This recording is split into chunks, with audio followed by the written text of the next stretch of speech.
Following the sad collapse of the Marble family, caused by the actions of the Sylvester family, the youthful leader of the Marbles family was compelled to end his own father's life by the order of Count Sylvester, the head of House Sylvester, an opposing group to the Marbles family. That day was very sorrowful because young Lord Leon's hands became covered with his father's blood. Now that the family leader was deceased, Leon Marbles was then the successor to lead this weakening family, the very family that people once respected as the top experts in magic involving the dead. Since he had become the leader of the Marbles family, Leon was conducting a meeting with other aristocrats living in the Marbles family's lands. The aristocrats expressed worries about their enemy, House Sylvester, which was gradually seizing Marbles' land daily. It was uncertain when they might fully invade Marbles' territory. A particular noble strongly suggested that Leon should strengthen their defenses. As they kept on insisting with him, Leon kindly stopped them, encouraging them to be patient instead, particularly because choices such as these needed more time for careful thought. However, the aristocrats continued, thinking they did not have much time left. Yet Leon firmly thought that foolish choices could bring misfortune to his respected Marbles family. When the meeting concluded, Leon thought about how, after his father's death, Lord Rune von Marbles, Leon Marbles, became the head of the Marbles family when he was only 14. The Marbles family was previously feared as a strong group of magic users who controlled the dead. However, that respected image has long ago disappeared into historical records. Because Leon did not have much experience in leading, he desired to find some advice. He thought about what his parents might have done in such a serious situation. Leon understood his parents would not answer him because deceased people do not speak, and his parents could not give advice from the afterlife. He still truly needed some helpful direction. He greatly wished to discover a way to bring back honor and wealth to his family. Leon went to the study that previously was used by Wieland von Marbles, who was the original founder of the Marbles family, and who also had the distinction of being the only necromancer on the entire continent in his era. People say the Marbles family initially became important because the first family head became famous through battles, but from the time of their founding family head's greatest success, the Marbles family line has found it difficult to have another fully skilled necromancer. This caused the family's wealth and status to go on a downward trend, and by a twist of fate, Leon had also been compelled to kill his own father. After he entered the room, Leon took the book that recorded their family history. The founding Marbles family head, Wieland von Marbles, was an almost legendary person. With a simple hand gesture, he could clear away his enemies like a deadly storm, calling forth groups of undead beings in a continuous march of death. Within only 2 months, the entire eastern area was brought under his control through conquest. People say that Wieland von Marbles made an agreement with the demon Marbas, which revealed one of the continent's biggest mysteries and hidden knowledge about necromancy. This was all achievable because of the feared book, the Necronomicon, that gave him the ability to govern as the supreme ruler of the continent. This book, right before Leon, was the Necronomicon itself, a very valuable family treasure handed down from their founder. It was the exact book that caused the Marbles family to become the only necromancer family on the continent. When Leon started to open the book, he perceived an authoritative voice talking directly to him. Surprised, Leon understood this strange voice was communicating through thoughts, but he was confused about how he could hear it, particularly because the family head's office was protected by an old magical barrier. Still, he replied, asking who was speaking. The voice resounded, with a slightly threatening tone, telling him not to fear because it meant no harm to him or his family. Leon felt uncertain about trusting the words from such an unseen and mysterious source. All at once, Leon started to move into a different reality. At that moment, a huge, legendary lion appeared directly in front of him. The very first question Leon asked this being was about their current location. Hearing this response, Marbas understood that Leon appeared not to know about the existence of powerful black lions, implying his ancestors probably never informed him. Marbas recalled Leon's father, Rune, but also observed that the magical connection binding his father to him had been broken. Growling, Marbas commented that Rune was a very gentle man for a leader of a family known for dark arts, so his death was not entirely unexpected. Marbas then questioned Leon, asking who delivered the deadly strike to his father. Without any pause, Leon stated that he was the one who ended his father's life. This made Marbas roar loudly, with great anger. Yet, before harming Leon, Marbas questioned him again, asking if he truly killed the person Marbas had a sworn agreement with. Leon's answer stayed unchanged, insisting that he was responsible for his father's death. Marbas then entered a state of extreme, uncontrolled rage. A dark red liquid suddenly hit Leon, and through this, Marbas saw past events connected to Leon. Noticing Leon's entirely blank and emotionless face, both before and after killing his father, Marbas understood that Leon's emotions had been suppressed. While Leon's hands released the guillotine's rope, it did not mean he was truly responsible for his father's death. Nevertheless, Leon maintained that he was to blame, and there was no use in rejecting this fact. It was at this moment that Marbas, the Black Lion, detected something deeper in Leon than only sadness. He observed a menacing energy coming from Leon, an energy so powerful that even the mighty Marbas started to shrink back like a small cat. At this point, Marbas was completely certain that Leon would become greater than his forefathers. Marbas then became somewhat modest and began to introduce who he was. He stated he was Marbas, one of the 72 demons from hell. He was the demon who rejected the world of demons and decided to live together with humans as an alternative. His initial very close friend for life was Wieland von Marbles. He also said he was the origin of the necromancy that turned into the special skill of the Marbles family. Upon hearing this, Leon recalled that he had listened to these stories previously.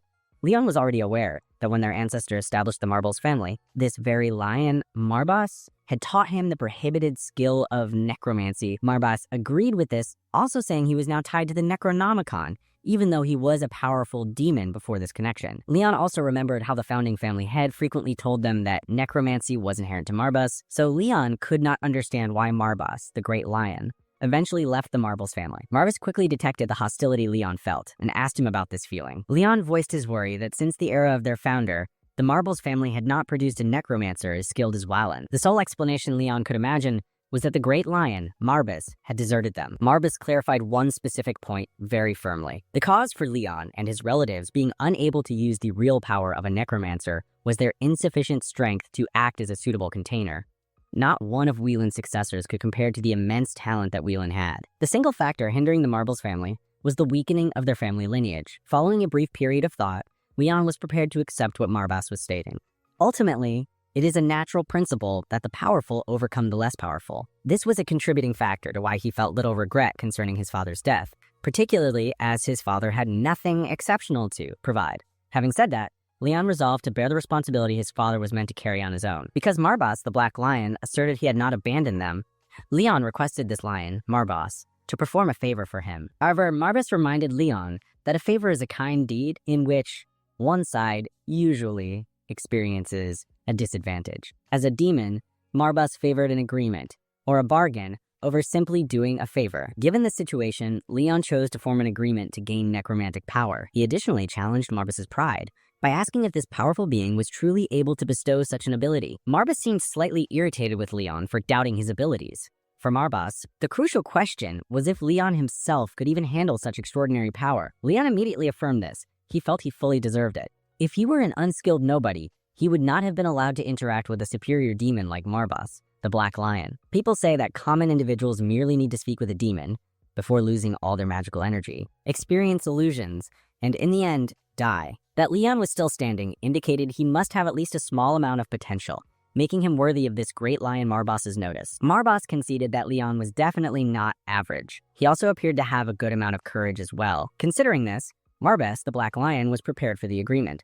But because it was an agreement, Leon needed to give something back. Leon was ready to give whatever Marbas wanted and inquired about what Marbas's price might be. Marbas laughed and then confidently stated that he required every single part of Leon's existence. This request sounded wonderful to Leon, as he was very prepared to give up every aspect of his humble life to a powerful demon like Marbas. The scene then changed to a meeting among all the nobles of the Marbles household. The only one missing was Leon, partly due to him not being invited. The white-bearded man, Sir Kirchall, voiced his worries to the other nobles present. He confidently stated that Lord Leon had insufficient power to make very important decisions that impacted the whole family. He felt certain that his other colleagues also agreed with this belief of his. The other nobles remained silent, and their lack of response seemed to confirm his statement. Therefore, Sir Kirchall intended to manage all family affairs for the time being. He thought he should lead because he was Lord Leon's uncle, making him the current family head's nearest relative. Then, he allowed others to voice any objections to him becoming the family's caretaker.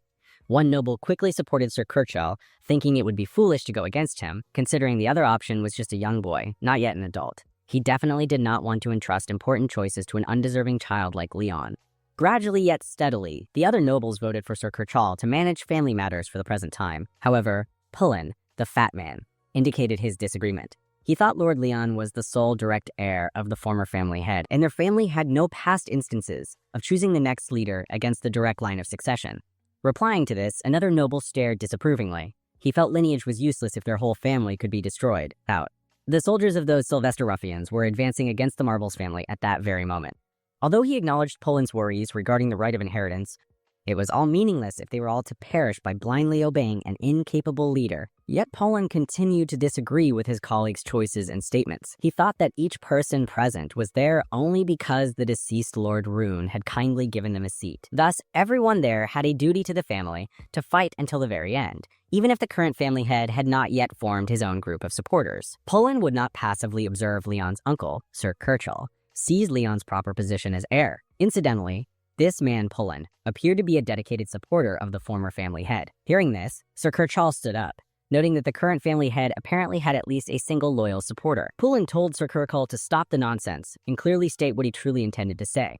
Sir Kirchall retorted with a harsh and biting voice. However loyal Poland might be, Sir Kirchall thought he was not clever enough to realize the matter was already decided. He approached Poland and then put his hand upon his shoulder, giving off a threatening feeling, while warning Poland to consider carefully before he spoke again. He told him everyone was assembled there for a single reason, to make a difficult decision that would still be the best option for the family. Therefore, he advised Poland not to obstruct their path to survival, as a single incorrect choice might result in everyone being killed. The scene then returned to Marbas, the Black Lion, and Leon, who were engaged in their serious discussion. Marbas explained how, due to this alteration in the pack's focus, the full range of his power was now limited. He also remembered how gentle and inexperienced Leon's father, Rune, was as his partner in the pact. His father had a much larger magical energy reserve than Leon currently possessed. Regarding magical energy, Leon recalled that any demon forming an agreement with a human needs to take magical energy from their human partner to restore their own supply.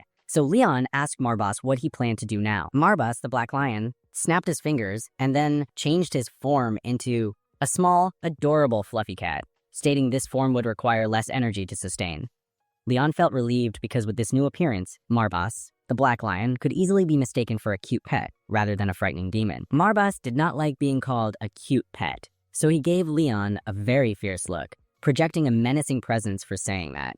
Regardless, Marbas decided it was now time for them to move to the following stage. Leon felt puzzled and interested, asking what would happen next. Marbas, the Black Lion, replied with a question, asking if Leon had forgotten his desire to gain power equal to their ancestor Whelan.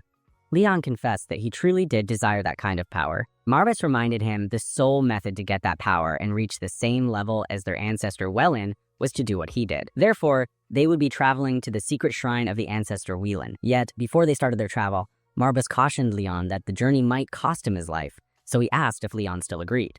Leon just showed a puzzled look when he heard Marbas continue to doubt his determination.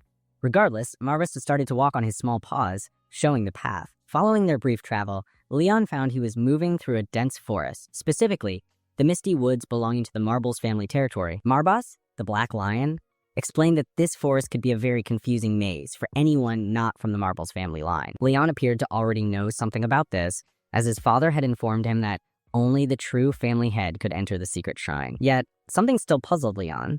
If this location was meant to give his ancestors necromantic power, why had the Marbles family not produced any successful necromancers? Marbas explained the cause. None of them had managed to succeed in the trial. This was the most basic condition for anyone wanting to follow the way to achieve great necromantic power. So far, no one has managed to meet this initial requirement and successfully navigate the mist. When they reached the specific place they were heading to, Marbas lifted his small paw, indicating for Leon to halt. This was the spot where their trial would start. The test was straightforward. Leon needed to go down into the mines. However, before going far into the unknown areas, Marbas stated clearly he could not offer any assistance. This would be a challenge to determine Leon's courage and strength. Marbas offered one final piece of useful guidance. He strongly advised Leon to always obey the Necronomicon's directions, particularly because it contained the secret to the power Leon wanted, the specific power of necromancy. As Leon went further into the mines, he unexpectedly encountered the green beings people usually refer to as goblins. However, these goblins were not the only creatures present there. There was also a woman held captive by these vile goblins, who appeared to enjoy causing suffering to women. Just then, the Necronomicon showed a response. It made a sound, then opened its pages, and attention was drawn to a written passage on one of its pages. The passage stated, "The journey to mastering necromancy starts with knowing the method to bring the dead back to life." At the same time, the goblins were prepared to assault Leon. He saw another written passage, urging him to kill living beings to begin his path because he was meant to obey the Necronomicon's orders. Leon drew his sword and stood confidently facing the goblins, who rapidly rushed toward him holding their weapons. Leon moved his short sword in an arc, immediately striking down one of the attacking goblins, and this was considered his first successful kill. The story then shifted to an earlier time, showing Leon standing with his father in a graveyard. His father desired him to pay close attention to his upcoming words. In the respected Marbles family, his father told him that the thing their family respected most was death. The Marbles family was a group of necromancers who controlled the undead. For their family, bringing the dead back was considered the most important skill. At that time, Leon questioned if bringing back the dead was actually achievable. He had consistently believed that necromancers needed to kill to obtain power, regardless of their wishes. His father confirmed that users of dark magic were indeed feared by numerous people throughout the continent, but this did not imply they were required to turn into cruel and evil people. His father requested Leon to make a promise that, regardless of who he fought against in combat, if he had control over someone's life or death, he would ensure their end was as calm as it could be. This particular question remained in Leon's thoughts, and at times he wondered if he still needed to honor his promise with every enemy he met. Returning to the current time, as Leon stood, encircled by these disgusting goblins, that identical question resonated in his thoughts.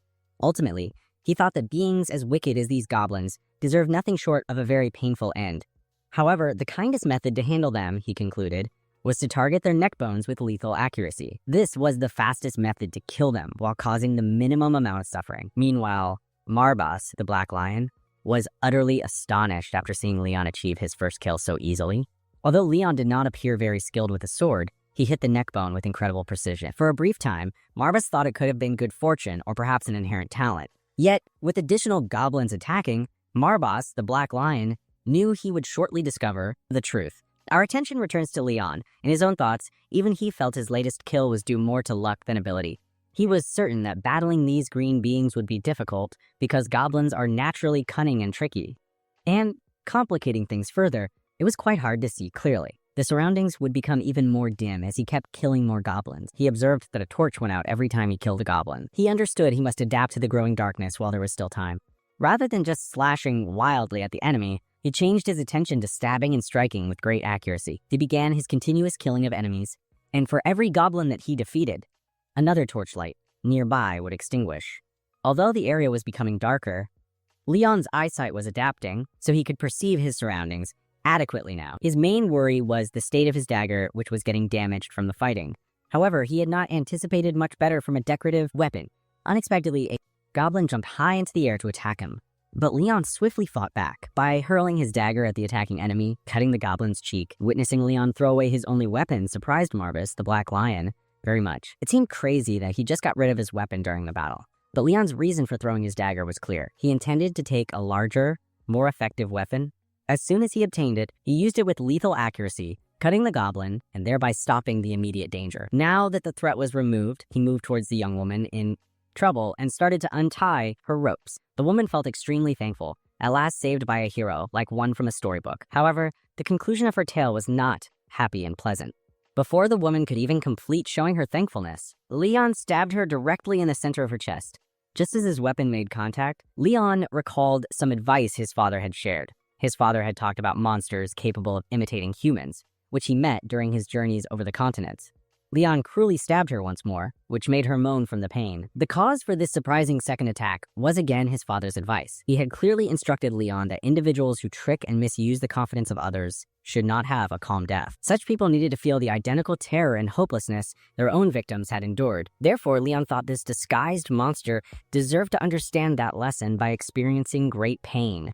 As he started to torment her, her cries resonated throughout the mine. When she died, the final torchlight went out completely. The setting changes to a hotel building where some entertainers are putting on a show, and Sir Kirtle was the center of attention, with women around him. He was enjoying himself greatly, completely sure the Marbles family would soon be his to control. The woman seated to his left side felt just as certain, believing a man such as Sir Kirtle was much better for the position of family leader than a youthful-looking boy like Leon. The young women surrounding them kept on praising him, and Sir Kirtle was delighting in their compliments. He thought he was a better choice than Leon, who he believed would lead the Marbles family to complete ruin. Sir Kirtle felt sure that him gaining control was the most beneficial outcome for the family.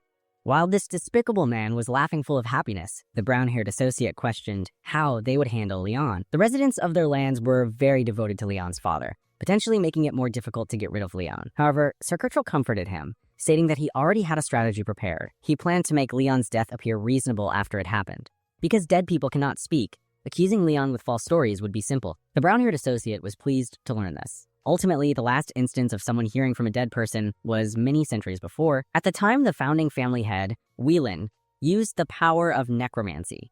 Raising their glasses, they honored the victory they thought was approaching soon. Meanwhile, our view shifts to Lord Count Sylvester of House Sylvester. He was asking his soldiers about the advancement of their scheme to conquer the Marbles family. One of his soldiers informed him that Sir Kirchhoff was basically a tool operating for House Sylvester. Now, they only required formal permission for total war from the royal family. Count Sylvester was greatly pleased with the situation. He thought it was ridiculous that the Marbles family believed their enemy would not attack, especially since the initial fight was not long ago. Count Sylvester's followers gave him much praise, admitting none of this could have happened without their leader's amazing ability to predict events. He also made certain to acknowledge Sir Kirchhoff, who, in Count Sylvester's opinion, was unknowingly helping his enemies. The idea that the long history of the Marbles family, spanning centuries, would conclude because of a foolish traitor. This thought was extremely amusing to Count Sylvester. He commanded his soldiers to speed up their preparations. Count Sylvester believed he was experiencing a run of good fortune. First, that foolish father, Lord Rune, was beheaded by his own son. Now, the son, Leon, would be the following one. However, he was unaware of something important. The supposedly weak person he mentioned was getting ready to become truly formidable. Back in the mine, Leon had just killed the final monster, and the mine was completely dark as all torches were out.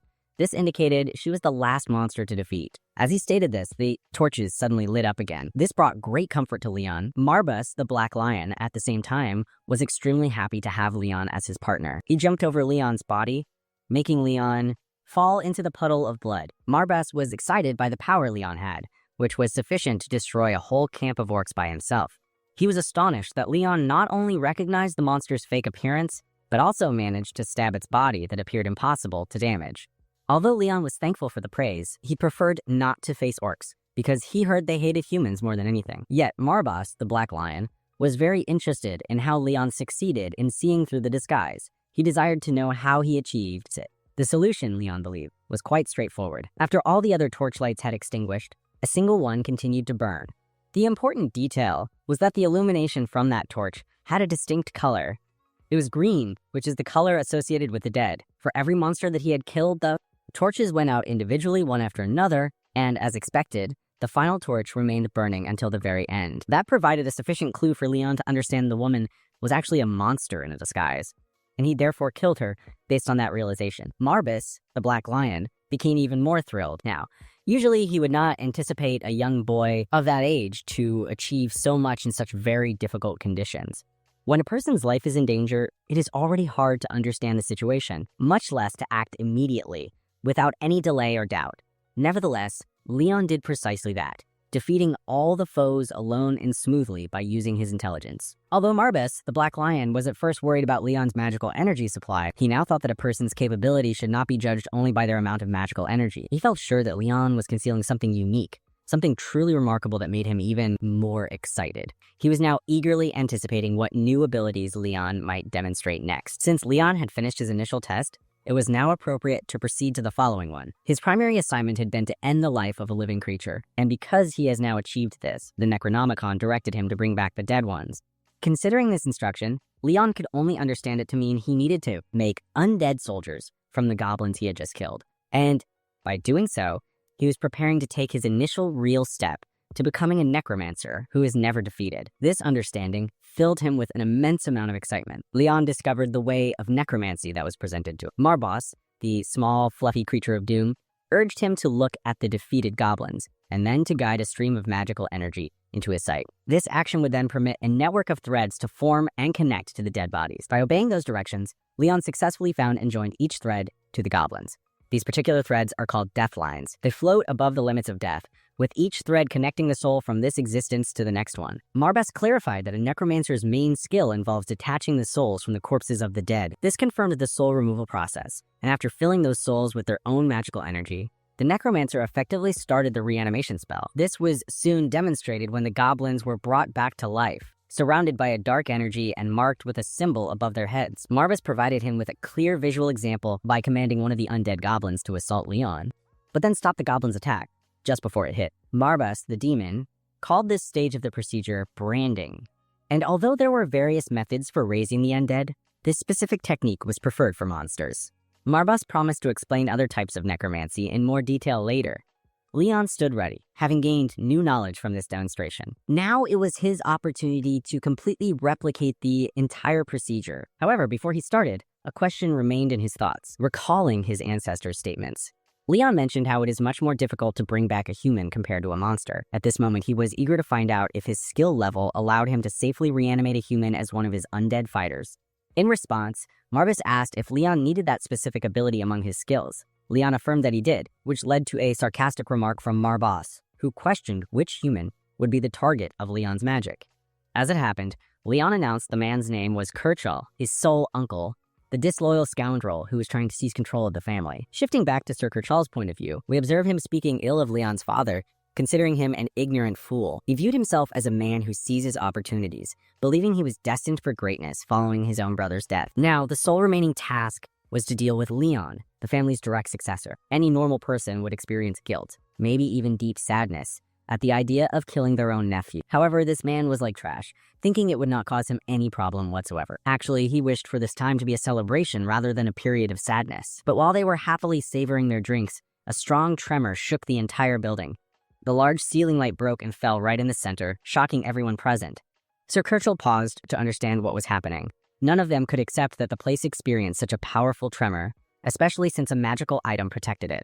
Sir Kirchall's eyes quickly looked around as he signaled to his companions to stay silent. Speaking aloud, he called out to the hidden intruder, ridiculing the person for trying to kill him. Leon's voice replied, teasing his uncle, Sir Kirchall, for having such absurd thoughts. His golden brown eyes looked at the man with coldness from afar. Sir Kirchall viewed Leon as merely an incapable young leader of a ruined family. He signaled to his guards to deal with the young Leon. However, Leon, looking very serious and determined, directly told this older man, Sir Kirchall, to show him respect as the family's leader.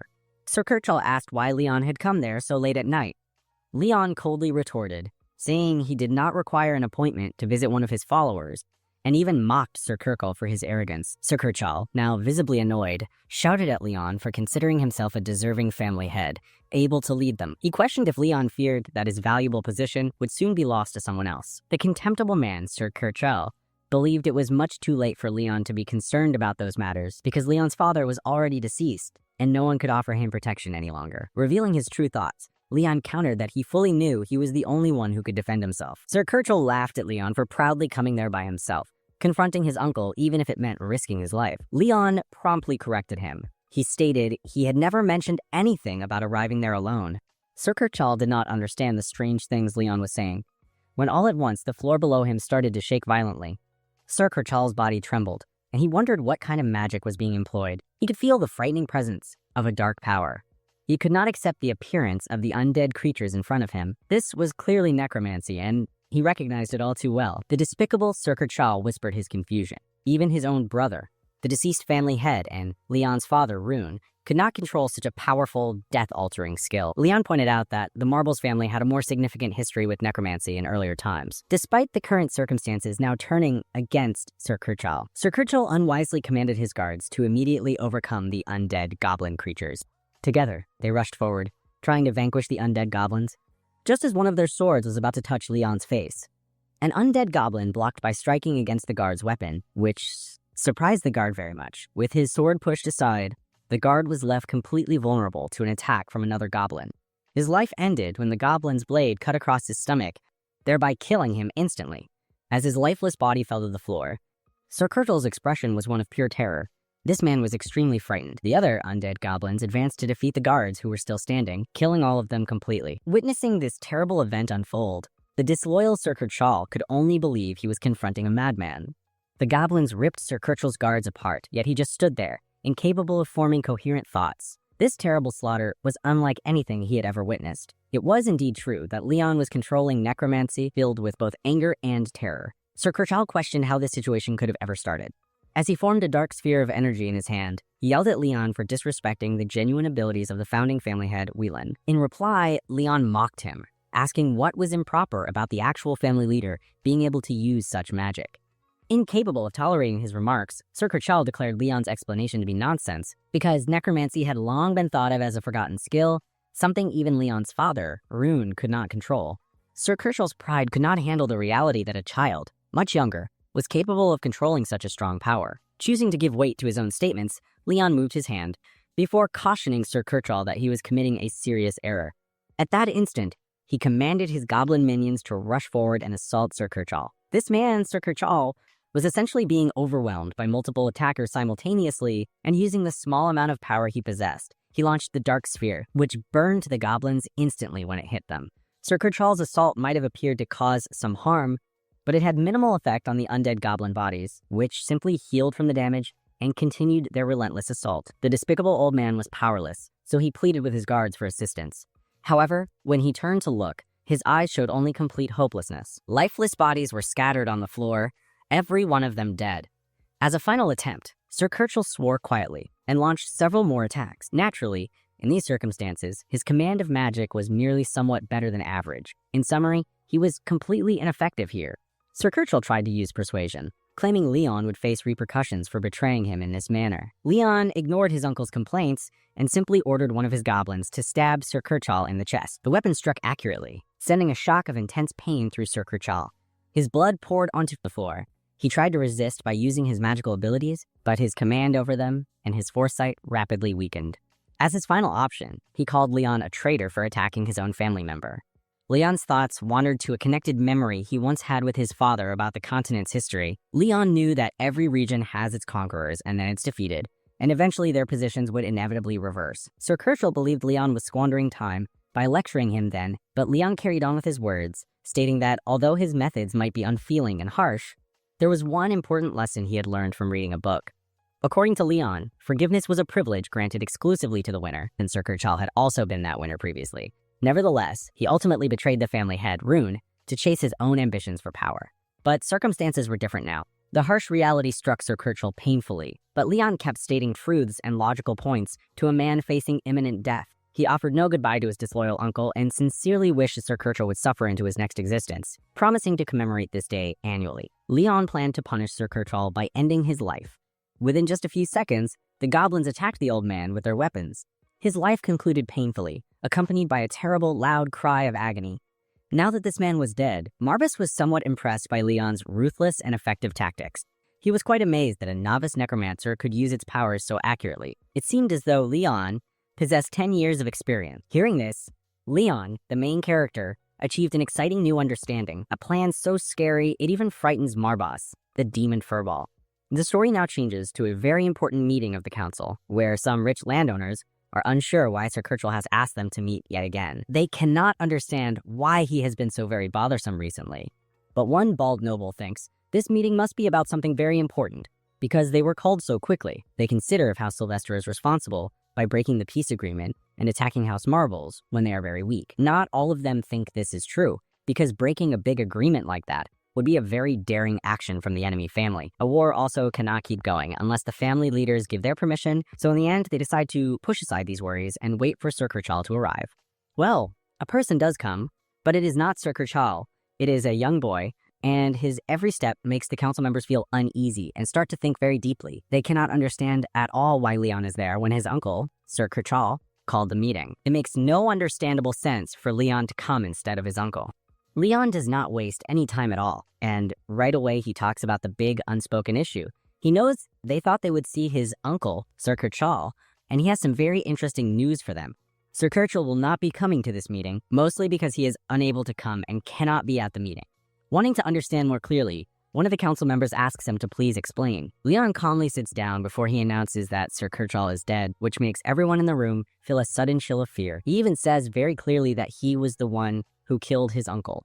And after explaining that, Leon wonders if any of them want to say something about his choice. This young man is truly the master of bold and witty remarks everywhere. Hitting the table hard, one of the council members shouts his angry disagreement, asking for a good reason for killing an important older member of the family. They do not want Leon to just do anything he likes as the family leader. Well, too bad for them. That is exactly what Leon plans to do. He says Sir Kirchall was a traitor to the family name, a man who went against the family leader, and even gave important secret information to the enemy family. This man, Sir Kirchall, was bold enough to try to take Leon's place as the true leader of the family. But besides that, what Leon finds truly funny is how quickly these council members are praising Sir Kirchall so much. They are protecting Sir Kirchall and arguing strongly against Leon. After all, the council members were asked to come by Sir Kirchall, And because he is not there, the only sensible thought is that what Leon said must be true. They find it hard to believe Sir Kirchhoff was beaten by a young, unimportant boy with no experience. Instead of just feeling sad about Sir Kirchhoff's defeat, they realize how serious the current situation is. One council member is clever enough to quickly agree with Leon right away, trying to please him because he thinks the young family leader, Leon, has gained some kind of new strong power. The other council members quickly do the same thing as him, and they all suddenly start blaming Sir Kirchhoff for his disloyal actions. Leon does not want to listen to anything from these two-faced liars, and he declares them guilty of doing something wrong. Their crime, he says, is that they did not report a traitor who was hiding among them. The council members are extremely scared and shocked, feeling like this young boy is beating them in every point of the argument. They argued back at Leon, asking for proof to support his punishment for them, as if saying he was accusing them of murder without a good reason. The young family leader, Leon, says that he is already prepared for that question, and he is ready to show them some proof for what he said. He then shows them how Sir Kirchhoff was a traitor. He uses his special magic with the dead to bring out the spirits of bad people, which makes goblin creatures appear from another world. The council members are very confused and extremely shocked to see him using necromancy right in front of them. From the dead things he brought back, Sir Kirchhoff's body stands up in front of them. Leon says Sir Kirchhoff's name out loud. The dead man's body, like a zombie, is barely staying together. Then Leon commands the dead traitor to tell everyone about his bad actions. The council members continue to ask the same uninteresting question again, and Leon is tired of answering it many times. To him, it is very simple. Necromancy is a magic used by the leaders of the Marbles family. The undead goblins make a loud roar at the council members, which makes the council members try to run away from there.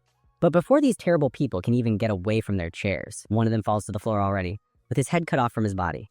Another council member pulls his hurt body slowly across the ground because his legs have been cut off. Leon has no time to show kindness and decides this meeting is not finished yet at all. He uses Sir Kirchhoff's dead body as the tool to cause their deaths. The dead human body stands up in front of its master, Leon, with its mouth open very wide. Leon asks another question, wanting to know if the council members were also part of the traitor Sir Kirchhoff's bad action. The dried, dead body of Sir Kirchhoff tells them only what is true. Every one of the council members was to blame for trying to remove the family leader. They all knew Sir Kirchhoff was a traitor who gave away secret information. After this was confirmed, Leon felt satisfied with the choices he made. The council member with blonde hair there thinks he is special and asks to be saved. The same thing happens with the other terrible council members. They are all asking for another chance to live. Leon gives them a fitting punishment by having his goblins rip their bodies apart. Now that the entire council was completely destroyed, Leon completely accepts and uses his necromancy powers as the real leader of the Marbles family. Their family's old power, lost for a long time, was finally brought back. Leon stands above the dead bodies of the council members he killed, with his Necronomicon book floating strangely next to him. He looks at what happened because of his actions before he looks at a servant shaking in the dark corners. Without waiting, he strongly asks to know where Poland is located, the servant, who is very scared by all the killing. The servant nervously tells him that Poland is kept in the underground jails because he was accused of trying to cause rebellion. When Leon hears this, he commands the servant to show him the way there. As Leon starts to walk towards the door, he looks at the soldiers who are still there, telling them that they can run away if they want to, but if they decide to stay there, he will not be responsible for what might happen to them next. He goes away, believing they will make the correct choice for themselves. At the Sylvester family's place, a man walks up to Count Sylvester, and he gives him a written letter. Count Sylvester takes the letter and reads it slowly, with a small sign of feeling better now showing in his eyes. The letter says that the Emperor's family has decided to go against House Marbles, which makes him feel excited. The messenger says that this was what they thought would happen, as House Marbles has nothing good to give, and the soldiers they do have are not useful in a fight.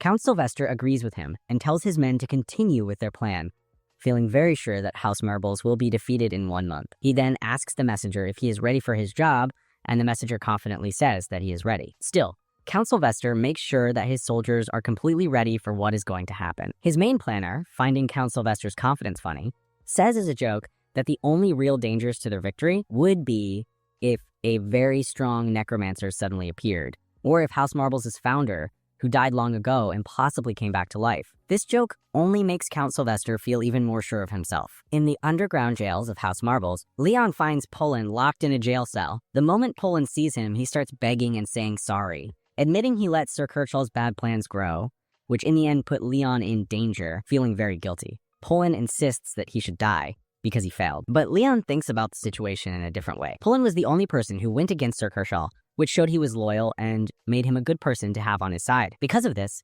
Leon tells him to stand up, saying that there are many things they need to do and that he needs Pullen to help him with these things. Pullen is very surprised, asking what kind of help Leon could possibly need from a person like him. Leon, seeing the many flies flying around Pullen, just tells him to clean himself up and then meet him in his office, and there they will talk more about the plans.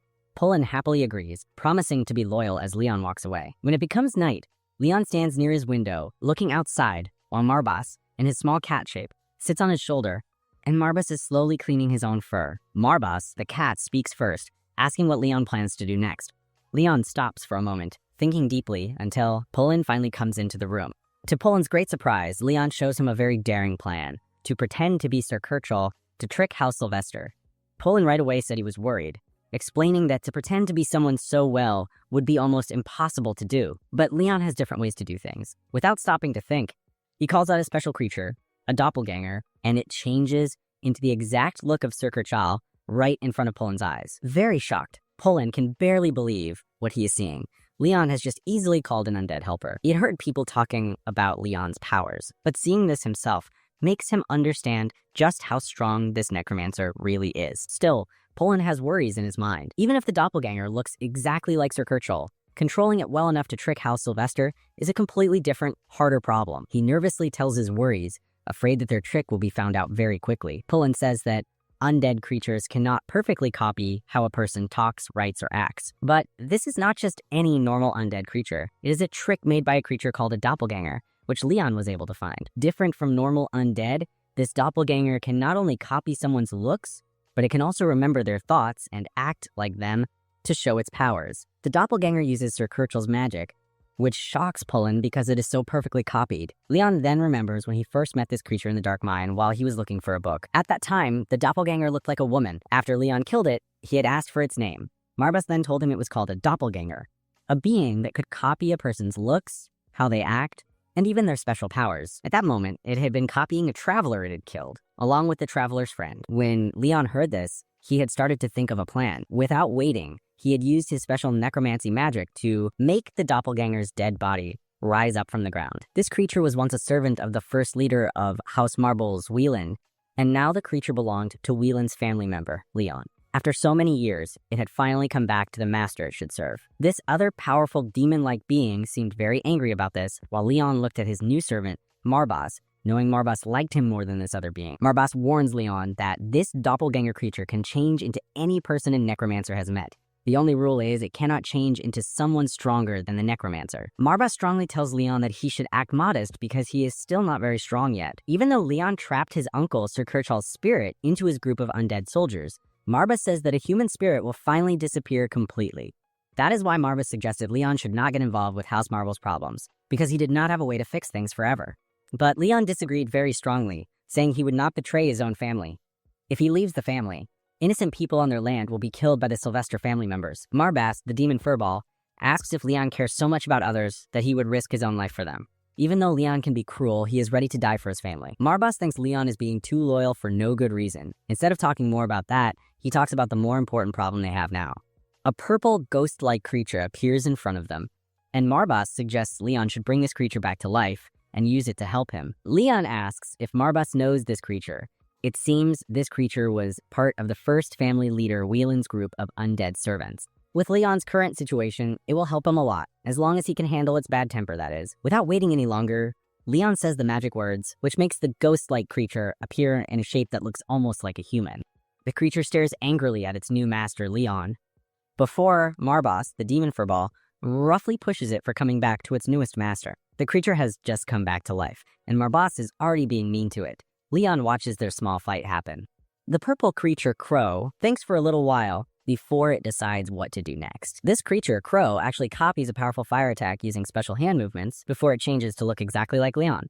It also argues back against Marbas, which makes Marbas very surprised at how brave and rude it is. Suddenly, there are two black lions in the room, and they look exactly the same. Having another group meeting, Pullen suggests they could use Crow's copying ability to make a perfect copy of Sir Kirchhoff, even his smallest habits. He feels very sure that this trick will be successful in a secret spying mission against the Sylvester family. It is a very good suggestion, and Leon likes this idea. Pullen asks to ask one last question to make things clear, talking about how the Sylvester family will try to get help from the Emperor's family. He asks why the family leader, Leon, is so determined to protect House Marbles. Even when running away would give him a much better chance to live. It is the same idea that the demon Marbas also gave to him, but Leon thinks he has a very strong duty he must do, which is to protect his family. After hearing this answer, Pullen decides he will serve the family leader, Leon, until he dies. But he is confused about what makes Leon try so hard for his family. It is a good question, because Leon himself had thought about the same thing for some time. While Leon is not really a great hero who fights for what is right, all he truly cares about is becoming a good leader of the family, which is why he must show he deserves to be the leader. For this moment, the reason for his strong decision is still a secret and not clear, but that is also why he is waiting to start his plans, so he can become stronger and show his answer through what he does. Right now, to reach that goal, he first needs to get rid of the people who are a danger to the peace of House Marbles. Leon refuses to make the same too trusting mistakes as his father, and thinks he will one day find his own answer, his own reason to fight. After the meeting, Leon meets Crow, his doppelganger. This situation is very much like a game of deception now. The creature, Crow, keeps saying rude things to its master, Leon, and Marbas. Marbas, the demon furball, gets argued against by both Leon and Crow at the same time. Crow is the last special gift left by the first family leader, Whelan, for the person who came after him. Now that Leon has gotten a very strong servant, a killer with very clever skills, he could do many difficult jobs very easily. Crow's best skill is killing, and his second best skill is, of course, saying mean things to Marbas, the demon cat, and Marbas keeps getting angry because of Crow's bad words. Leon says that he very much needs help from Crow's special powers. He wants Crow to copy or act like his dead uncle, Sir Kerchal. Crow thinks the job should be very easy, saying a piece of snake when the correct saying is a piece of cake. Anyway, Leon thinks Crow's way of saying it is much cooler and sounds better. Their small and silly argument finally stops when Pullen knocks on the door and comes into the room, telling the family leader, Leon, about a letter sent by the Sylvester family addressed to him. Wanting to know what it says, Leon opens the letter and he learns how the Sylvester family is saying bad things about House Marbles for not doing their duties for more than 100 years. Now, to punish House Marbles for hurting its people for fun, the Sylvester family has taken rightful leadership under Count Sylvester's orders. This is a clear statement of war between House Marbles and House Sylvester. They even give a condition to save the people of House Marbles if they choose to give up early. But if these conditions are stated, the Sylvester army will completely destroy the Marbles family's lands in 1 month. The Emperor will be supporting them, and Count Sylvester himself will lead the attack. Ending the letter, things are about to become very serious. Still, they have 1 month to get ready. For some reason, Leon is not scared to face this difficult challenge. Marbas agrees that while they do have some extra time, they should use that time to run away and get their soldiers together to fight later. Leon corrects Marbas, the demon cat, suggesting he will use his necromancy powers and saying that he is not even going to wait for the 1 month to be over. Marbas thinks this crazy boy Leon has completely lost his mind now. He cannot fight an army of hundreds of soldiers. It is a danger much bigger than dealing with one bad uncle. Marbas, the demon cat, asks if Leon is still ready to fight them when things are so badly against him. Hearing that question, Leon smiles, thinking they will all be fine. After all, he plans to stop being kind from now on and bring terrible destruction to all his enemies. In the town, stories about Sir Kerchal being missing spread very quickly, with village people whispering it was a bad sign, especially since their old leader, Lord Rune, died just a few months ago. People start to worry more about Leon, as many think he must be very, very sad, because he has now lost his last living family member after his father died. But one of the men tells the others that he trusts Leon, and thinks he will handle things well, even with all the problems. The people of the town stay hopeful, not knowing that the Sylvester army is coming closer to them, having already said they will start a war. While they are talking, Pullen stops them, telling them to be careful what they say and to stop spreading untrue stories. When they turn around, they see Leon standing right behind Pullen, which makes them bow down and quickly say sorry, telling him they were just having a casual conversation. They also tell Leon they are sorry for his uncle supposedly being gone, saying it is very sad to lose someone so near. But Leon corrects them, saying his uncle, Sir Kerchal, is still alive, but too sick to be seen by people often. He says this because he knows it is better to make them think his uncle is alive, to keep them calm. As he turns to leave, Leon says that the village people support his uncle a bit too much. Really, he says this as a trick to fool the people who were friends with his uncle. He then tells Pullen to stop anyone who saw what happened or is telling untrue stories about his uncle. Pullen understands this as a direct command. He asks why Leon came to the middle of town himself, as Pullen would have happily said his words for him, but Leon says strongly that he wants to take care of it himself. As they got to the edge of the main town area, Marbas starts to speak, feeling a powerful magic energy coming from inside a place. When they go inside, Leon tells Poland to wait at the door until he comes back. Poland agrees, but says he is worried about his young master Leon's safety. Leon tells him he will be okay, and tells him to close the door tightly behind him. Leon does not want anyone to get out of or get into the building. After that, Leon walks into a messy room covered in blood where chairs, tables, and bottles are thrown everywhere, and a few people are busy cleaning the big mess. Among those people, Leon sees a boy who has wolf-like ears, and then he turns to Marbas, asking if this is the person Marbas told him about. Marbas says yes. The boy they are looking at is strong and has muscles with wolf ears, and a very strong feeling of powerful energy is all around him. Seeing him, Marbas gets very excited, saying that the Leon family has never been good at finding people with special abilities, but Leon has found one. Walking up to him, Leon asks if he can have a little bit of his time, but the boy right away starts saying sorry, explaining that there was a big fight at their place the night before, and he asks if Leon could please come back some other time. Suddenly, a woman who calls the boy Walter kicks him very hard, saying sorry to Leon and strongly saying they never meant for a beast to meet him. She then hits Walter again and shouts at him for talking so normally to Lord Marbas.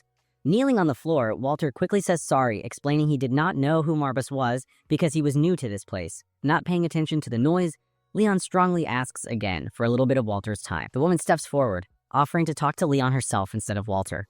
But Leon refuses her offer, telling her that he needs to talk only with Walter. According to the demon Marbas, this boy Walter has a very big ability to grow stronger, which makes him a very good person to join Leon's family group. At the same time, Walter stays kneeling on the floor, completely still from shock because he realizes he is with Lord Leon of House Marbles, and he had just talked to him so normally. Suddenly, Walter is very surprised when Leon does a magic spell that sends out a dark smoke, and this smoke starts to go all around Walter's body, making his injuries get better. Looking at his body that is now healed, Walter is so surprised he cannot speak, but Leon is losing his patience. One more time, he strongly asks for some of Walter's time. Hearing this, the woman quickly says sorry, telling Leon that Walter is her slave, and if the young Lord Leon wants to talk with him, he must ask for her permission first. Looking at her, Leon thinks that she does not know about what happened to his uncle, Sir Catral, which means he can speak more freely with her now. With a small smile, he asks her when his family's land started to allow people to have slaves, and why she is calling him by the name he had when he was a child. These questions make the woman look clearly uncomfortable, like she is trying to hide a secret. But Leon understands her completely, and he lets out a strong, dark energy. He opens his Necronomicon book, telling her he knows she thinks he is not good enough to be a leader. Marbas is also very excited about getting Walter to join them, and becomes very angry that the woman dares to be rude to his partner Leon, calling his Necronomicon. Leon tells the woman that he is also very worried about her making people into slaves. He commands her to free any other slaves she might have, giving her 10 minutes to do it, or she will be punished. When she hears this, the woman looks clearly nervous, but instead of looking scared, she puts her head down with a bad, cunning smile. Making fun of him, she calls Leon by his childhood name again, asking if he is really ready for what she plans to do. She then says sorry in a fake way for using the wrong name for him again. But Leon is not bothered at all and ignores her rude words. He turns to Walter, who is sitting next to him, looking scared and confused, not sure what Leon sees in him or wants from him. All of a sudden, the woman snaps her fingers loudly, and all of her guards quickly surround Leon with their weapons out and ready. With a sure smile, she orders them to attack, saying that if anything goes wrong, Sir Catral will help them. Leon, however, does not move and seems completely calm and not worried. As the attackers run towards him, he calmly lifts his hand and uses his dark magic powers to call undead troll creatures. As soon as these trolls appear from the magic, the huge, scary creatures start cruelly cutting down everyone in their way without any kindness. Seeing all the killing, the woman cannot believe it and feels more and more scared. In all that fighting, Leon walks to one of his trolls and calmly asks for its sword, saying his own sword is too broken to use well. The troll does what he says and gives him a sword, and then, without waiting, Leon joins the big fight himself, cutting and killing the last few enemies that are still standing.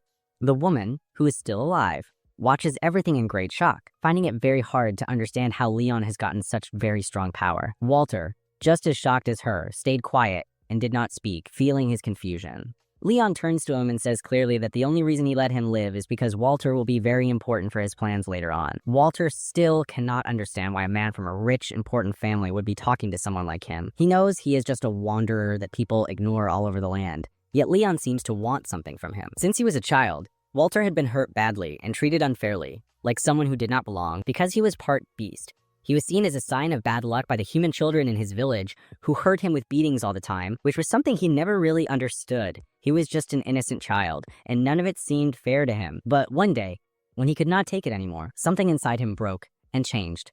He fought back for himself, letting out a strong energy all around his body.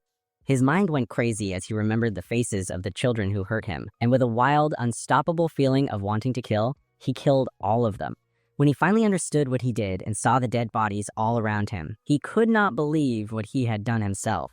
Fear took hold of him, fear of knowing the truth, fear that he had become the terrible monster everyone said he was. Feeling too much, he ran away, trying very hard to believe he was not what they always said he was. Coming back to the present time, Leon walks towards the woman, holding the troll's knife tightly, as she nervously shouts that Sir Kershal will not ignore this if he kills her. Gathering dark energy in his hand, Leon tells her that even though he might not yet be good enough to be called the family leader, soon he will be, and she does not belong on his family's land. With those words, he throws the dark energy at her, killing her right away. As Leon turns to leave, Walter stands behind him, watching everything calmly without much reaction. He has just seen Leon kill someone right in front of him, but strangely, he does not feel any fear when he is near Leon. This understanding makes him feel confused. Leon walks closer with a smile on his face and asks Walter to help him. Before Walter agrees, he wants to ask Leon a question first. Without waiting, Walter changes into his strong, powerful true form, saying he is a young member of the Demon Wolf tribe, the group that is insulted and avoided the most among all beast-like people. With strong feeling in his voice, he asks how long his tribe must keep living with so much shame and bad feelings. Leon looks him in the eyes and tells him that they will not have to suffer that kind of treatment anymore, even though Leon says he does not know much about Walter's people. He makes one thing very clear. If they have been insulted and treated unfairly, then from now on, he will not allow it to happen. He promises Walter that he will be an important and trusted part of his family group, making this promise with his words. As Leon holds out his hand to Walter, Walter starts to cry and accepts Leon's offer to join him. Leon, seeing that Walter is quiet for a moment, asks if Walter's quietness means he agrees to join.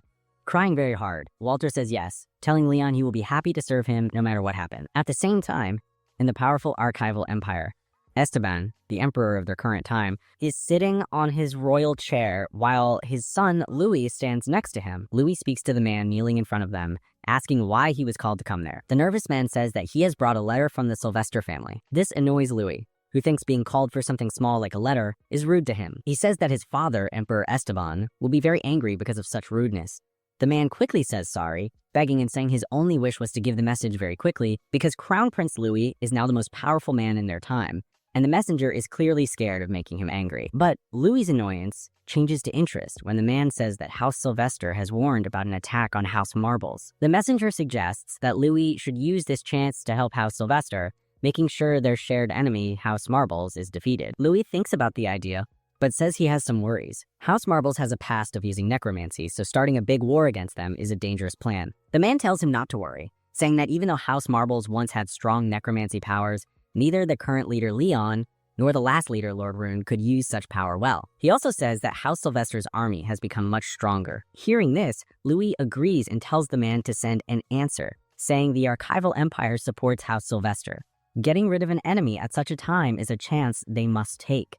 The messenger bows politely, agreeing to take the job of delivering the answer, and he quickly leaves the room after that. Louis praises how his father, Esteban, has ruled, saying he made it possible for them to destroy House Marbles so easily. But while Louis is talking, Emperor Esteban stays completely quiet, with his cold face not changing and his wide eyes looking at nothing. Louis then lifts up his father's dead-looking body, smiling in a cunning way, as he says that soon everything will belong to him. At House Marbles, inside Leon's office, Walter stands in front of him, now wearing proper clothes. Pullen steps forward and puts a special necklace around Walter's neck, an item that is very important. Pullen explains that even though Leon and the others see Walter as part of their family, normal people will not accept him so easily. Suddenly, Walter gasps with surprise as his wolf ears disappear. The moment he puts on the necklace, Pullen tells him the special item is meant to hide his beast man look, as it could cause problems for Leon's plans. Though confused, Walter finally agrees, which makes Pullen smile with happiness. Leon, who has been watching all of this, calls for a meeting about very important things. When they are all together, he says that just words are not enough, so they must all promise their loyalty to him with something stronger than just words. With a very sharp look, he asks if they are really ready to promise to be completely loyal to him forever. When Pullen hears this, he starts to cry, promising his loyalty to Leon with very sincere and serious words. Following what Pullen did, Crow, the doppelganger, also promises to be loyal. Seeing this happen, Marvis becomes very excited, thinking that both complete control and making others obey are now on their side. Seeing everyone promise their loyalty, Walter does the same thing too, But he feels confused when he sees Leon talking not to them, but to the empty table. Leon is not bothered and suggests making a special magic pact with all of them. He says very clearly that if they refuse, it just means they do not want to join him. A magic pact like this changes the magic energy of everyone involved into a connecting pattern, making a promise that cannot be broken. This special connection lets them share secrets that none of them can tell to people outside their group. Since everyone agrees to this, Leon starts the magic process, putting dark magic into his hand. He makes a magic door open in the floor. A huge amount of dark energy shoots out from it, and then two giant, scary demon hands come out, holding an old paper scroll. As the paper scroll opens up, Pullen and Walter start to read what is written on it.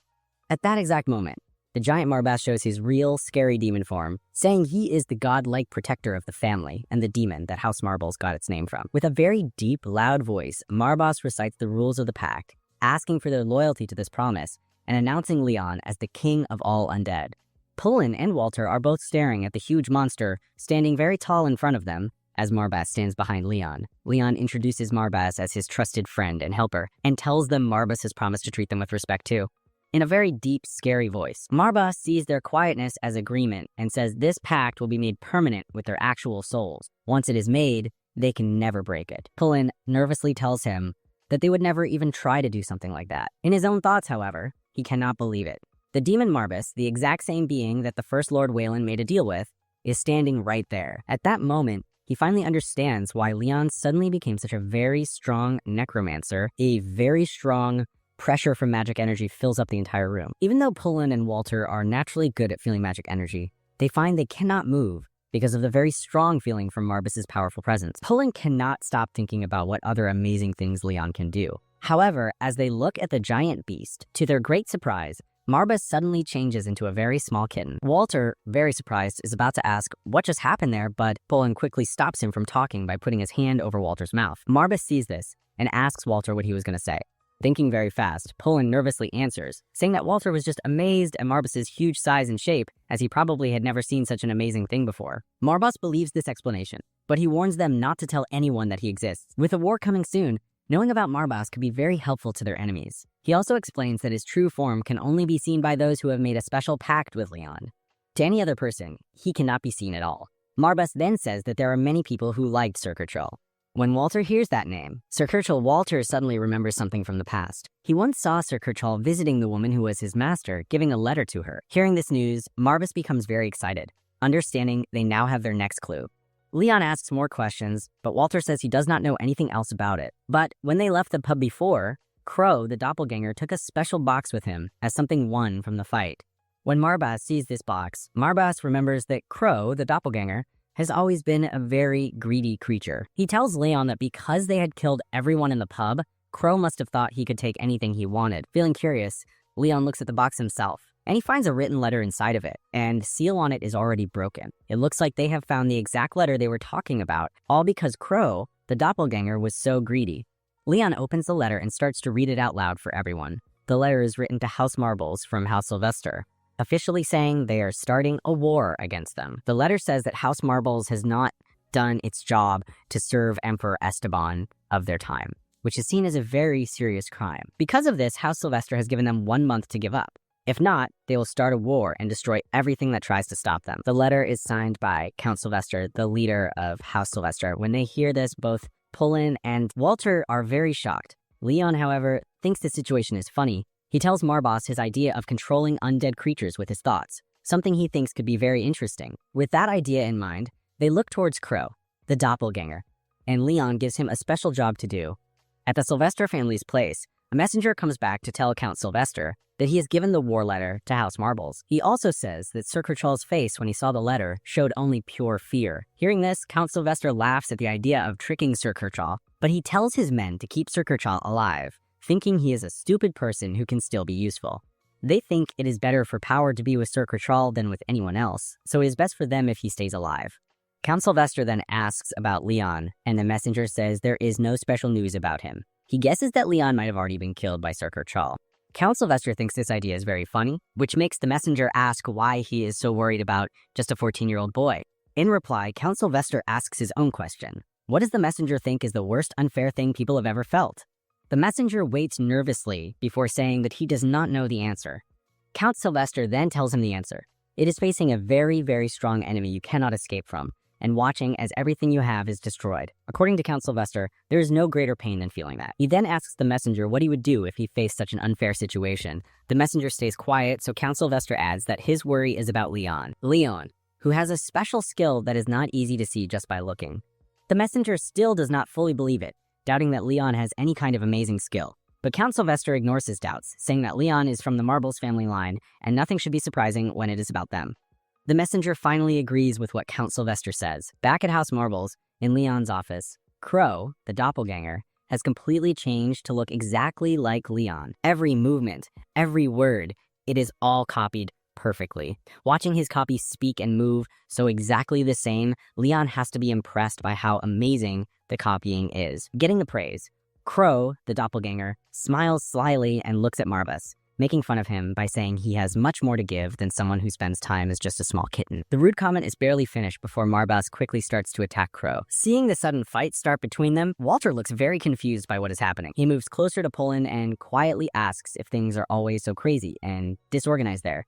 But Poland just tells him to be quiet. We find a dim courtyard with a battered skeleton on the floor, faint purple flames flickering in its hollow eye sockets. Leon stands by, totally calm. He just finished practicing necromancy that left the undead in pieces. Surrounded by splintered crystals and collapsed zombies, Leon, in a plain white shirt, catches his breath. The tall purple doppelganger bows dramatically, asking about the next trial. Meanwhile, Marbus silently approves from the shadows, impressed by Leon's progress. Marbus, looking like a tiny lion, signals Leon to keep going. His red eyes shine with pride and impatience. He's sure Leon's ready for deadlier magic, because apparently raising the fallen is only the opening act in this show. In an ornate hall, Leon now wears black robes. Pullen stands anxiously, the doppelganger stays eerily calm. Marbus's aura seeps across the floor, announcing Leon's next necromantic skill, something so powerful it might change the fate of their looming conflict.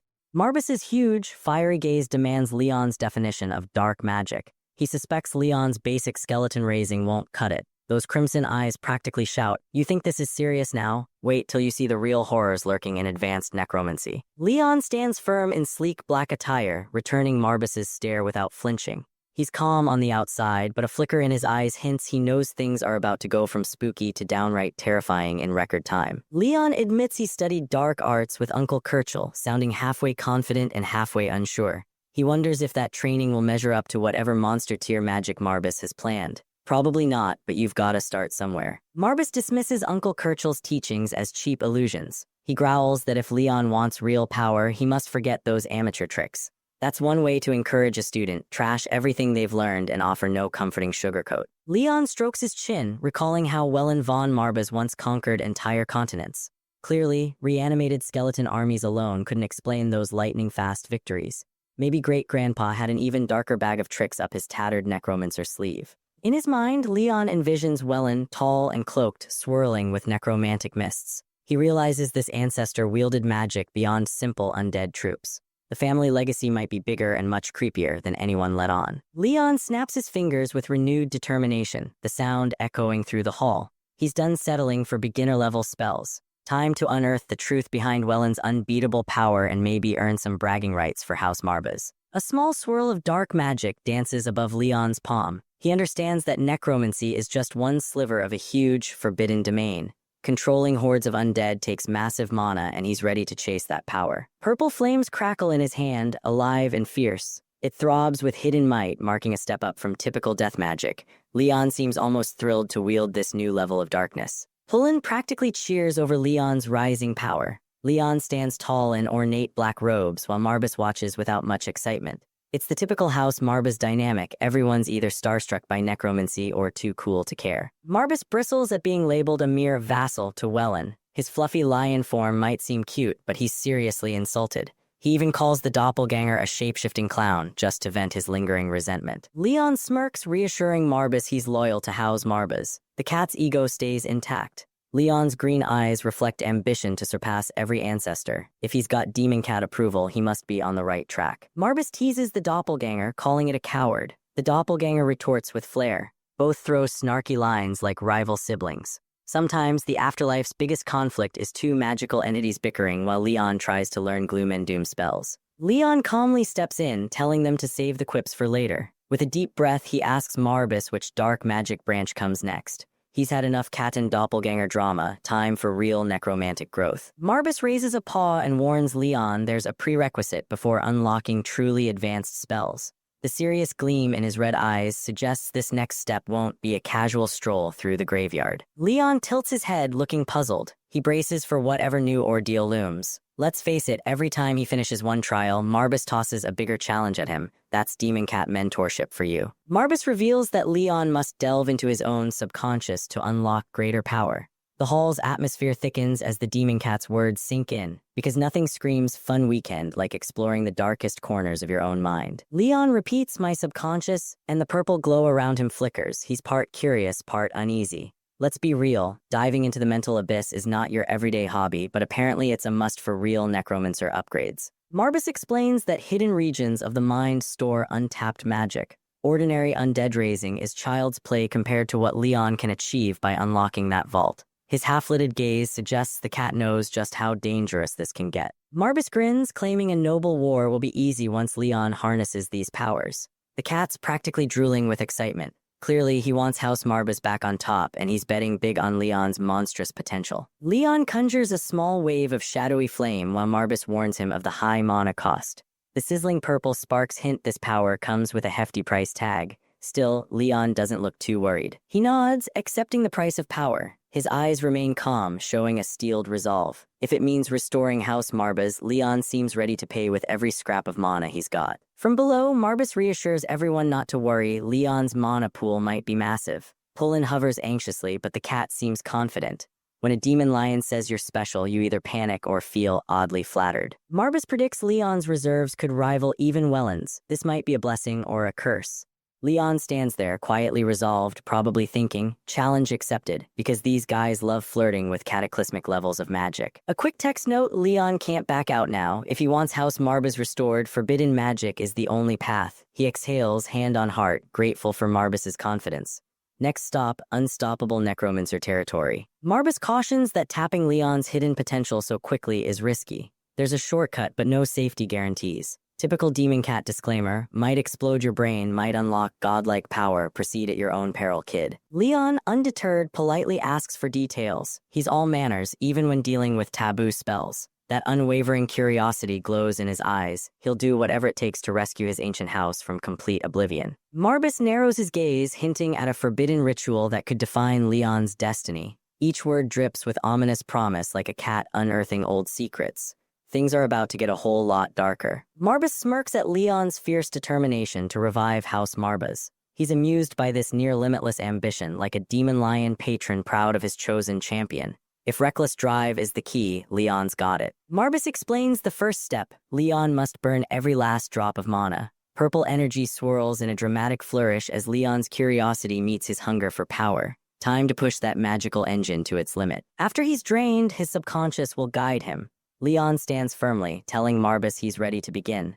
Because if you're not risking permanent coma, are you really showing dedication to a dark, centuries-old family vendetta? Leon unleashes a burst of purple magic, eyes shining gold. The text clarifies his raw ambition for power. He's in it to restore House Marbus. Whether this leads to triumph or meltdown remains to be seen. Exhausted, Leon lowers his hand, sweat on his brow. He announces he's reached his mana limit, somehow proud of the near-fatal drain. Congratulations, you've emptied your magical tank. Next step, mysterious mind journey, obviously. Leon staggers and Pullen lunges to catch him. Purple sparks still float around, proof of the insane magical strain. Seems like half of Leon's training sessions end in near collapse, but that's dark magic for you. Pullen cries, begging Leon not to abandon them. The retainer's loyalty is in full heartbreak mode. House Marbus's hopes hinge on this kid not dying mid-spell, so the tears are somewhat justified. Marbus steps in, scolding Pullen for clinging. He insists Leon isn't your average mortal, so no babying allowed. The Demon Cat basically says, relax, he'll be fine or not. Either way, trust the process. Pullen trembles, arguing that Leon's still a young lord with limited real-world dark magic experience.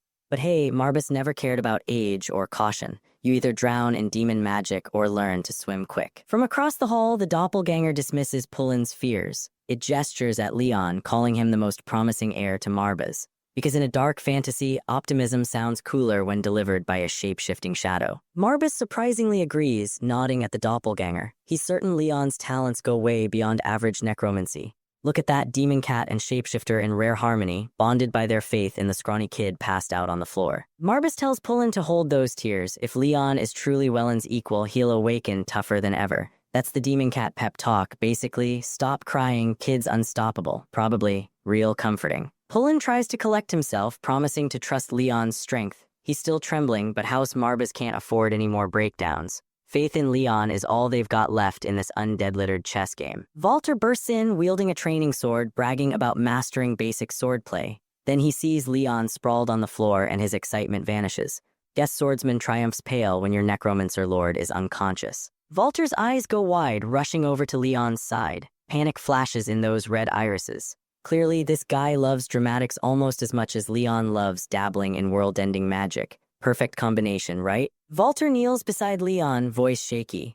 Pullen advises him to calm down. One meltdown is enough for the day. Both care deeply for their young lord, but dramatic outbursts won't fix this magical coma crisis. Walter whispers his unshakable belief in Leon's resilience. Even seeing him out cold doesn't weaken that faith. Because if you can't trust your necromancer boss to cheat death, who can you trust in this realm? Marbus hovers overhead, unimpressed by human theatrics.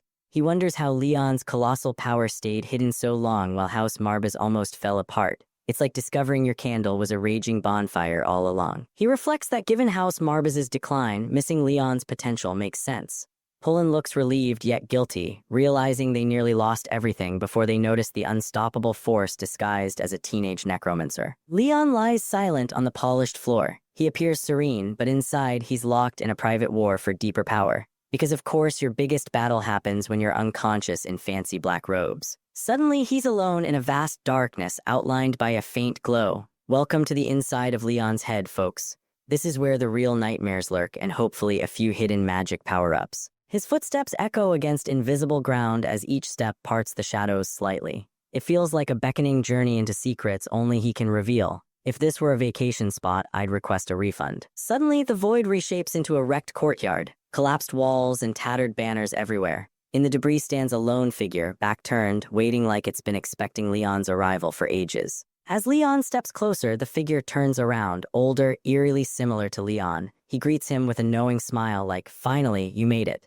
Because who doesn't love meeting an older clone in a dreamscape? Leon is stunned, staring at this older look-alike. Is it a future version of himself or someone else entirely? Confusion hits hard, but in necromantic dream logic, you just roll with it and ask questions later. The older figure's smile radiates serene confidence, like he's survived countless battles. He really does resemble Leon, just with extra wisdom in those eyes. Honestly, it's like Leon meets his calmer, less freaked-out self. He suggests they walk and talk, saying there's much to discuss. The ruined courtyard feels deserted, but the stranger is totally at ease. Looks like we're about to uncover some buried family secrets in this mental ruin. Leon whispers, "Father," realizing this familiar face might be the dad he once knew. Why he's showing up in Leon's subconscious remains a mystery. But hey, if any place to reunite with Dad, it's inside your own mind. Leon's dropped into a ruined courtyard of shattered towers, pitch black sky overhead. Silence rules, and he feels this isn't reality, just haunted by House Marbus's tragic past. Up ahead, a tall silhouette stands by a stone staircase, totally ignoring Leon. He's torn between dread and hope, sensing hidden truths about his family's lost legacy. Stepping up cracked stairs, Leon recognizes the figure's stance, eerily like his father. The face stays hidden, regrets swirl, but he's determined to uncover whatever waits up there. Leon freezes just before the final step, and the figure also pauses mid-step. A chilling hush takes over. Facing these buried secrets might boost Leon's necromancy. The figure pivots slightly, telling Leon his presence proves he's tapped unknown magic. Calm voice and faint pride mix like a father thrilled his kids finally pushing boundaries. Leon admits he's clueless about how deep his power runs. He just knows House Marbus needs saving. Luckily, his loyal crew stands with him, no hesitation. Images of Pullen, Walter, the doppelganger, and Marbus rush through Leon's mind. Their devotion moves him, proving real power is fueled by magic and loyalty. The father's face softens as he calls Leon lucky to have such allies. Support can matter as much as any spell. They share a quiet spark of hope for House Marbus. Dad reveals he's merely a memory from his battle with Alan Sylvester, which cost his life. Leon feels regret yet grows determined to succeed where Dad failed. Leon grasps this surreal truth. Once formidable, Dad is now just an echo. Still, these dream lessons might guide his path and sharpen his inherited power. Dad admits his defeat came partly from weak magic skills. Leon feels that sting of frustration and silently pledges to rise beyond such shortcomings. Despite his faults, Dad insists he can still offer guidance in this spectral form. Leon is grateful, sensing this dream might hold the key to saving House Marbas. Dad flashes back to his younger days, struggling with necromancy under Marbas's watch. Little Lion Marbas looks unimpressed, reminding everyone that dark art is no easy ride. He tried touching the sacred Necronomicon, but it stayed silent. Leon sees how that crushing failure wounded Dad, paving the way for a tough childhood. Returning to the present, Dad urges Leon to choose a brighter path. He spots a rare spark that could eclipse their founder's feats. Leon feels both duty and excitement. Dad steps in, revealing he crafted a potent spell to funnel ancestral mana into Leon. He'll only grasp a fraction now, yet Dad's pride is unmistakable. With a somber smile, Dad says this mana infusion confirms Leon as patriarch, warning that such power can be a precious gift and a heavy burden. Leon remembers those red flags about taking in someone else's mana. The risks are serious, yet he can't shrug off Dad's offer, even in a dream. A sudden vision shows a faceless soul drowning in purple mana, destroyed by reckless ambition. Leon steels himself, determined not to repeat that tragic misstep. Dad explains each caster's mana carries their personal will, making ancestral absorption dangerous. Still, he trusts Leon's grit to handle the risk without losing himself. The father places a hand on Leon's shoulder, calling him a blank slate for dark magic. It's absurdly rare since well in Von Marbas's era and Leon's mind reels. Leon echoes blank slate while staring at his hand, trying to process it all.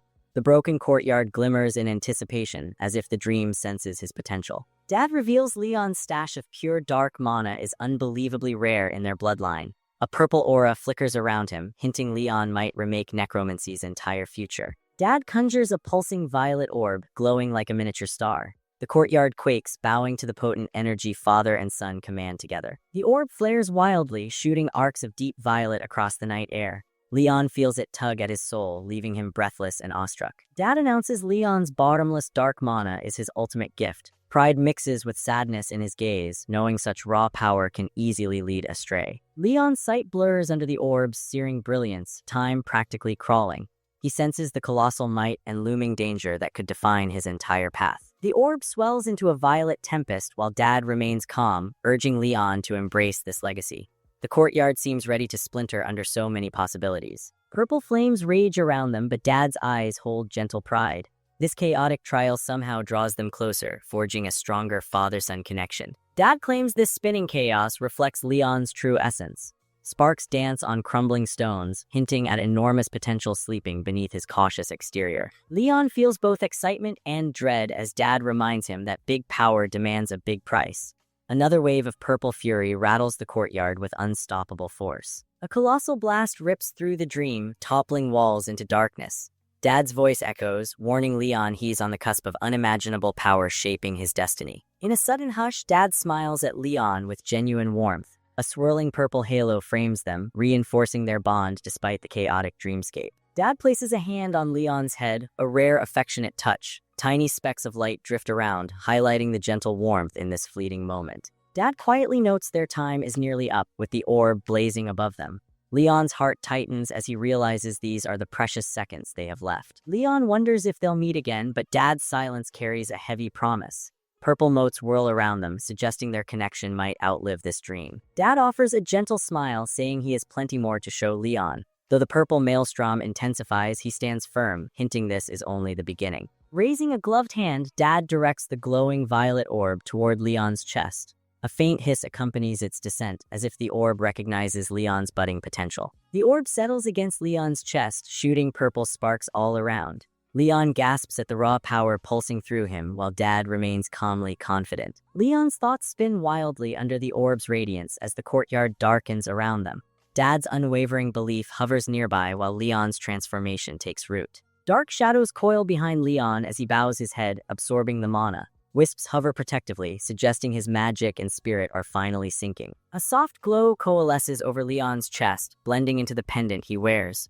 A subtle magical hiss hints that the amulet is awakening with fresh possibilities. Dad announces the pendant's true name, Greed. It devours whatever lies beneath Leon's path in pursuit of ambition, a fantastic gift or potential disaster depending on his choices. He lifts the amulet carefully, reminding Leon never to forget its name or purpose. Their eyes meet, both aware this artifact could seal Leon's fate. Leon softly repeats greed as the courtyard floor suddenly splits with a deafening crack, signaling the dream's end. Anxiety and resignation flicker across his face. Dad smiles gently, assuring Leon they'll meet again if his heart yearns for it. As the ground crumbles, Dad's calm helps Leon keep his footing amid chaos. He hopes they'll reunite soon, his voice laced with optimism. Broken stone chunks float like tiny islands, framing these last precious seconds of fatherly closeness. They share one final look before the world crumbles away. Dad disappears, yet an unseen thread still binds them, leaving Leon with renewed resolve. Elsewhere, Dad stands on a lone floating slab, peering into darkness.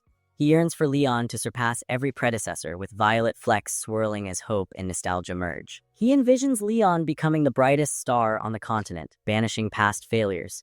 Though Dad can't steer events directly, his unwavering faith echoes in the silence. He admits this colossal dark mana might either save Leon or doom him.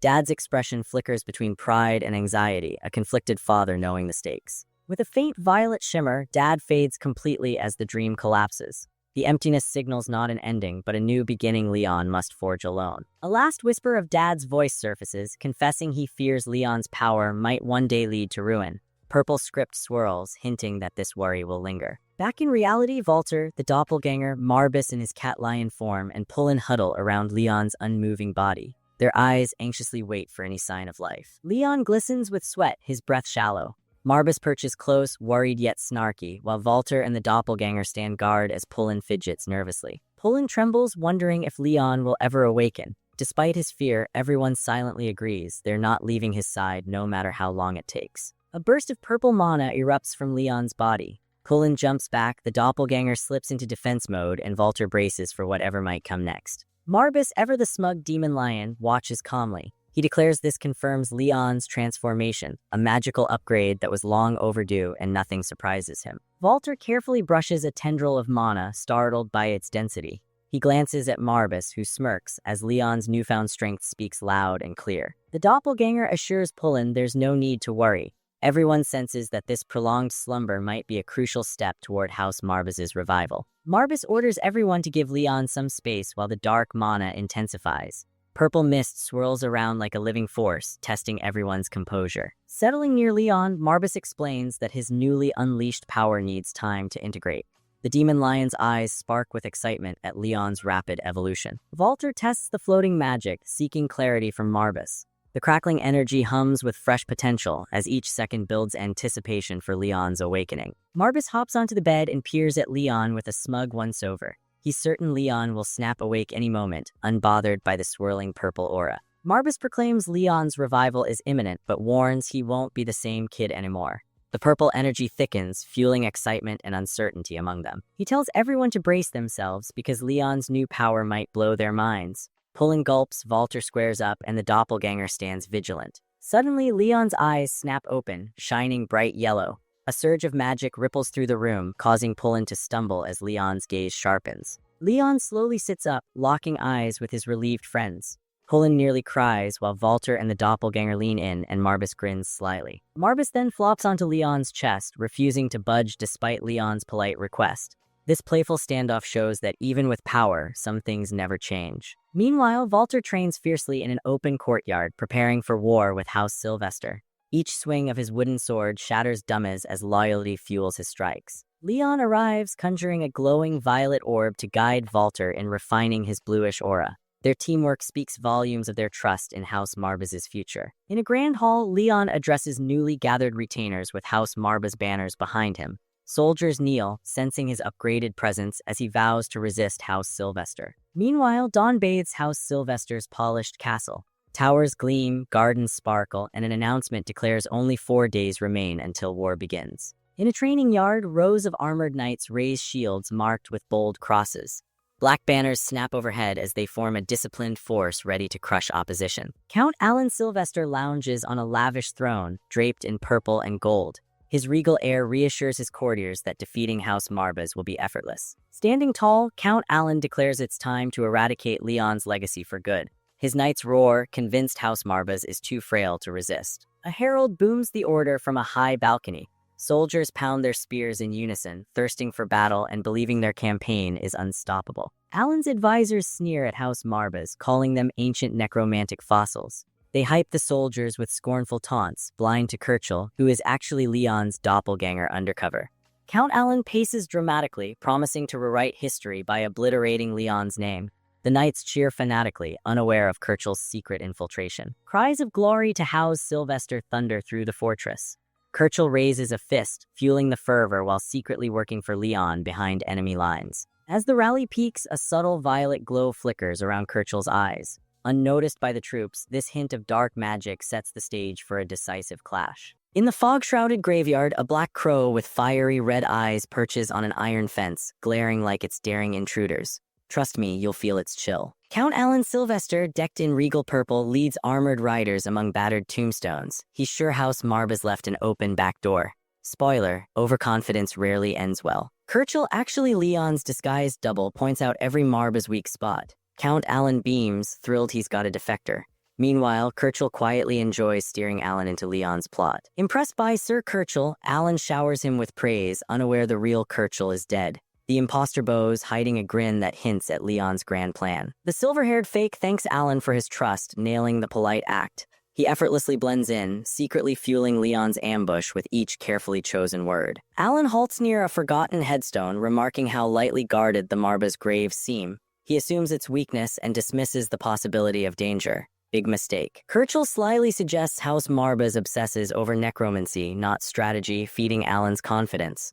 The Count practically salivates at the thought of a cakewalk victory. Alan calls Marbas a decaying relic. He vows to crush whatever pride remains, seeing them as relics clinging to glory they tossed away long ago. Kirchel hesitates just enough sweat to hint tension, then reassures Alan. Inside, he's delighted, nudging the unsuspecting Count further into Leon's awaiting trap. Alan senses the pause, demanding answers. Fog thickens, matching the standoff vibe. It's as if the graveyard itself leans in to hear the conflict. Kirchel denies any doubt, addressing Alan respectfully. Despite the pressure, his facade remains flawless while discreetly guiding Alan toward Leon's setup. Satisfied, Alan orders his men forward. Silhouettes dissolve into the mist, clueless they're marching into a carefully baited trap on Marba's soil. Alan suddenly stiffens, spotting something ominous in the haze. His earlier bravado wobbles, sensing this graveyard might not be as empty as he presumed. He sees House Marba's soldiers marching in close formation. Their spears glint under moonlight, sending a chill through Alan's cavalry. Surprise, the tombstones aren't deserted. Leading them are Leon and Walter, radiating an eerie aura. Each heartbeat throbs with tension, reminding everyone that House Marbas is no pushover. Both forces freeze mere steps from colliding. Silence crushes the air. Nobody speaks, but the impending clash could alter the entire war's balance. Leon greets Alan with a calm, slightly mocking smile, like he planned this rendezvous. Civil words aside, he's essentially saying, "Welcome to my spiderweb." Alan's face darkens. He expected a skeleton crew, not a full battalion. Feeling tricked, he seethes at being outmaneuvered. Tip, always double-check intel before barging in. Alan grips his sword hilt under the moonlight, poised to strike at the slightest trigger. Tension hums like electricity about to spark. Consumed by suspicion, Alan attacks Kirchel, accusing betrayal. His blade rips through the gloom, demanding to know if this defector deceived him from the start. Dark purple energy flares around Kirchel, shrieking like restless spirits. The ground vibrates with necromantic might, rattling anyone who believed this was a normal fight. Kirchel's form ripples in that purple haze. Even injured, he looks disturbingly smug, as if pain barely registers.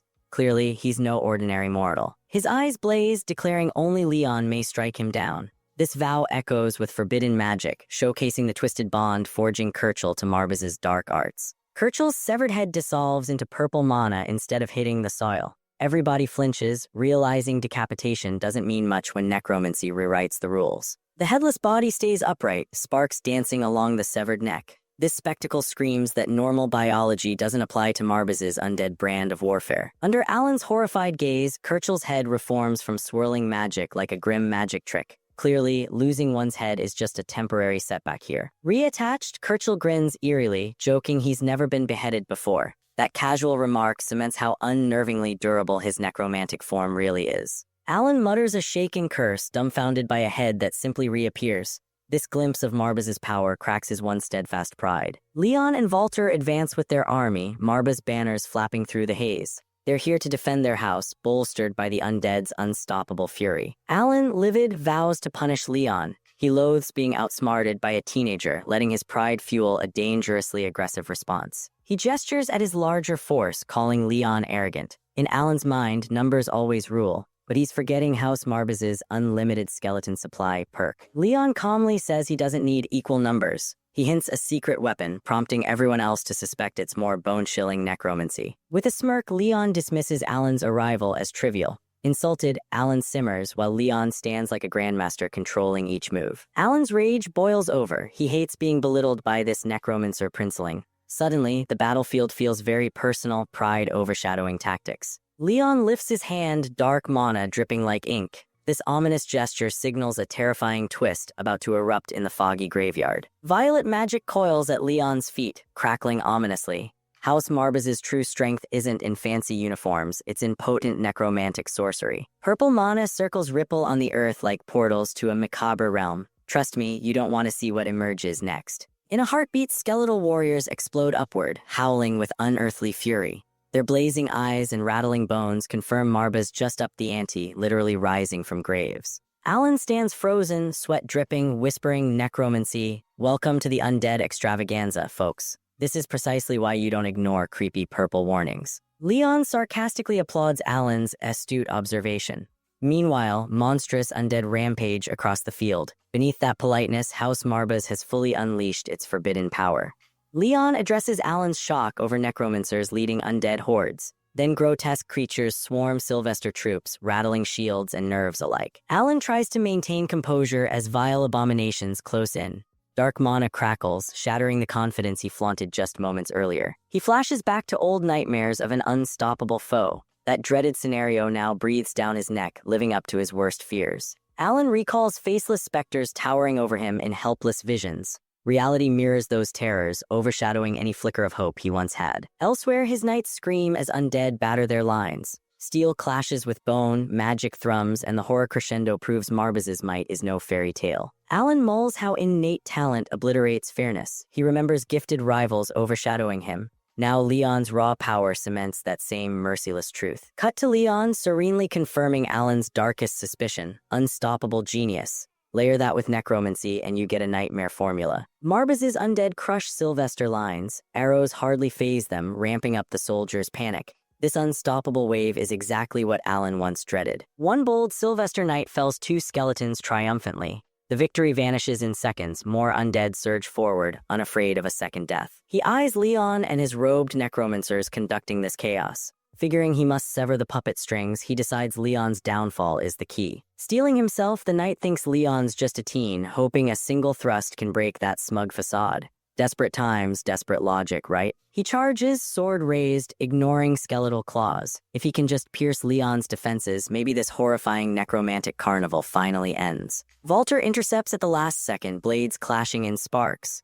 The knight realizes Leon's no sitting duck, there's lethal backup defending him. Walter's red eyes lock onto the knight as their swords grind. Fear nips at the knight's courage, but he won't back down. Walter pivots, slamming a punishing blow. The knight staggers, clutching his weapon. Pain gnaws at him, but he won't abandon his target, Leon. He roars, "Who dares bar my way?" The question echoes, revealing he's battered but unwavering. Nothing will stop him from reaching Leon. Walter politely apologizes, stating his sworn duty is to protect Leon. Translation, step aside or face a swift end. Your choice, pal. He smiles calmly, radiating utter confidence. That unshakable resolve rattles the knight, who realizes Walter forms an immovable shield in front of Leon. Meanwhile, fresh undead waves engulf Sylvester's lines. Bone crackles, screams echo, and the fog roils with twisted magic. Nightmarish chaos reigns. Alan, seeing catastrophe brewing, commands his mages to strike. Lightning crackles overhead, aiming to incinerate these reanimated fiends before they shatter Sylvester's ranks completely. Sylvester's robed sorcerers form up, blue sparks leaping between their hands.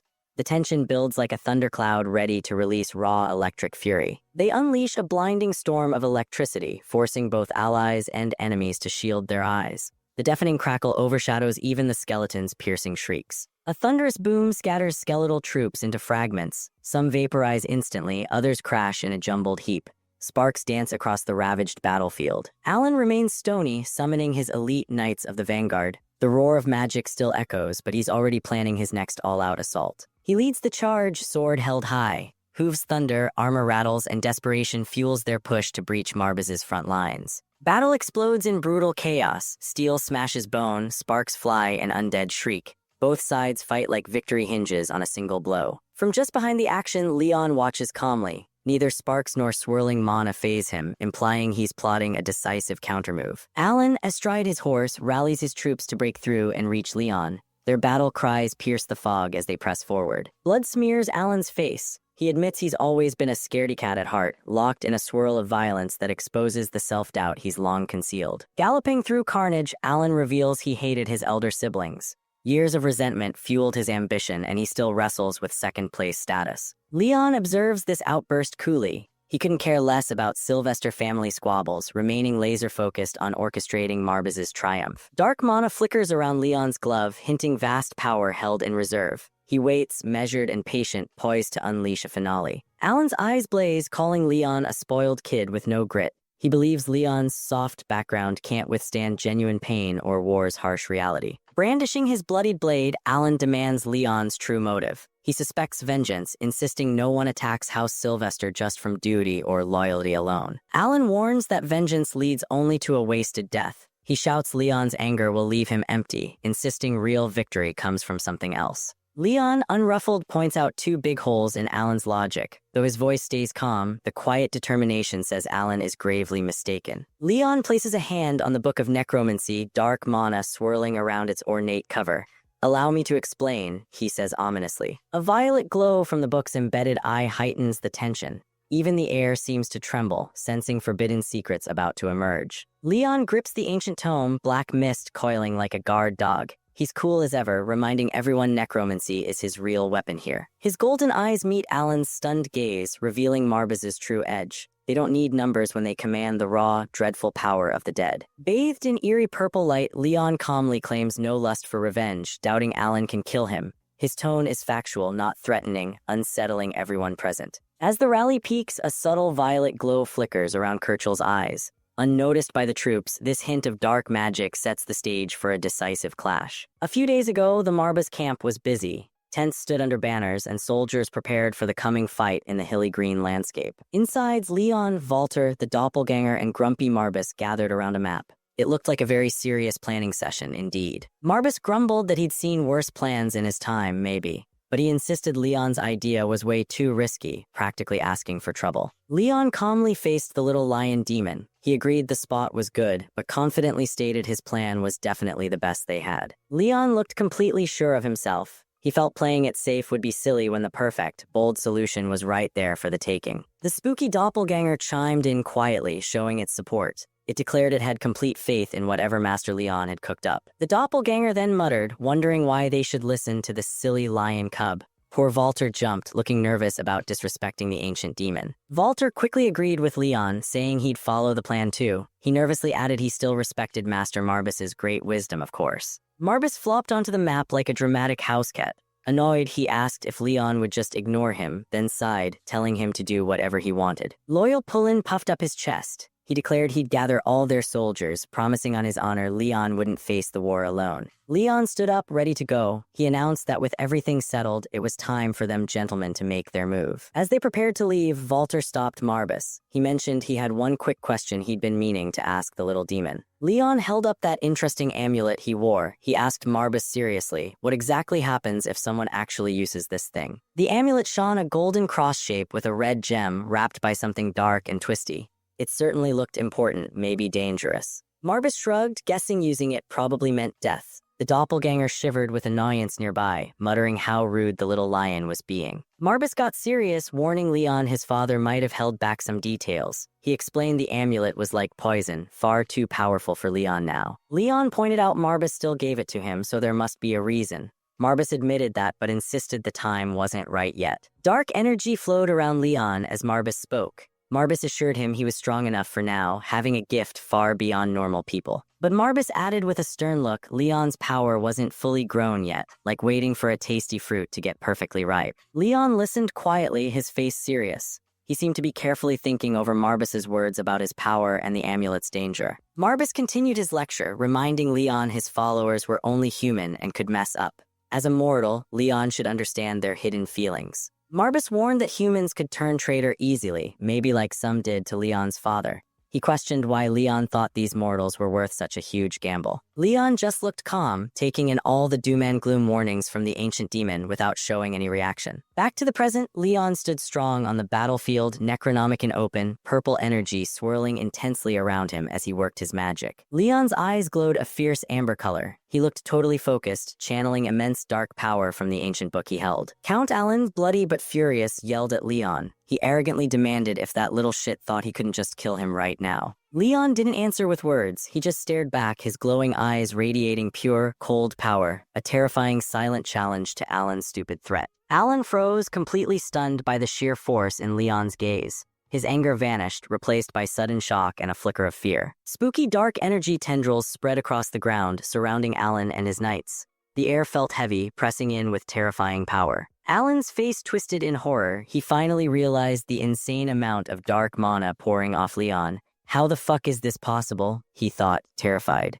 Alan gaped, realizing Leon wasn't just strong, but incredibly precise. He was using magic perfectly. How did this kid get such insane control? Leon's eyes burned brightly as he spoke, his voice echoing with power. He called out, commanding all loyal Marbus servants from the underworld to listen. Raw panic hit Alan. His gut screamed that something truly terrible was about to happen, a deep, instinctive warning of disaster. Alan gripped his sword tightly, steeling himself. Whatever messed up show was about to start, he had to try and stop it. Stop him, stop that boy from casting his spell. Alan shrieked desperately, ordering his soldiers forward against the overwhelming dark power. Leon's eyes narrowed, full of command. He announced that the true heir of House Marbus was officially calling them all to fight. The ground trembled violently as Leon finished his spell, calling his forces.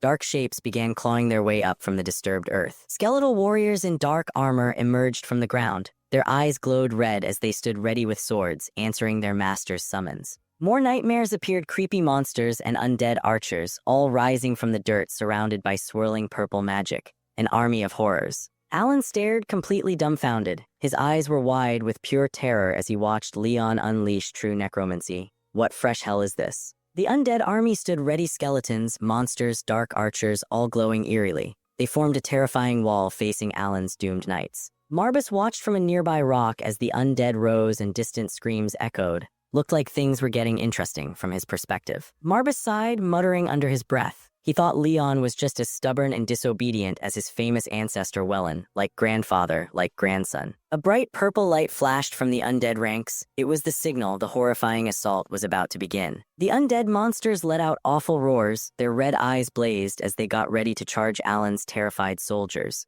Things were about to get messy. A huge, muscular demon figure roared loudest of all. It hefted a giant spiked mace, looking like it could smash anything in its path. The big demon swung its mace with terrifying speed. Soldiers went flying like rag dolls, proof that these undead weren't messing around. Creepy undead mages gathered purple energy in their bony hands. They prepared to blast the trapped knights with dark, powerful magic spells. Dark magic exploded among Alan's knights. The blasts sent them tumbling, shattering their defenses and causing total chaos in their ranks. Curses, Alan screamed, watching his army fall apart. It's a trap, that fucking kid lured us here for this. He finally got it, too late. Alan fought desperately, sword swinging against the relentless skeletons. He has a whole army of undead. He yelled, stating the obvious, terrifying truth. Sweat dripped down Alan's face. His eyes showed fear and exhaustion as he finally understood how badly he'd messed up underestimating Leon. But Leon clutched his chest, looking strained. The powerful purple energy around him flickered. Commanding this spooky army was clearly hard work. Suddenly, Leon coughed, spitting blood. Using the Necronomicon's dark magic was definitely taking a serious toll on his body.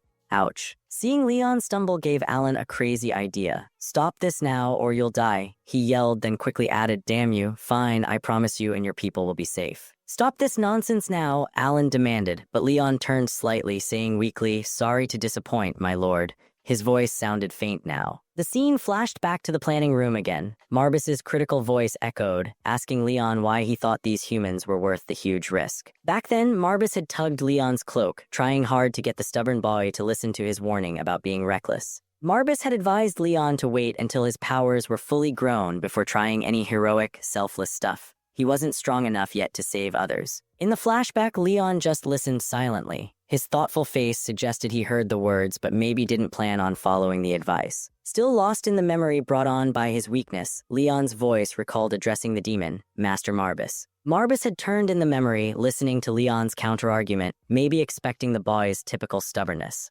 Leon had questioned Marbus's fruit analogy back then. Why wait for fruit to ripen? Couldn't you pick it early and let it ripen later, showing his impatience? The scene snapped back to the grim present reality. The battlefield was a mess of bodies and broken flags filled with awful sounds. This was the price. Count Alan threw his head back and screamed. It was a raw sound of pure fury and despair as his army was destroyed around him. Leon walked slowly across the muddy, blood-stained ground. He stepped past fallen swords, heading straight for the defeated Count Alan. Leon stopped, looking down. Count Alan was kneeling, beaten and exhausted, surrounded by the ruins of his once proud force. Total defeat. Alan looked up, his face a mess of shock, fear, and humiliation.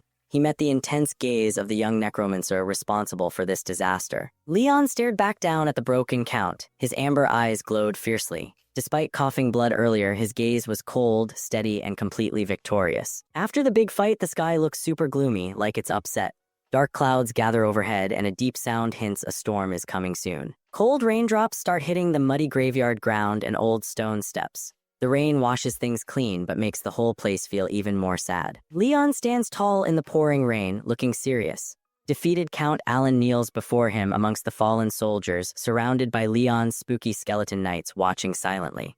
Count Alan, looking totally worn out, asks Leon with desperate eyes if he truly didn't do all this just to get back at him. Leon looks down, a little blood on his lip, showing the fight was tough. He quietly agrees that simple revenge wasn't his only reason for fighting. Alan sees a tiny bit of hope and starts begging Leon, gesturing weakly with his hand while kneeling in the mud and rain. Bowing his head low, Alan pleads for his life. He admits he totally doesn't deserve mercy after trying to wipe out Leon's family before. Looking up frantically, Alan promises he'll never bother House Marbus again. He also swears he won't tell a soul about Leon's scary magic powers. Leon just listens quietly for a moment, his face hidden by the rain. The defeated Count nervously waits for an answer to his desperate pleas. Leon's expression gets sharp and cold. He asks Alan why he'd think they were ever friends enough for him to expect such big favors now. Alan stutters, trying a different tactic. He nervously argues that taking revenge will just start a never-ending cycle where their families keep fighting forever. Leon just stares back with his intense green eyes, totally unimpressed by Alan's warning. The blood mark reminds everyone how serious this fight was. Oh, Alan sees the cold look in Leon's eyes and pure terror washes over his face. The rainy graveyard suddenly feels extra spooky now. Alan shouts in panic that he didn't want to attack. He begs Leon to understand, saying that leading a noble house forces you into tough choices. He grabs his chest dramatically, insisting that lords have to do whatever it takes, even bad things, to help their family succeed.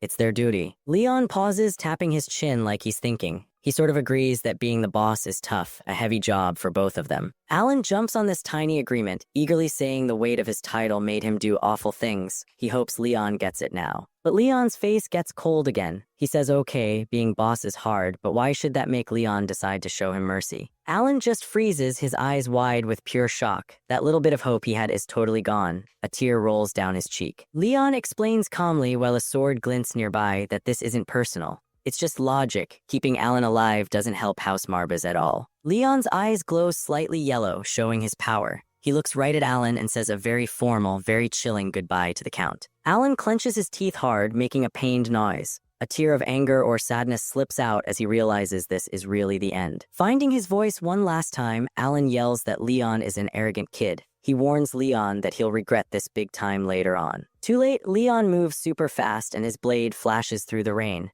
Alan's warning about the power Leon uses gets cut off abruptly. Leon watches without expression as blood splatters nearby. He stands still in the heavy rain, the grim task finally completed without any hesitation. Count Alan's body falls onto the muddy ground with the others. Leon stands over the messy battlefield, his weapon lowered, surrounded by his quiet undead army. The spooky dark energy around Leon's skeleton knights starts fading away. Their red eyes flicker out as the magic ends, showing the fight is truly over. Just as his summoned army disappears completely, Leon suddenly gasps. Looks like winning such a huge magic fight came with a painful price for him. He stumbles, grabbing his chest. Leon knew using that much incredible power would probably make him feel pretty weak and shaky afterward. He He feels it now. Wisps of dark magic swirl around Leon as he struggles to stand straight.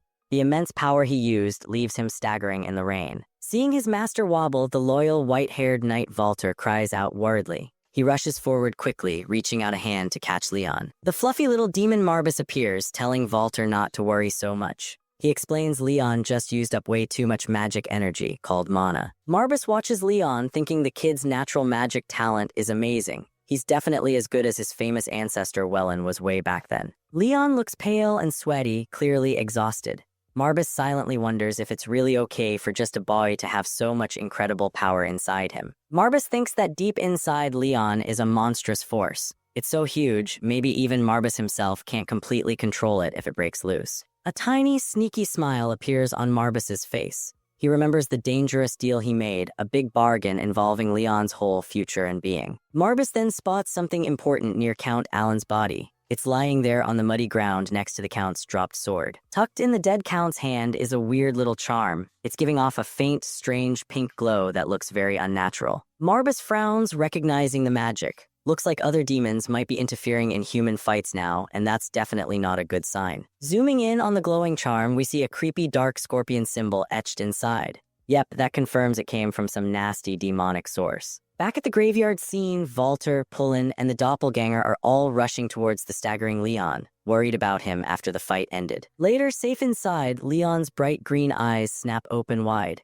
He's finally awake after resting and recovering from using all that powerful magic energy. Leon wakes up in a comfy bed surrounded by his crew, Walter, Pullen, Marbus, and the doppelganger, looking like a cool purple shadow guy now. Pullen feels terrible, bowing low and dramatically asking forgiveness, even offering his head.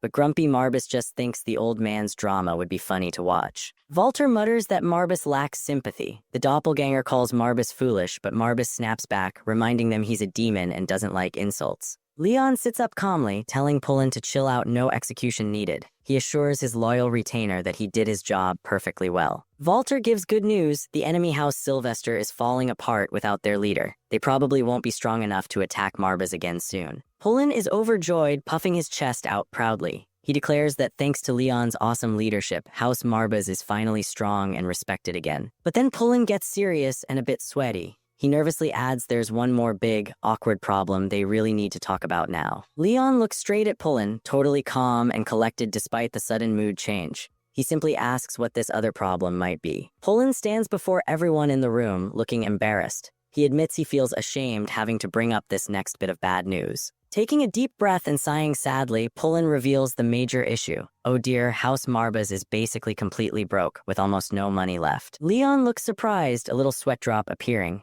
Pullen adds it's even worse, the house also owes a lot of money. Leon asks him to repeat that. Marbus waves a paw dismissively, saying being broke isn't that bad. Just make the Sylvesters pay tons of money. Pullen nervously replies, well, usually. But Pullen explains, showing images of the Emperor and Prince. The big bosses in the Imperial family specifically said no asking the Sylvesters for money. Marbus is annoyed, demanding to know why the Empire would do that.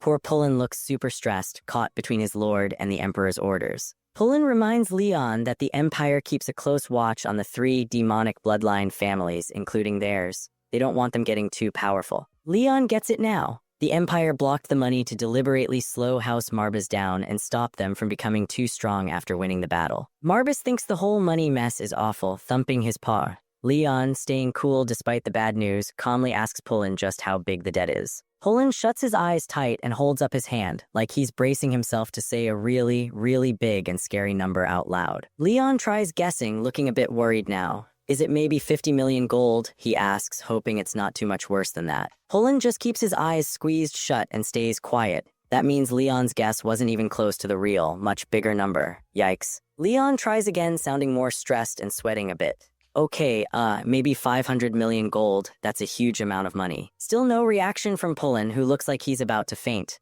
Nope, the actual debt must be even more ridiculously, impossibly high. Leon looks shocked, muttering it surely can't be 5 billion. He thinks how easy just 500,000 would be to repay compared to that. Pullen bows slightly, sadly confirming Leon's worst fear was actually correct. Leon asks, correct about which part? Hoping he misheard something important. Pullen looks incredibly pained, like telling this secret hurts him physically. He takes one last deep breath before finally revealing the awful truth. He confirms the massive debt is indeed 5 billion gold. Leon is stunned, remembering being poor as a kid. This amount seems truly impossible to handle. Meanwhile, somewhere else entirely, a fancy-looking young man arrives. He has cool blue-tipped braids and looks very calm and put together. Who's this guy? This well-dressed newcomer is Richel de Flamel. He's a big-shot mage and school founder, and he's just arrived on horseback in Marba's territory. As Richel looks around the town, a sharp-dressed woman walks up. She greets him politely, calling him Master Richel like they already know each other. This woman is Carleen, a boss in a big criminal group called Lunatic. Her introduction card calls her a ruthless loan shark. Sounds dangerous. Richel seems nervous seeing her. He reminds Miss Carleen he thought his school paid back all the money they owed her group a long time ago. Carleen just smiles smoothly. Did he really think she came all this way for his old debt? Nah, she tells him her business isn't with him today. Richel apologizes, looking stressed again. He admits he still has bad memories of dealing with scary loan collectors from his past money troubles. Carleen gives a playful wink, remembering how desperate he was back then. She cheekily reminds him that's why reading the fine print is always important. Richel decides it's time to stop the small talk. He turns away slightly, ready to focus on why he actually came to this place. He gets off his horse, standing firm on the ground. Seems like he's preparing for whatever business brought him to the Marba's lands now. Carleen joins him, walking confidently. She guesses out loud that they probably both came here hoping to meet the very same important person. Poland addressed Leon with gravity, announcing that the total debt owed by House Marbas amounted to 5 billion gold. Silence filled the room, thick with unease, until a sudden knock echoed at the door. Poland moved quickly to answer it. The Marbas turned toward Leon, eyes questioning. Leon responded only with a quiet, hopeful look. Moments later, Poland returned in haste, announcing that there were visitors at the manor.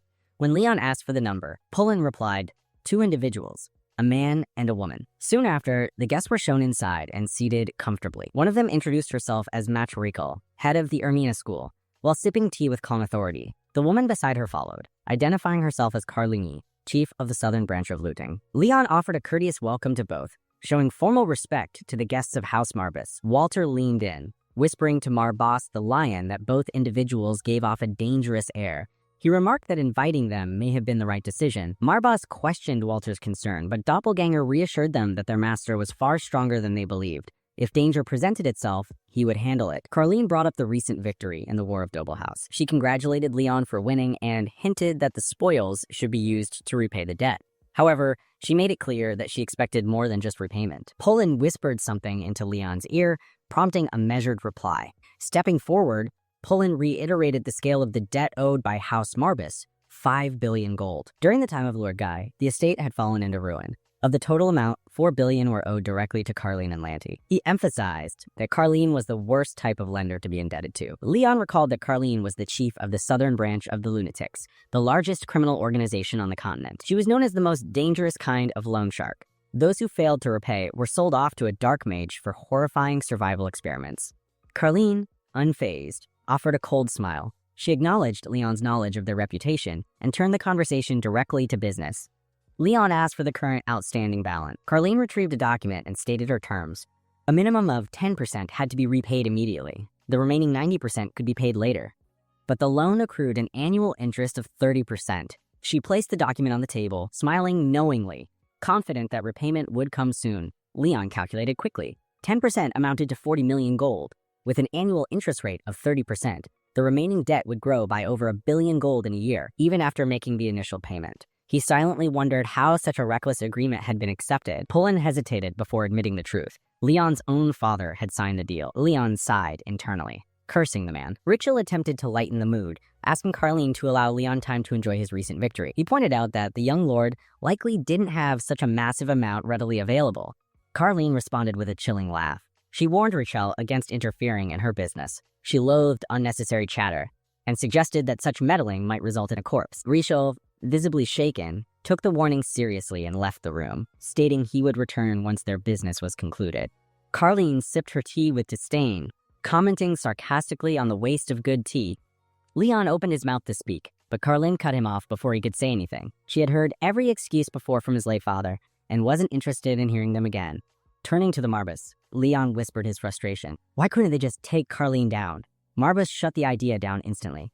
She was too dangerous, and Leon would be torn to pieces if he tried.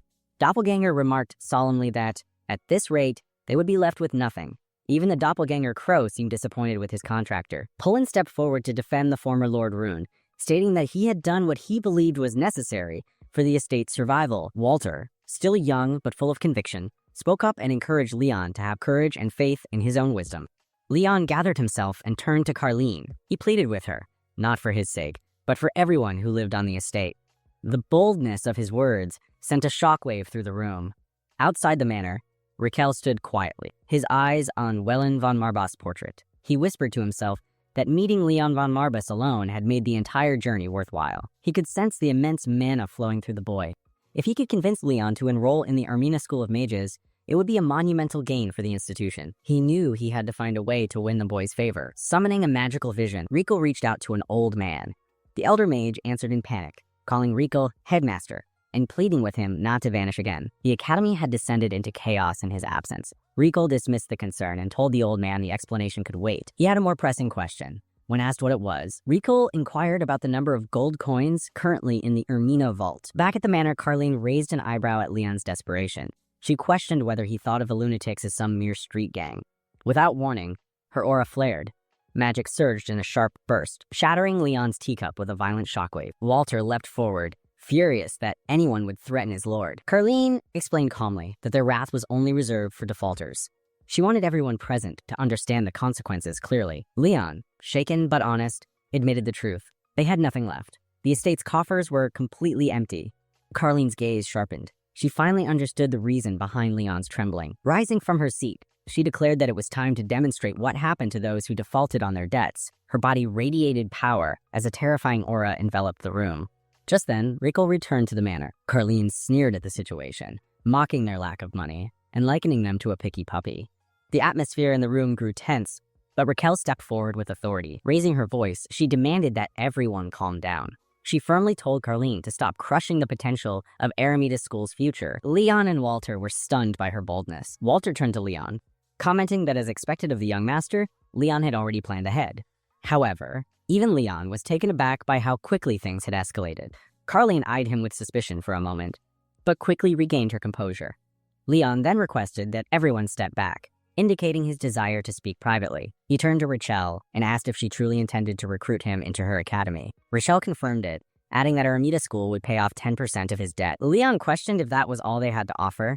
Raquel explained that during the recent regional battle with Sylvester, Leon must have used the magic of summoning the dead.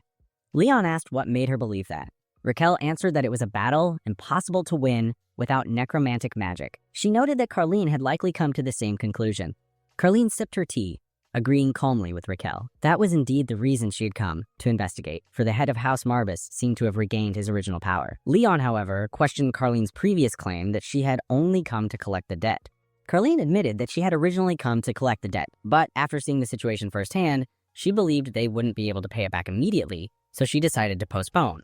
Marbas silently observed, thinking that this had probably been their plan from the start. Leon then said that if Raquel wanted to recruit him and pay 10% of his debt, that was fine, but he didn't understand where their confidence came from. He asked whether he truly had the power to command the undead, or if he had simply sought help from another house or hired mercenaries.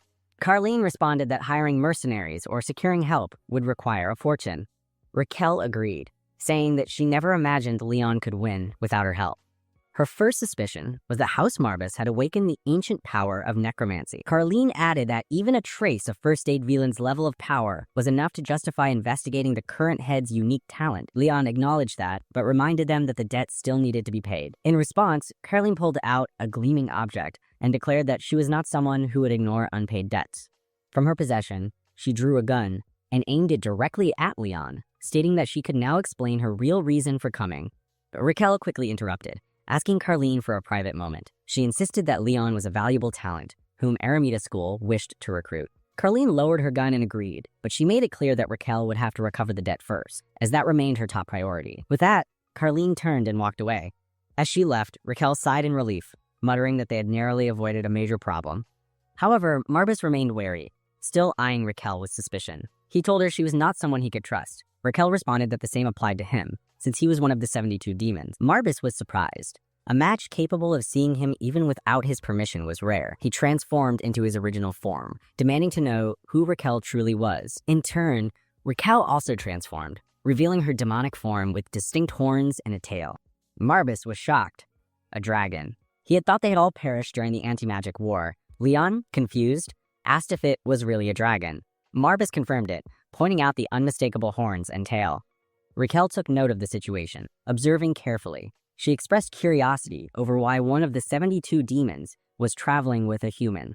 She didn't know the exact reason, but believed it must be connected to the first head. Leon reassured everyone that Lord Marbus stood with humanity and was different from other demons. Marbus agreed, saying that although he was a demon, he didn't share the destructive desires of his kind. The air thickened with unspoken understanding as the two glanced at one another. Raquel acknowledged that if Marbus truly felt that way, then his involvement in human affairs made sense. Her eyes narrowed with a hint of suspicion as she studied him further, sensing there was more to his allegiance than mere coincidence. Leon then asked why Rochelle joined Aramita School and what responsibilities he would be tasked with. Raquel explained that Aramita School was a generally reclusive institution, and Leon would be responsible for managing joint commission work while raising his status as a match. She also mentioned that the Academy's elite system was designed to groom him for far more than just academic achievement. Leon asked if that was all. Marbus interrupted, claiming that wasn't the full truth. Raquel sighed, admitting that they were all quite sharp and promised to speak frankly. She then laid down a serious condition. Leon must not join any other school. Marbus asked if it was simply to prevent Leon from strengthening a rival. Raquel agreed that was one reason, but she added that there was a far more significant reason. She then brought out an object, the same one Sylvester once had. Raquel explained that, apart from Aramita School, there were 2 other prestigious magic academies, and at least one of them worshipped demons, like herself. Hearing this, Marbus's expression darkened. He realized the gravity of the situation. He cursed under his breath, regretting not awakening sooner. Then, he warned everyone that their enemies had finally started making their move, and he questioned what their true goal was. With a final glance at Raquel, Leon nodded. He understood the delicate balance they were all now part of, but he knew that the stakes had just become far higher than they had anticipated. Ritual spoke of the anti-demonic war, the first great clash between humanity and demonkind. The war ended in tragedy with the death of the human sovereign, King Solomon, who used his final breath to seal away the demon Baal. But the seal, though once powerful, had begun to erode with time. The demon could now break free at any moment. Leon recalled unsettling whispers about the Emperor's declining judgment. Once hailed as a wise ruler, he had earned the title of the Witless Emperor. He questioned whether this decline was tied to the demon Raquel had mentioned. Raquel acknowledged Leon's insight, noting that demons were quick to exploit even the smallest weaknesses. She pointed out that Leon should know better than anyone, considering the demon traveling at his side. In his thoughts, Leon remembered that the anti-demonic war had been just as brutal for dragonkind and other species as it was for humans. Rachel affirmed that no demon could claim innocence. Leon then asked whether the real reason Rachel wished to recruit him to her school was because a rival academy had been found in possession of a demonic mark. Rachel confirmed his suspicion and invited him to join the Aramita School, promising not only the unfiltered truth, but access to a vast reserve of knowledge. The Marbus, standing by, dryly remarked that a supply of funds would be preferable. Rachel giggled, expressing regret that they could not assist in that area. Leon, undeterred, asked if there were any leads for earning a steady income. With a hint of excitement, Rachel proposed a solution, the Adventurers Guild. She explained that the guildmaster was a close friend of Carlene. By completing enough contracts, Leon could earn a gold crest and potentially secure jobs paying 10 million gold. Leon was stunned. 10 million at a time? He repeated Rachel's suggestion to the Marbus, again mentioning the Adventurers Guild and the Guildmaster's connection to Carlene. She had advised pursuing enough contracts to earn a gold crest and eventually reach high-paying missions. The Marbus mocked the idea, and the doppelganger nearby warned him not to insult their liege lord. He pointed out that one must first have currency to make currency. The Marbus sarcastically asked where he had learned such wisdom, and the doppelganger replied, it was the old man butler. Meanwhile, Rachel noticed Carlene eavesdropping outside. He called out to her, saying there was no need for shyness. He was certain she had heard everything and asked if she could really turn a blind eye to those in need. Carlene, exasperated, cursed Rachel for knowing her too well. As she entered, Rachel introduced her to the group, pointing out that they were in the presence of a demon who now served Lord Leon. Carlene noted with resignation that first a necromancer and now a demon. Things were never dull when Rachel was involved. They prepared to depart, and Carlene demanded an explanation. She wanted to know how Rachel had roped her into escorting Lord Marbas to the Adventurers Guild. Rachel playfully replied that for someone owing 5 billion gold, going above and beyond didn't seem too much to ask. He asked her to show some heart. Leon questioned what sort of guild required a full escort just to reach. The Marbus shared the same curiosity, noting that no such institution existed in his time, and found it amusing how mortals passed their time. Carlene explained that the Adventurers Guild was an agency for accepting dangerous missions on others' behalf. It was a place where adventurers could form their own parties, split their earnings, and build their reputation however they pleased. Of course, many failed and died, often forgotten without a word of warning. But the chance of earning tens of millions from the right mission was a powerful temptation. The Marbus compared it to an enticing flame, drawing in 1,000 moths to test their luck. Rachel countered that it wasn't quite so grim. The guild operated on neutral ground, and members who made a name for themselves could be recruited as knights or mages by neighboring nations. In truth, adventuring was one of the most lucrative professions for those with the strength to survive. Leon then asked about the guild's crests and ranks. Rachel happily deferred the explanation to Carlene. Irritated, Carlene asked if she was now expected to act as his personal guide. Still, she explained the ranking system. Adventurers were divided into 5 ranks: bronze, silver, gold, white gold, and black, in ascending order. Each crest allowed access to higher-level missions. Leon concluded that reaching Black Crest status must offer the highest earnings. Rachel agreed, but warned that it was nearly impossible to achieve. Fewer than 10 Black Crest adventurers existed on the entire continent, and each mission at that level cost at least 100 million gold to initiate. Such wealthy clients were rare. Carlene advised Leon to first see if he even qualified for a Bronze Crest. Imperial law made it difficult for someone his age to register as an adventurer. Rachel lightly scolded Carlene for dampening Leon's excitement and suggested they start with signing him up for the entrance process. As they arrived, Leon observed the guild's grand structure. It was exactly what one might expect of an adventurer's guild. A white-haired youth inside took note of the newcomers. Sensing something unusual, he remarked that trouble might be on the horizon. As Leon entered, the sound of busy chatter and the clinking of weapons echoed through the guild's hall. Various adventurers, some in rough, battle-worn armor and others dressed in more polished attire, were exchanging stories of their latest missions. We then see Leon and his mates purposefully entering into the main guild, where many people were enjoying their drinking and idle gossiping. Clarence slowly looks around the area. The people nearby get quite alert, wondering why she's intently looking around like that.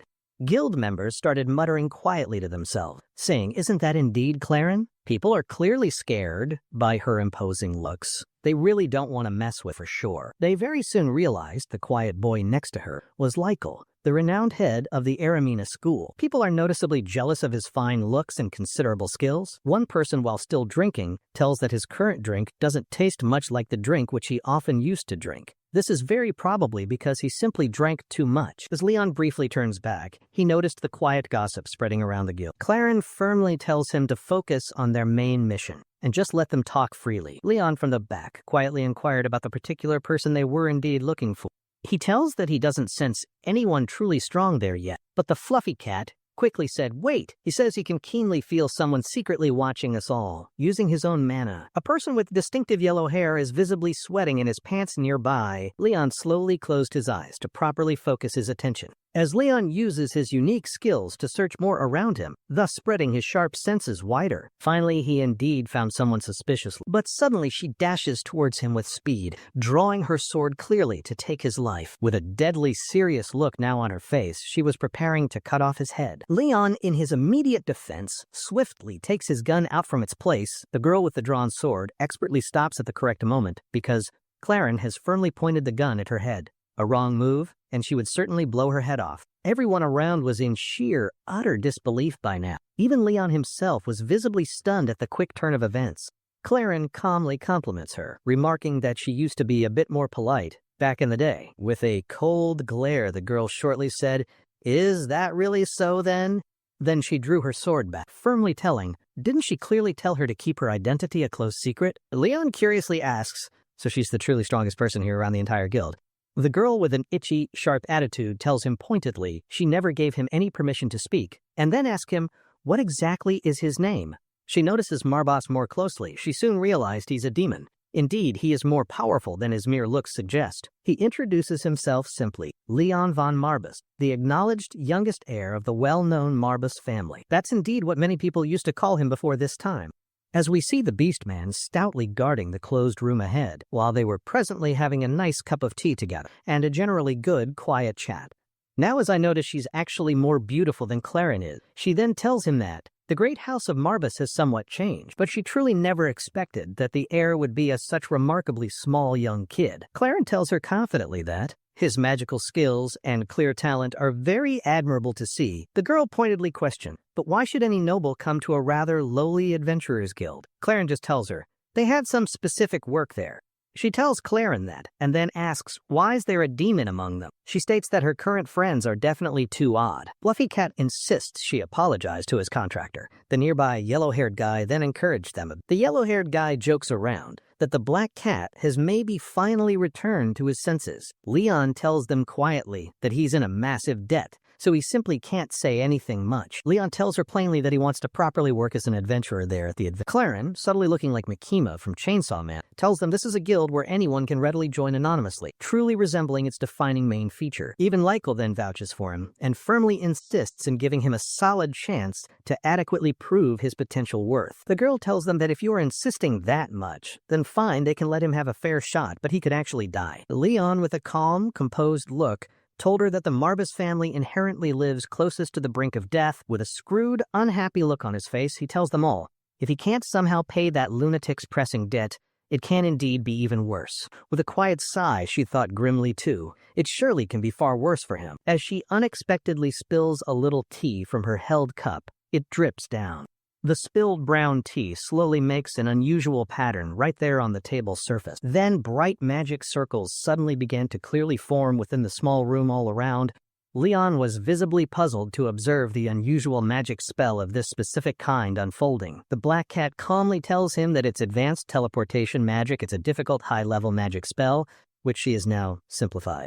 She can apparently use a very high level of intricate magic spell indeed, quite well. As the scene then shifts, we clearly see a lot of still knights, dutifully standing in a neat line. All of them, it seems, have been collectively teleported here to this spot. As she gracefully walks, she proceeds to tell him about the nature of the upcoming test. She tells him that among all of these still statues here, only one of them truly has active mana, and he simply has to find it. He has a precise total of 30 minutes for this. If he ultimately fails, he then has to promptly return to his distant home without becoming an adventurer. She asks him simply if he's fully ready. He replies he'll truly try his utmost not to disappoint her then. Then, for the official time being, she tells Claren nearby to set out the designated hourglass. She creates a brief magic spell, firmly telling him that she'll only choose to do this helpful thing once. She then creates a visible hourglass using nothing but her own potent spell. As Leon carefully walks along through the many still knight statues before him, he carefully tries to quickly figure out something significant about them. The watching girl suddenly tries to quickly tell him something urgent about the statues, but right before that happens, the nearest statue just behind Leon visibly moves a bit, sharply reminding him that this awakened statue will indeed attack him now if he's not careful. The statues promptly began attacking Leon, who was barely managing to dodge their quick attacks. Leon was truly astonished by their sheer brute strength as they were powerfully crushing the ground. As he turns around, he suddenly saw an incoming attack headed his way. Leon narrowly dodged the attack just in time, and he didn't really have the time to counterattack effectively. Claren then clicks her tongue audibly, as if she was quite dissatisfied with the situation. Lykel tells them the statues are now noticeably more powerful than they once were, so even an intermediate mage would find it rather difficult to fight well in these current situations. He tells them Leon might be talented, yes, but he's still only a kid with very little practical fighting experience. Claren tells them that the lady certainly knows that basic fact. The younger you are by age, the more easily you do tend to break. She tells them that all they can do is simply watch now, and Leon really has almost no significant chance of actually winning this. The fluffy cat keenly notices that the individual powers of each statue aren't the biggest problem here, but to locate the specific magic golem is almost impossible, mainly because of the continuous, relentless assault. As they also noticed, the ambient concentration of mana is indeed fairly low, making it considerably more difficult to find its source. The yellow-haired brat snidely tells that even that observant black cat probably might have noticed the obvious situation. But then the fluffy ball of fur indeed notices something quite new and important. Leon gets quickly surrounded by all the statues, now finding it very hard to dodge their many attacks. Leon then turns his body to face towards them directly. We see the white-haired girl thinking to herself that giving the official guild symbol to a mere inexperienced child is truly a very dangerous matter, because she knows well that here on this continent, Even the supposed greatest powers have often crumbled. She has personally seen the tragic downfall of some of the greatest. Leon jumps swiftly back once more, trying hard to get himself some crucial needed time. With a suddenly serious new look, it now seems like he has just figured something vital out. He takes his potent black flames, forming them now steadily on both his outstretched hand. The statue's many eyes instantly turned a menacing, deep, glowing red. Leon powerfully emits black, swirling flames all around his immediate person. The statues abruptly stopped their attacks on him, freezing quite suddenly in their place. Leon thought with some confidence, well, this is certainly the most efficient way to proceed now. Everyone there was truly quite baffled and surprised by this sudden turn. Even the knowledgeable furry cat, for a moment, privately thought he was actually quite crazy. Leon tells them that he learned elements of Lord Marbus's unique magic spell, effectively creating a supernova-like condensed magic ball. He summoned quite a lot of powerful magical spears, held ready to attack at any precise moment, as he then orders. He named it his Dark Spears, an attack looking alarmingly somewhat like Kim Jong-un, proudly displaying a nuke. Every single one of them was utterly stunned and amazed by the display. Likel commented aloud, questioning if these were truly the same black spears that they previously knew or remembered. As he raised his hands up high, the numerous spears then began attacking with great destructive force. They were destroying the resilient statues, usually with just a single swift, powerful strike from each. Within another passing moment or so, the immediate ground before them was now completely cleared. Even the powerful Lord Marbus looked clearly shocked by this outcome. Leon had done it, and so very easily too. Claren tells Leon that the actual only main purpose of this whole test was meant to find out the one statue that truly contained active mana within it. With this destructive method, she now thinks he has definitely failed the stated primary test. But Likel tells her with a knowing little look that there's really only one sure way left to still pass the test now. With a decidedly creepy new look, he tells Claren, if Leon's planning to actually do that, the very audacious thing he's now thinking, then they absolutely must recruit him into his notable school. Claren looked visibly quite startled by this unexpected suggestion. Leon then began the focused process to summon the now inert, fallen dead statue. With his potent dark necromancy magic, he soon created a visibly thick black aura of energy around himself, as he sternly ordered them with clear authority to now obey him fully and without question. The solid ground itself then began shaking quite noticeably underfoot with the rising power. Everyone watching there looked truly amazed and deeply impressed by such a stunning display of these varied powers. Likel thinks to himself, how very brilliant of him. That boy clearly thought of everything crucial from the actual beginning. He's essentially the manipulative Aizen of this unfolding manhwa. Since mana is fundamentally a life force by its very nature, then anything that actively possesses mana should technically be classified as living. This logically means that if it is then killed, it can subsequently be summoned back using necromancy. And with that realization, one damaged statue did indeed raise itself from the ground. Claren reflects that exceptionally few people in the world can successfully pull off a feat quite like that. Likel seriously comments in turn that, after seeing this display, they might have truly encountered a talent far greater and more unique than they had initially imagined. Claren now tells them aloud, that feat really is undeniably impressive to see firsthand. She compliments him further, saying that to formulate such a clever plan under duress is truly really something quite extraordinary. The white-haired girl, Layli, was quite clearly stunned beyond any words at seeing something so remarkable like this happen before her. As she walks over close to where he stood still, she then directly asked him, quite simply, how he possibly managed to do it all. Leon, with a genuinely dumbfounded young face, tells her plainly that he first killed it, and then he resurrected it again, just as they had all clearly seen him do. She asks him further how he actually knew about this specific method, and he tells her that, fundamentally, a true golem is not just an artifact, but should be seen as a type of actual creature. Pointing over towards the standing, reanimated golem, he then told her that only the specific golem itself could actually possess true active mana like that. As he looked towards the almost empty hourglass display nearby, he then asked with some hopeful anticipation, so, did I pass the test then? Especially as, yes, there was certainly still a fair amount of precious time left remaining within the set limit. The girl, clearly very pleased with his astute and logical answer, finally smiled warmly. Leon then informs her that it's a crucial kind of skill, one definitely needed to be fully possessed by the rightful head of the esteemed house.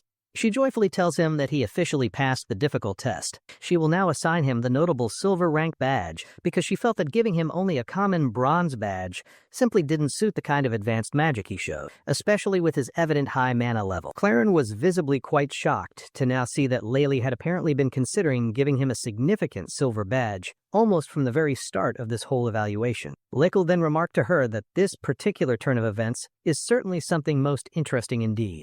Even the observant fluffy cat was, in its own quiet, subtle way, feeling quite proud of him too for this accomplishment. Just like some typical kindergarten kids often do, they both soon started to get into a silly verbal fight, with one saying teasingly that the boy can't even nicely accept a genuine compliment. As the yellow-haired one was deep in thought, we then see the Beastman entering, carefully touring the high walls, almost like a freaking ghost. He was genuinely surprised to even hear about a golem. He deeply thinks a golem is an exceptionally powerful creature, usually created using strong magic. But then again, there are some which are actually born from nature itself, and they possess a core.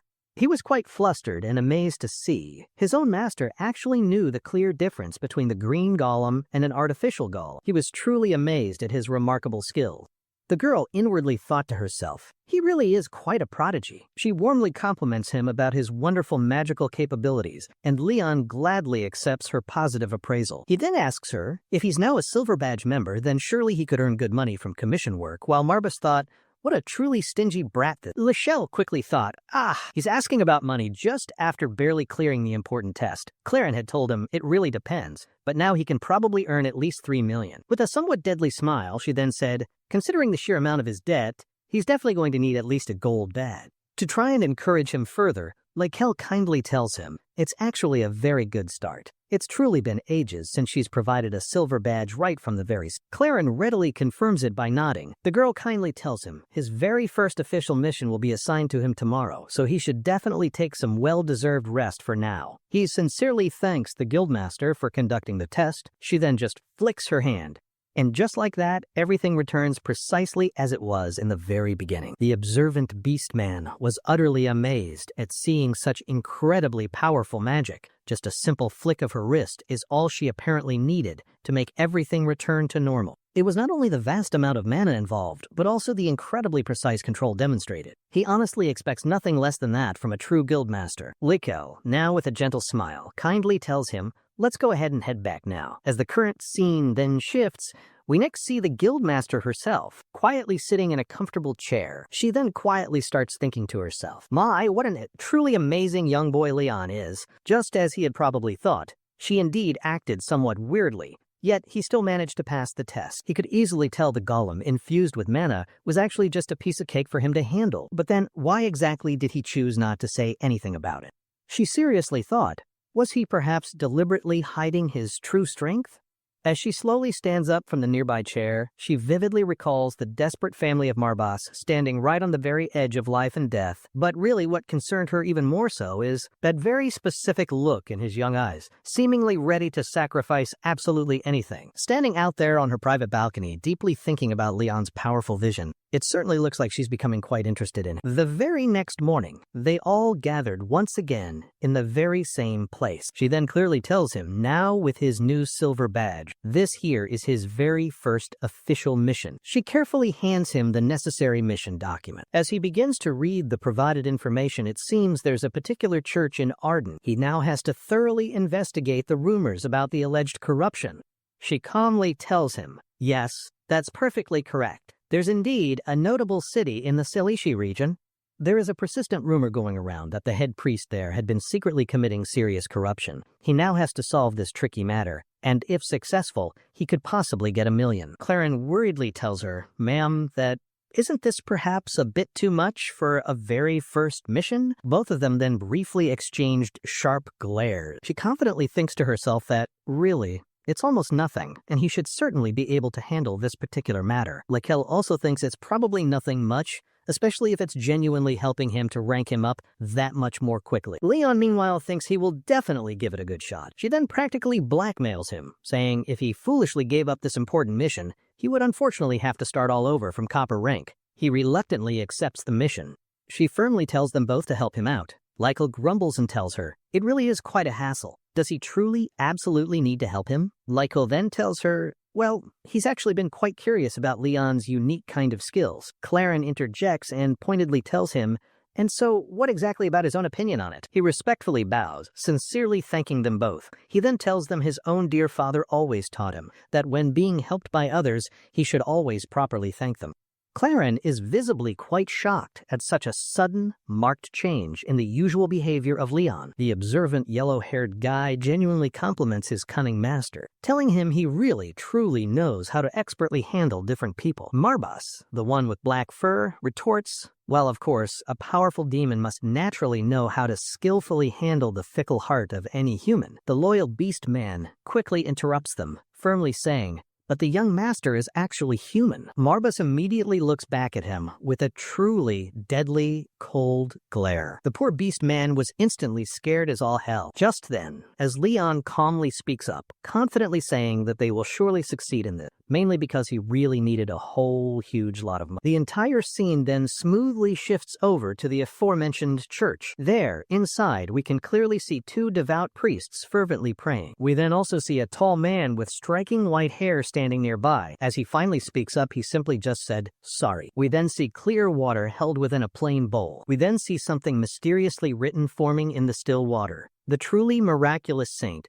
who fully inherits the sacred blessings of the great goddess of creation and all her divine power, will definitely be one of the two chosen daughters. Indeed, one chosen daughter shall gloriously rise, and the unfortunate other one will surely face utter downfall. Ultimately, the two of them destined should somehow become as one, and as both of them intently watch the prophetic writing form there in the water, and tragically one of them now has to first die for them to truly become one. Upon seeing this, both of them immediately knelt reverently down. We then see another man slowly emerging, a strikingly beautiful young man with vibrant green hair, and then yet another mysterious man appears with a faint blue mystical aura subtly surrounding him. We notice a heavy magical chain tightly binding one of his legs. Now, both of these men were grimly facing each other directly. The first mentioned character slowly walks over toward him, carefully holding that same small bowl in his steady hand. We then gradually came to realize that we're actually in an ancient, old age. We see a certain man looking quite visibly displeased. He then simply hands the aforementioned bowl over to him.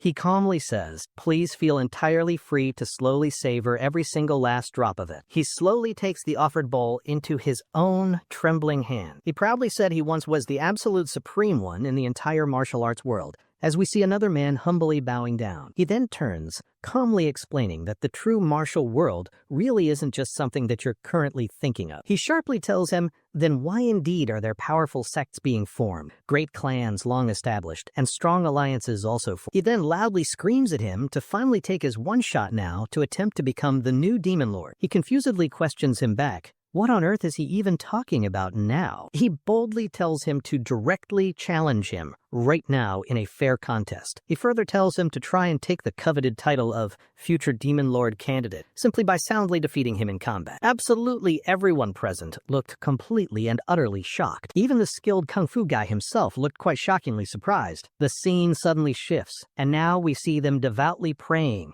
right in front of the statue. The other group worships the entity Baal, and also 72 other powerful demons. There are, surprisingly, even actual demon restoration cults in existence. They are indeed human. They customarily worship at the established Church of Arden, and the individuals who are specially chosen by the sacred divine power are widely called forth from all across the entire continent. They are known as the revered saints. Next, we clearly see a single carriage steadily going somewhere undisclosed. The main carriage driver appeared visibly worried and anxious about some particular thing. We then see everyone just sitting rather idly around inside the carriage. Leon, specifically, was sitting quietly with his familiar black cat, also known as Marbas. Then, we see a brief backstory, revealing how the carriage driver was initially asked to carefully take them all to the city of Selishi. Almost everyone present was intently looking directly towards them with curiosity. He regretfully tells them that Selishi is currently in a very weak and fragile condition, especially after the devastating religious war. Even the usual tourists have completely stopped visiting. As he cautiously asks them for their specific reason for going, Lykel simply tells them it's quite hard to properly explain. He then tells Claren to explain it instead to the driver, and she quietly nods in agreement. She calmly places a heavy bag, evidently full of gold coins, onto the table. She then tells him, at this particular point, they really don't need to ask why. She frankly tells him if he truly didn't want to undertake the journey, they'll just find someone else to help, as the guild certainly has other carriages available as well. He then tells them that if his personal safety is absolutely guaranteed for the journey ahead, then he will most definitely take them all the way to Selashi. He silently thinks to himself, he certainly came here for the offered money, but is this whole situation really okay? He vividly recalls the grim image of Selashi in his mind, a once great city now utterly destroyed by the terrible and prolonged religious war. A new, hopeful cardinal was supposed to take the important place of the head priest, but ultimately, in the very end, the entire city just collapsed into ruin. He quietly swears under his breath, deeply thinking and brooding about the mysterious divine power. This is mainly because a new, much-needed saint of miracles still hasn't yet appeared among them. At this current troubling rate, the entire continent will very soon lose Arden's precious grace of divine power. Leon then asks them directly if their specific mission is truly only to expose the widespread corruption existing within the church. The observant beastman actively uses his brain, rightly saying something feels quite fishy here. Marbus interjects that in this current matter, they're just considered small fries after all. The cat, Marbus, tells him reassuringly that there really shouldn't be any significant difficulty at all with his present skill level. Lykel confirms to him that it's indeed true. Human nations have substantially grown much stronger over many long centuries, particularly since Latte Marbas was securely sealed away. He seriously tells them all to prepare themselves very carefully for what's clearly ahead. Claren further tells him that they absolutely have to be extremely careful, because this delicate matter directly involves influential members of the church, and truly no human on the entire continent is completely free when acting under the revered name of Arden. And furthermore, no new, genuine saint of miracles truly blessed with observable divine power had yet appeared. Lakel then tells them that the main problem really is that the foretold saint of miracles is always a direct descendant of the church's sacred bloodline, and this ancient tradition is fully expected to continue on forward. He gravely tells them there is indeed a very serious and pressing issue at hand. Leon explains to them that 2 daughters were unexpectedly born, when tradition dictates only one single heir should have been born. That unprecedented event caused a huge uproar right within the church. With a very serious and solemn face, he firmly tells them only one single one of them could possibly inherit the sacred and unique power. The Beastman then speaks up incredulous, saying that it's surely quite impossible for both of them to equally receive the exact same divine power. Marbas calmly tells them that, traditionally, such power passed down directly through bloodlines is invariably given to only one chosen individual. Tragically, one of them now has to inevitably die. Leon just stays completely silent and still upon hearing this. Lakel then tells them thoughtfully, it's all very strange and peculiar indeed, while pointedly looking directly towards Leon himself as he spoke. Just then, the carriage driver informs them all clearly that they finally arrived at their intended destination. They've arrived at the continent's very greatest and most historically religious city, known as Selashi. As the current scene promptly shifts once more, we then see a lone man purposefully walking down a long, quiet hallway. He carefully opens the specifically designated large door before him. Respectfully addressing Your Highness, he formally announces, those individuals who requested the special mission have now finally arrived. The important man inside speaks, curiously saying, are they truly the right and capable ones for this task? The same man then says, is it actually true that they can effectively avoid the royal family's constant and vigilant surveillance? The attendant informs him, yes, Your Highness. It is indeed quite possible for them, and they absolutely have to hide this sensitive information very carefully from everyone. He's doing all of this simply and desperately to save his own precious daughter from terrible harm. And so, as they had finally arrived there at the grand estate, the formal head butler courteously welcomes them inside the main entrance, and then tells them his name is Glazer. Lakel politely tells him that he's the one who submitted the formal written request concerning the alleged ongoing corruption. He admits he truly hadn't at all expected the esteemed head of the Aramina school to actually carry out this dangerous mission so personally. Lykel clarifies to him that he isn't the one personally carrying out the active mission. The butler then asks, well, who is it then, if not you? Leon then quietly tells him that it would actually be him, Leon, undertaking. He immediately seems quite worried and concerned about Leon taking charge, mainly because he appears far too young for such a task, and they critically need to keep the entire mission a complete secret. Leon then calmly and confidently shows him the distinct silver badge he carries with him. The butler immediately recognized the special silver badge from the renowned Adventurers Guild. Before proceeding further, Leon asks him some pointed and direct questions first. Leon directly asks about the two specific women who recently disappeared. Are they to be considered the enemies in this situation? The usually composed butler is completely and visibly dumbfounded by this direct question. Suddenly, we see someone else unexpectedly standing just behind the surprised and momentarily speechless butler. They are, in fact, the very priests belonging to the local and influential church. The butler quickly tells them, "Let's please go to some more different private location nearby because it seems they'll have quite a long and detailed conversation ahead of them." As the scene then shifted, we can see all of them just sitting together in a room, and as the butler then speaks, carefully watching Leon now, he inwardly thinks even the renowned strength of Celishi has indeed weakened, so there's simply no way such a very young magician could possibly help them out. But truly little did he actually know about our special boy. Leon then speaks. He's admittedly not entirely sure, but it's certainly best not to show any outward emotional changes just yet. As Leon distinctly recalls his name, Glazer, the butler was visibly quite shocked. He subtly tells him that whether it will help much or perhaps not, we soon came to know he's actually communicating directly to him through telepathy. He was truly astonished to realize that such a very young kid was currently using a complex magic spell, one that only a mid to high-level mage can typically use. Leon calmly tells him not to bother to hide, as he already knows everything about how the crucial mission was specifically assigned to him by the head priest. Leon effectively uncovers him much like peeling a banana. With a slightly flaunting, knowing smile, he confidently tells him to reveal everything concerning the real, hidden mission, and strongly advises him, don't even try to hide anything further, as the butler now clearly knows that he simply can't deceive him any longer, primarily because he already evidently knew everything important. He reluctantly agrees to tell them absolutely everything. With a very serious, grave look, the butler then tells them he will now explain precisely what the actual real mission is. Everyone immediately looks towards him in surprise. A real mission? What exactly is he talking about now? As the dramatic scene shifts once more, we then see the esteemed head priest of the Arden Church, intently watching the two shadowy figures reflected in the ceremonial bowl of water. The prophesied saint of miracle, the one who inherits the creature's sacred belting and profound divine power, will truly be manifested in one of those two particular daughters. One of them will surely rise glorious as the sun and greatly help all humanity, but alas, the other one shall inevitably face utter destruction. They shall indeed become one. The two attending priests were watching this all in utter astonishment. And so, one of them must necessarily die for the two distinct destinies to manifest. And as we then see two other priests intently watching them both, the two young girl priests' chests suddenly began brightly glowing, forming some kind of strange symbol. The grand priest is deeply worried, for if this ancient prophecy is indeed true, it will undoubtedly be a most serious issue. He then anxiously asks, "But what about the two daughters?" The man gravely tells him that the divine power unfortunately seems to have somehow split exactly into half between them both, and thus their individual powers are consequently incomplete. And for that immense power to become truly complete, one of them must therefore die.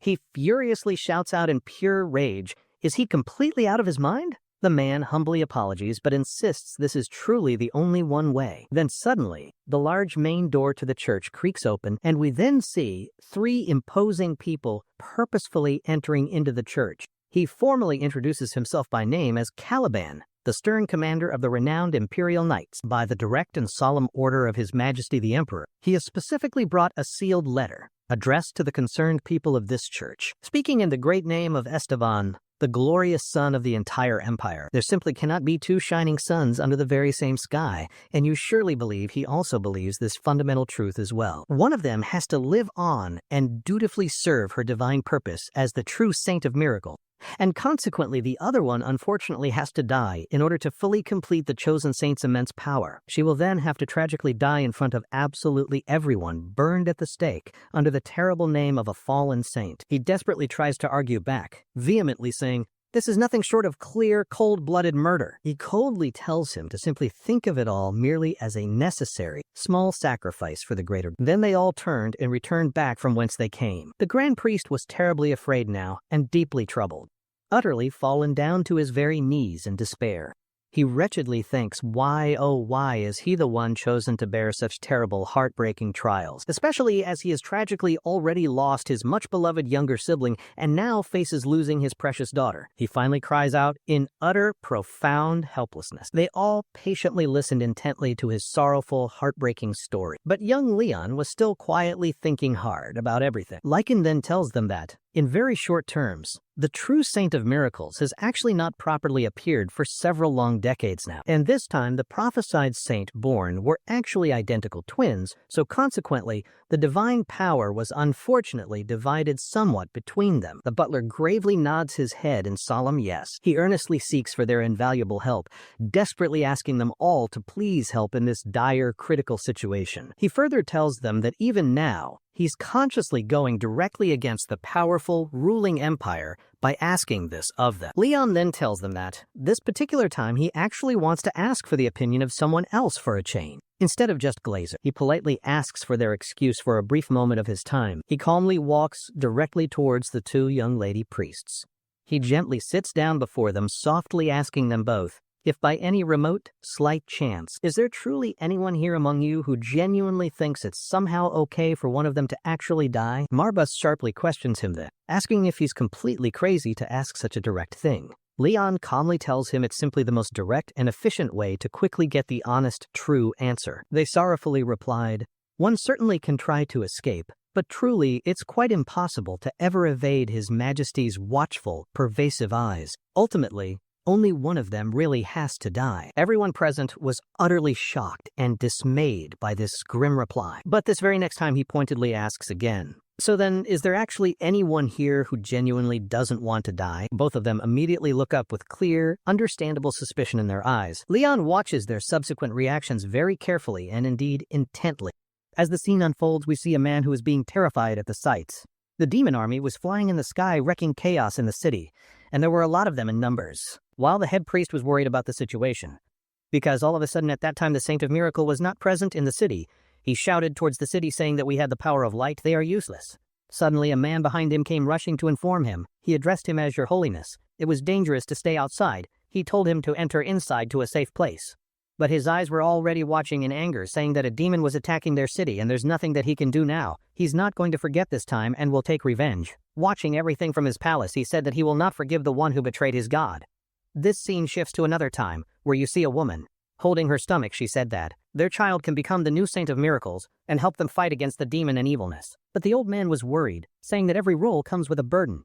Even with great powers, there will be great responsibilities. But to reassure her, he said that, of course. With a worried expression, he said that he is worried about her. She gently grabbed his hand, reassuring him. She told him not to worry about her, and this child will be strong enough to defeat any evil, and she'll be the one to raise the child. Telling him to name the child Heaven. Telling him that she will bring a life like heaven to all the people. That's why she told him to name her Heaven, asking him how does it sound. He was shocked to hear that, saying that he had never heard any mother say something like that. While she slept on his bed, he was worried, saying that she had used all of her strength giving birth to the child. 2 new babies were born. But while giving birth, she lost her life. He cried heavily and sorrowfully, but there's nothing you can do. Recalling that the beginning was really a tragedy and sad story, and a tragedy is this to end like that. When the babies were born, he recalled that death is the fate of the sisters, and no one can change anything about it. 2 healthy and good-looking babies were born at that time, and they were sound asleep. The scene shifts to the present where both of the babies had grown up. While having a chat with everyone, one of them said that she made up her mind and she's ready to die, while the other sister said that she should be the one to die because she was the firstborn sister. Leon watched both of them talking, thinking that only one of them can carry their mother's will and one has to die. They both continued arguing that she is better than her, and of course someone who is not even worthy to live should die, and she should be the one to die. While Leon glared, the other was saying that he had never learned anything about the situation, and is confused, so what to do. While he thought that as they are saying it doesn't matter if any one of them lives or dies, then things might be simple. The Black Fur said that as he is his contractor in any case, his task is to save both of them, and if any one of them dies, he won't get paid for his contract for the quest. With a neutral look on his face, he said that he expected some sort of answer from Lord Marbus. He said to the sisters that why not try to look for other ways to save both of them. One sister said that it will be difficult, but they would like to try. One of them said that please don't let any harm come to their father because he is the innocent one, while the other said that she's right. Father is just doing his duty as a head priest. Listening to them, he thought that okay, he'll keep that in mind. After that, he asked about the specifications and when is the stake scheduled for. With a determined look, one of the sisters said, "Daddy, if the plan doesn't work, she will be the one to get sacrificed." Knowing that the stake was just 2 days later and it's unavoidable, he said that he will check if there are some other solutions for this problem. Suddenly, Li Kel spoke up to her, saying that he wanted to verify and check the mark that had been granted to the Saint of Miracles. Leon also insisted they show them the marks, but the sisters said that it was in a private location. One of them said that they'd like everyone to leave, except for Leon and the lady. Agreeing to her, she said that no matter where the location was, pushing Li Kel away, she said that they need to keep this person out of this matter. As Leon watched her push everyone away from the room, he thought, "What's the woman trying to do?" with a confident look on her face, like she had accomplished some great feats. As both of them started to undress themselves, both Leon and the woman started glaring at their chests. Because the symbol was present on their chests, Leon noted that it doesn't seem impossible to extract or transfer the power with magic.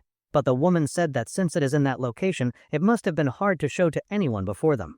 Lord Marba said that from what he saw just now, there is only one way. Of course, it might take time to accept it, but in the end, one of them must die. Leon thought that too. There is no other way than that. The black fluffy furball said that prophecies and fate are really something else, and they ruin the life of people like this.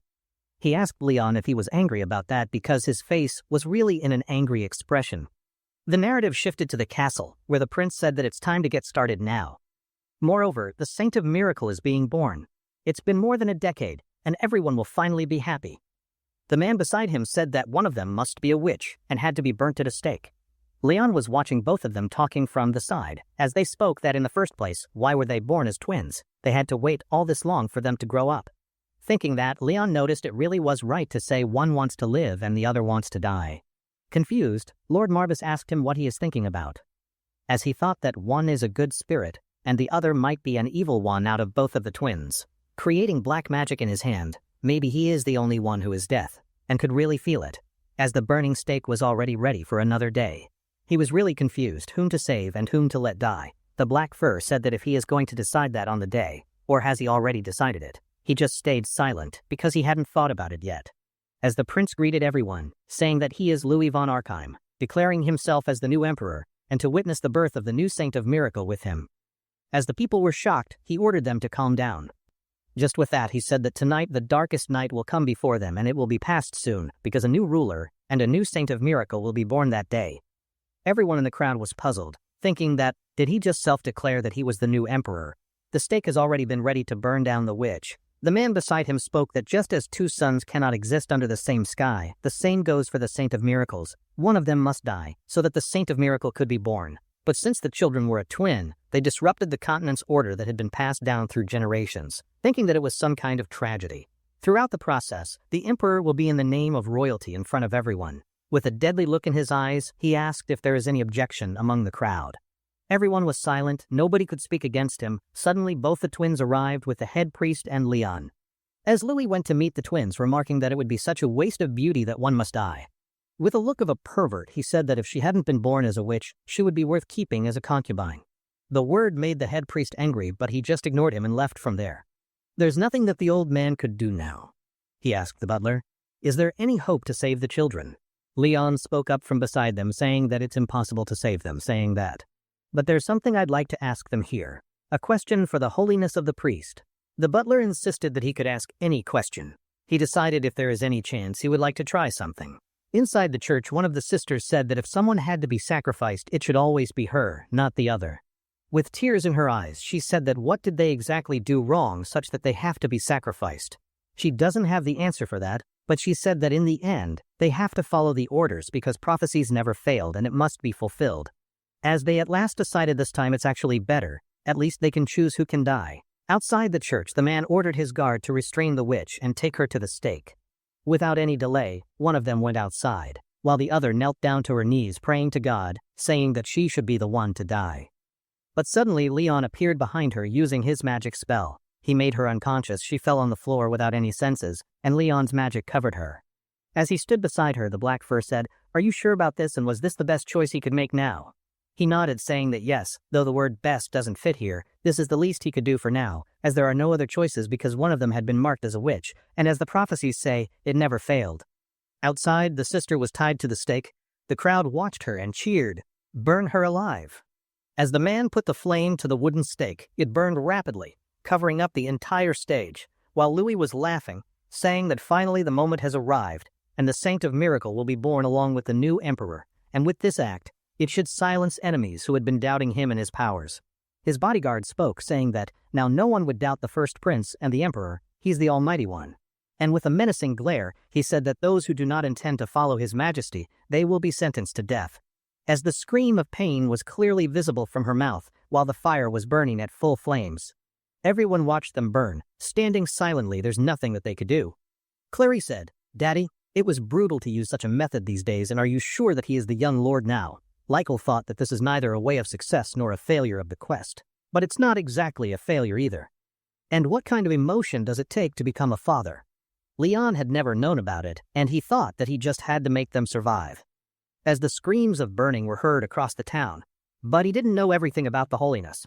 Still, he wanted his daughter to survive and make the head priest happy. But even if it means dying, she can die before his eyes, and that alone would be enough.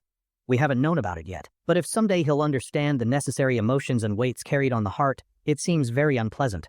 Leon thought that he must have recognized it, that she's the person, it's okay either way, and he's relieved that only she was being punished, not both of them. While burning, she was still crying that unlike her sister she wasn't good at all, and she was really afraid of dying, but still, she chose to die for her. With that, she tried to lean on the kind words of her sister. As the prince ordered to pour more oil onto the stake, the fire started to burn more rapidly and heavily. Pain could be seen on her face, and she screamed and said she is sorry for her sister. He recalled a memory from 2 days ago, inside the Church of Keden's office. Questioned that. Do you wish to save his daughter who wants to live, or do you wish to save the one who is prepared to die? Asking his choice. What was he prepared to do? Keden replied, "Can such a thing ever be distinguished?" But Leon remarked that, "It's really hard to explain clearly, but I think he really has understood what he was trying to say."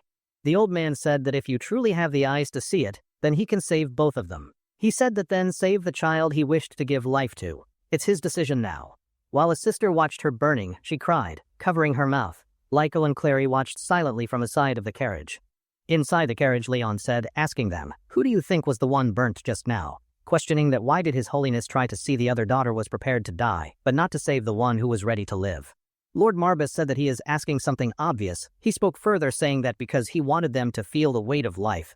Leon thought, what's the meaning of weight of life? Lord Marbus said that because the one who survives always has to live for those who didn't, and when the moment of choice arrives, the one who decided to die knows how valuable that choice is, meaning that they are in someone else's place and they have to get out of it. Leon, watching silently, thought that, but the one who wanted to live will never truly understand that. While he was scared, a fellow soul member once said gratitude easily fades, but at some point it became expected that the continued kindness turned into exploitation. Lykel, with a feared expression, thought that if this keeps happening, where should our anger be directed, and what exactly did they do wrong? Was it a mistake to be born as a twin, or to be blessed with such powers? Leon said that it was unavoidable, and it was written in their fate. Furthermore, the continent needs the Saint of Miracle, and it doesn't matter how capable they were, it's impossible to go against the royal family and defy their orders, or else they would be the target for the rest of their lives. Clary thought that all eyes were on Chelish for the Saint of Miracle, saying that since her power is the Saint of Miracle, it must have been completed. But suddenly Leon and Lykel were surprised to hear that, saying that but the power isn't completed yet, because the one who died had the power which was required, because she was the one possessing the holy magic and she was burnt down. Outside, the head priest was surprised to see the other daughter, saying that, how is this possible? She should be the one dying, but she was there. But their conversation was heard by Louis. He was enraged by that, saying that it's getting out of his hand, and now he was furious. With anger in his eyes clearly visible, he ordered his man to kill him, saying that even after executing the witch, the holy power is incomplete, which means the head priest and his followers have been lying to him. The priest tried to explain that this was something out of his control, and the child is definitely his daughter. He didn't know about something like that. But Louis, with an angry tone, said that was he trying to play games with him? He respected him enough to give him his time, but he made a foolish choice and tried to betray him. With a very cold and angry look, he ordered his man to kill him. Suddenly his man arrived beside him, saying that executing the head priest on the spot is something difficult, because he might still be hiding the real saint. Louis questioned that if he didn't reveal her here, it means he's confident that he has hidden her somewhere safe. With a naughty expression, he said that he has survived for decades without the Saint of Miracles anyway. There won't be much problem, and the religion won't be swayed away. With such words, the man was baffled, saying that he'll kill Keden. Drawing his sword, he said that he doesn't hold a grudge against him, but this was His Majesty's order, so he had to follow it. Caden tried to explain that she really was his daughter and he isn't playing any tricks with him. Fear could be seen in his eyes as he thought that he was really going to die. As he was about to swing his sword, he stated that if he was really saying the truth, then the crest would have been completed by now. But as he swung his sword, his other daughter took the strike, slashing through her body, ripping and drenching blood from her body. Her father questioned her why did she do that, why she was willing to do such things for a useless father like him. With her last breath, she said that it wasn't just for him, it was for her sister too. Her father questioned her decision, saying that what's the meaning of true life if there is no her sister? While his sister was completely burnt, she said that she kept searching for the meaning of life but never found a clear answer, so she wished for her sister to live. She tried to run away from saying that maybe this was her punishment. As Leon heard everything, he was startled by such deep questions. Using his magic, he drew the sword out of the burnt corpse, and from the dying sister. Using his necromancy, he said that the person who should have died was the wrong one. As her father said that what was she talking about? Which punishment is she talking about? She's no different from her sister, she is his daughter, and he was the one who should be punished. But she said that to His Holiness they were never his daughters, they were just to maintain powers, they were just used as tools. Tears enveloping her eyes, she turned toward him, saying that they should just admit it now to each other to find peace in the end. With such a statement, he was moved. As a lifeless body fell to the floor, saying that this is the only punishment she can give him, and maybe it's just that she could give him. Holding her lifeless body, he screamed her name, but her magical powers were mixing with the atmosphere. Golden light began emitting from her body like particles of gold. On the other side, Leon was furious. Emitting his black aura, Lord Marbus tried to talk to him, saying that, "Contractor, are you there?" He opened his grimoire, speaking that the two that had been dead just now, who had lost their lives in the kingdom, listened to his words. Clary was confused at what was he talking to. Leon closed his eyes, ordering the souls around him, saying that, "I solemnly declare your duty is not over yet. As a rightful heir of the House of Marbus, I make this deal." With purple magic releasing from his body and grimoire, it surrounded the space. Clary was shocked that he is using an advanced level of necromancy. 2 different types of souls began to flow in the air. As he watched toward it, saying that the dead ones respond to his calls as he was Leon von Marbus. Even as undead do they wish to continue their life.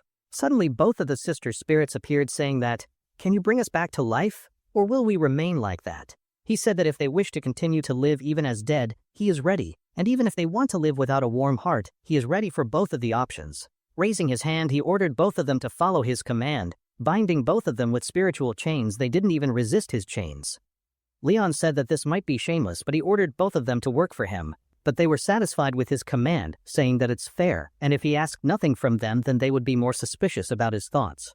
Closing his eyes, agreeing to the agreement, he commanded them to bind both of their souls into the Marbus family and be prepared to swear their loyalty towards him. Smilingly, they both agreed to his demands. With binding magic, he completed the contract. He closed his grimoire, saying that at the end of the contract he truly hopes that they find the life they longed for and the things they were searching for. Recalling the past event, he said that in the end their values rest in his hands. Sincerely, he wished for it. As their father watched everything, lying beside his dead daughter, the man thought that he sensed a powerful magic force nearby, thinking what was really going on was the activation of the magic powers. Looking towards the Emperor, he said, "Other than Prince Louis, is there anyone capable of such feats?" As Leon walked away from the scene, Lord Marbus said that using his subjugation without consulting him, he should be prepared for the consequences when he returns. Returning to his carriage, he acted nonchalantly, saying that since things turned out this way, he saved both of them, saying that he'll get compensation. Laquelle complimented him, saying that he was truly amazing. But Clarice said that in another way, recalling that to raise those without intellect like a beast or as an undead requires a process called branding. It's a very difficult procedure, and it's truly most efficient when they have perfect control over it, or else the demons might get enraged. Leon thought then, how does subjugation begin? Was it with intelligence or just the soul? Lord Marbus said that he should persuade lingering souls with regret in the world to obey. Leon questioned, "To make them obey, does that mean he will be the ruler?" The Black Furball said that a soul with regret can't pass through to the afterlife without resolving it. The Necromancer helps them to resolve their regrets from life and borrow their power until they solve it.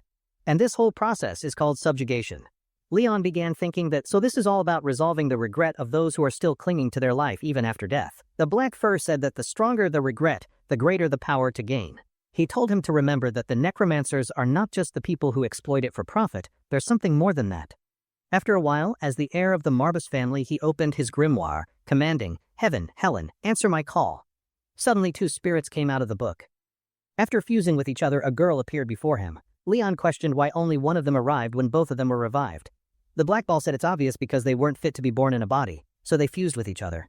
Even after that, they can become one. Clarice said that it makes sense. While Likel thought that doesn't it make the mood feel strangely different, or some different thoughts arising in a single body? Leon questioned, Heaven or Helen, which one is standing in front of me now? The girl said that right now she is Heaven, astonished by his answer. Leon asked the dead, can she switch any time? She replied that she can do anything like switching, making multiple bodies. She said that though, there is one problem. They have to serve their master, which was something that won't be easy for them. Lichel said that the personality had changed. Maybe it's the hidden ego inside Helen that just came out now.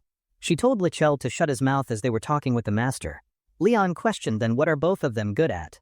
He tried to open his grimoire saying that he made them undead. But if they are useless, he'll have to send them back to the afterlife. The number of subjugated undead he can register in this necromancy is limited, so he has to use it to its full potential. She was scared to hear something like that, saying that he spoke something scary so casually. While leaning towards him, she said that it's fine, she can do plenty of things to satisfy her master. Looking into his eyes, she said that there are a lot of things that she could be doing for her master. As the scene shifted, the guild master is shown saying that the job's done. While they arrived at a guild, she said that she didn't think that it would be handled so easily like this. Clarice said that anyway. His Holiness agreed to it and said that they will get paid for the job. Lichel, saying that he was really amazing in many ways. Pointing towards Heaven, said that he is still raising his daughter as an undead in front of her father. Heaven, with an egoistic voice, said that where was he looking at and she belonged to her master and not to her father. With that answer, he was shut down. Lord Marbus said that if she really were dead and he brought her back to life, and yet her attitude was something different, but Leon said that he was completely fine with it. The beast man greeted them awkwardly, saying that he didn't know much about it, but the things have gone well and he's still alive. But he is not sure if the word alive is correct or not, because he doesn't seem that way. While the master was worried, thinking that she will acknowledge that for now and for the official recognition of the silver badge. She said that she will send the payment to their household, but Leon said that it wasn't the end. She said that she will contact them if she found a new job for them. Clarice told her that she is very strict with her time, so she should be informed earlier. But with a happy and pleading face, she said that their house says as long as they keep the payments, they are fine with everything. Likel, who was not satisfied with her acting, said that she was acting for no reason, but she pointed a gun toward him, frightening him. Lord Marbus said that they should be moving and check the powers that Heaven and Helen have been granted. With a happy face, Clary asked for more favors from the guild master. Spilling her tea on the table, she said, fine, she'll do it for this time. The scene shifted to the royal palace. The person was reporting to the king, saying that the head priest has refused to eat and drink, and is reportedly in a state of madness because of his health. The new emperor said that the shock of losing both of his daughters might be too great and he can't have just more children because he is such a weakling. Looking toward the dead emperor, he said that it's such a disgrace to show his majesty. We have lost the chance to claim the Saint of Miracle. But who knows when the next prophecy will come. The man said that if he grants him another chance, he will devote himself to the empire and work for them with all his loyalty. He said that he better do that or else he will be killed. Inquiring about the black magic that interfered that time, he asked him for the report about the black mage. The man said that he doesn't have any report for now, but he will collect it soon. Watching the incident, it seems like both Saint candidate souls have vanished, so he was the one who had collected them.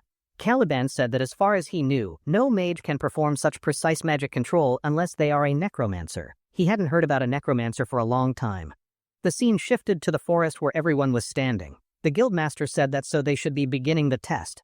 Thinking that what ability has Heaven unlocked, Leon said that he will show them directly and ask them to summon a suitable opponent for it. He said that he will be checking her abilities, and she agreed cheerfully. As she examined her abilities, the process was disrupted, saying that she was sorry her sister was rude to them. After a while, the guildmaster summoned the Sun Forest Trolls. Likel thought that a forest troll, won't it be too much? Clarice said to him that it would be hard, because it has great regeneration for a newly turned Heaven to handle it. It was a mid-tier boss. She said that, but well, the family head has shown us enough already. It would be easy for her. The beast man said that he had full confidence, and the other man said that he had full confidence in his master from the beginning, while the furball said that weren't they saying a bit much? Leon was stressing, asking can she handle that or does she need some help, but she said that she could do it. But Leon opened his grimoire. He gave her a weapon made from his black magic, saying it would help her. With a single swing of the weapon, she sent a troll flying away without much effort. The person was astonished that the girl is really powerful, while the furball said she's strong, but there is something dangerous. While defeating the trolls, hitting them on the head, she turned toward Leon with an eye of admiration. Leon was puzzled at why was she so kind towards him. He gave her another power, saying that let's leave the rest to Helen. With that, she pulled out a chain from her clothes, showing that finally her chance had arrived. Smiling as the monster arrived towards her, a chance to prove that she was useful, she swung the metal chain, throwing them away. She watched pervertedly, saying that they should die for the love between her and Leon. Everyone there was astonished at such a statement. While the furballs said that no matter how you look at it, they are all insane and powerful, the warm glow of sunset illuminated the grand stone archway of the Marbas estate, its green banners gently welcoming the return of their long-awaited young lord. Leon gazed up at his home with a look of tired satisfaction, breathing in the familiar air and announcing to his companions that they had finally made it back. His small demonic cat, Marbas, smugly commented that their troublesome trip was a success, since they had managed to resolve the mission and also gain useful information. Leon agreed with his demonic companion, reflecting on how the difficult journey had ultimately helped him grow stronger and become a much more skilled necromancer than before. The loyal beastman Walter looked at their departing allies with a bit of sadness, remarking what a shame it was that they had to leave so soon. The powerful mage Rikel smiled warmly, telling Walter not to worry because he was simply thrilled that his school would be gaining such a promising new star student. **7. The lone chief Carleen cut in with a stern look, bluntly reminding Leon that he should not forget about the ridiculously large amount of money he still owed. Rikel cheerfully ignored the interruption and offered his hand to Leon as a gesture of partnership, while Leon's loyal retainer Pullen watched the important exchange in the background. Leon took the offered hand and gave it a firm shake, then asked if Richel and his sharp-eyed companion were planning on leaving them right away. Rikel confirmed their departure, explaining that they had been away from their duties for too long, while Carleen grinned greedily, adding that she had other debts to collect. Marbas let out a sarcastic little huff, admiring Carleen's intense work ethic, just as she turned her attention to Leon's white-haired knight and asked his name. Carleen studied Walter with a surprisingly sharp gaze, noting that his own hidden talents were quite impressive and that her boss would surely be surprised by his potential. Richel's smile became a little strained as he added that he sincerely hoped Walter would never have to face Carleen's fearsome boss in a real fight. This strange comment made Leon's eyes narrow with curiosity, and he turned to Richel, asking him to please explain exactly what he was talking about.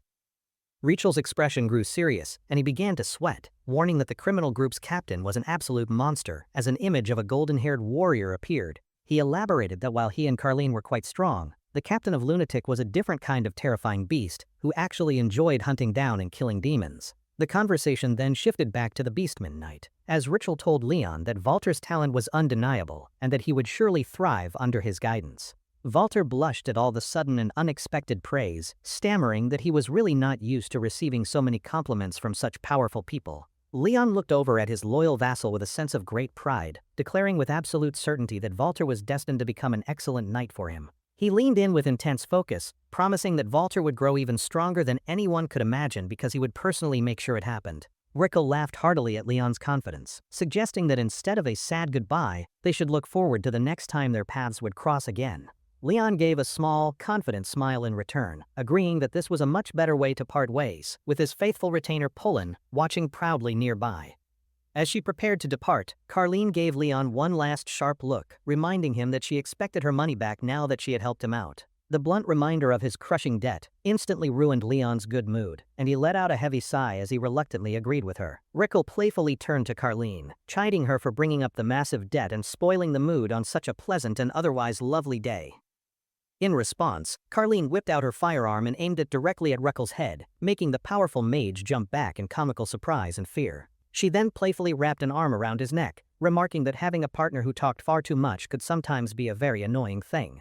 With her business concluded, she turned her golden eyes back to Leon and gave him a small smile, hoping he would be even stronger when they met again. Leon met her challenging gaze with a firm and resolute expression, giving her a single, silent nod to show that he accepted her dare. He then watched quietly as the two powerful figures, Richel and Carleen, turned and walked away down a forest path, finally leaving him and his followers alone. As his allies disappeared, Leon turned back to his estate with his companions Crow and Walter, only to be stopped by a completely unexpected sight before them. A large crowd of his people had gathered at the gate, many of them crying with overwhelming relief and shouting their thanks that their lord had returned. Leon was completely baffled by the emotional welcome, a bead of sweat forming on his face as he wondered what on earth was going on. Suddenly, his retainer Pullen broke from the crowd and began running towards him with arms outstretched, wailing dramatically and calling out for his young master. Leon stared blankly at the bizarre scene, completely confused by his retainer's extremely over-the-top and tearful display of emotion as he drew closer to him. Before he could fully process the situation, a mysterious purple-haired woman appeared from nowhere and delivered a surprisingly firm disciplinary blow right on top of his head. Towering over him with a furious expression, the woman began to scold him, demanding to know what he was thinking by abandoning his duties as lord. Leon stumbled backward from the unexpected strike, holding his head in pain and looking up at his attacker with an expression of pure, unadulterated shock. He finally recognized the imposing woman standing with her hands on her hips, and he uttered her name with a tone of complete and utter disbelief. His loyal followers, Walter and Pullen, immediately rushed to his side, with Walter asking if he was hurt, while Pullen just kept sobbing and clinging to his leg. To escape the chaos, Leon suggested they all head inside, while Marbus quietly concluded that Leon's ruthless decision to create his new undead servant had been the right one. Later, seated inside, Marbus processed the new arrival, confirming that this woman, Diana, was not only Leon's childhood friend, but also the heir to a noble family. The entire group gathered around a large table in the meeting room, with Leon at its head and his followers seated on either side of him. Leon confirmed to his demonic servants that Diana was indeed a very powerful elementalist who had helped him out of trouble many times in the past. His shadowy servant Crow clapped his hands together with delight, praising his master's excellent connections and complimenting Diana on being such a very beautiful lady. Diana gave Crow a completely flat look and corrected him with a blunt statement, informing the creature that she was, to be more precise, a demon. She then turned her gaze to the tiny cat, commenting that it was much harder for her to understand why the great Lord Marbus was serving Leon. The comment caused instant reactions around the table, with Marbus looking smug, Pullen puffing his chest out proudly, and Crow's eyes twinkling with fresh understanding. Walter smiled awkwardly at the display and apologized for his companion's overly simple pride, explaining that their strange situation was just how things had turned out. Diana let out a long sigh and shook her head, remarking that Leon somehow always managed to find himself in the most bizarre and complicated situations. Her expression suddenly turned serious as she got back to her original point, demanding to know why he had abandoned his home to go off alone. Leon looked genuinely apologetic, explaining that his absence had caused a panic. He sincerely thanked Diana for taking over his duties while he had been gone. Diana's cheeks flushed as she looked away, admitting that she felt bad for the anxious retainer and had been waiting, certain that he would eventually return. Leon's demeanor shifted back to that of a serious lord, and he asked her directly if she had come to him with some specific business to discuss. At his question, Diana's own expression grew serious in return, all of her previous lightheartedness completely vanishing as she prepared to speak her mind. She lowered her gaze for a moment, her long purple hair shadowing her eyes as she gathered her thoughts before delivering some extremely grave and important news. Diana explained that she had come because there was not much time left, but Leon looked completely lost, repeating her ominous words back to her as a question.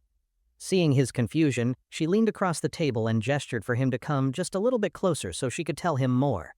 As he leaned in, she quickly flicked him on the forehead, telling him it was punishment for forgetting such an important event as the head of the family. Leon reeled back in surprise and confusion, while Diana held his gaze with a serious look, confirming that the situation was exactly what he was thinking. Diana finally revealed the important thing he had forgotten: the upcoming exchange meeting, a formal gathering where all the most powerful noble families would be present. Leon listened with a calm and serious expression, his mind carefully processing this new and extremely important piece of political information he had completely forgotten about. She then looked at him intently, informing him that he would have to be her dance partner for the event, since they were partners after all. The scene changed to a magnificent, sunlit mansion with towering white pillars and elegant arched windows, the very likely location for the upcoming noble gathering. Inside one of the mansion's lavish rooms, a butler with a stern expression gently woke up a young, white-haired man, calling him by his title. The well-dressed butler formally announced to the young man that the grand gathering of all the noble families would be starting very soon. The young master complained from his bed, wondering why his brothers couldn't go in his place and saying he didn't understand why he had to attend. The butler explained that it was a special meeting of the three great dark mage families, hinting that there was another, more personal reason for his attendance. He revealed that this was a perfect chance for the youngest son of the Reinhaver family to finally clear his name as a well-known problem child. The white-haired young man finally sat up with a great heavy sigh, reluctantly pushing himself off the bed to get ready for the annoying event. With an irritated expression on his handsome face, he grumbled to himself that this whole affair had just become far more complicated and troublesome for him. Back at the Marbas estate, the loyal retainer Pullen helped Leon get dressed in a sharp formal vest, preparing him for the important political gathering ahead. As he adjusted his formal attire, Leon's sharp gaze suddenly shifted to the side, his attention instantly caught by a beautiful and elegant figure entering the room. It was Diana de Varecha, now fully dressed for the grand event, who stood before him with an air of immense poise and unshakable confidence. Leon's mind quickly reviewed the important facts about the woman before him. She was the powerful future head of a great house and his official fiancée. After considering his political obligations and his fake engagement to the woman beside him, Leon let out a small sigh and asked if he really had to go. His new undead servant Heaven was shocked by his comment and grabbed Diana's arm, but Leon simply stated their engagement was just a formal arrangement. Diana grabbed his collar in irritation, complaining that for a fiancé he was far too immature, and that she would have much preferred someone older. Leon remained completely unbothered by her outburst, and simply replied with a calm, "Okay," which only seemed to make her even more annoyed with him. His servant Crow threw his hands up in frustration at his master's passiveness, turning to the retainer Pullen and demanding to know if this was all a plan. The poor retainer could only stammer nervously in response, trying to hide his flustered expression behind a handkerchief as he struggled to find an answer. Pullen tried to explain that the two of them had always bickered like this ever since they were children, because their families had been so close. Leon calmly interrupted their argument, politely asking his fiancée if she would please be so kind as to let go of the front of his shirt. Diana released him with an annoyed huff, complaining that he was still the same person he had always been, even after becoming the family head. Leon coolly replied that people don't change so easily, but his calm response only made her more frustrated, and she chided him for his bluntness.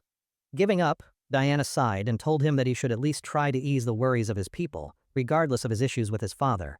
The moment she mentioned his father, she instantly froze, her eyes widening as she realized she had just said something she absolutely should not have.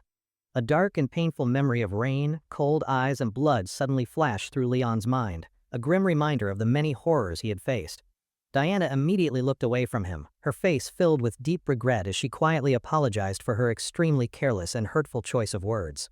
Leon's face was cast in shadow as he asked why she was apologizing, stating with a cold, steady voice that his father had no regrets. He crossed his arms and added that just like his father, who had protected what was important to him, he also had no regrets about his choices. Diana was visibly stunned by his chillingly pragmatic worldview, and a single bead of sweat rolled down her face as she processed his ruthless determination. She quickly changed the subject back to the meeting, reminding him that it was an event they simply could not miss, even though she hated such things. Her words hung over a brutal image of their victory, reminding Leon that he had to attend such events to re-establish their family's high ducal status.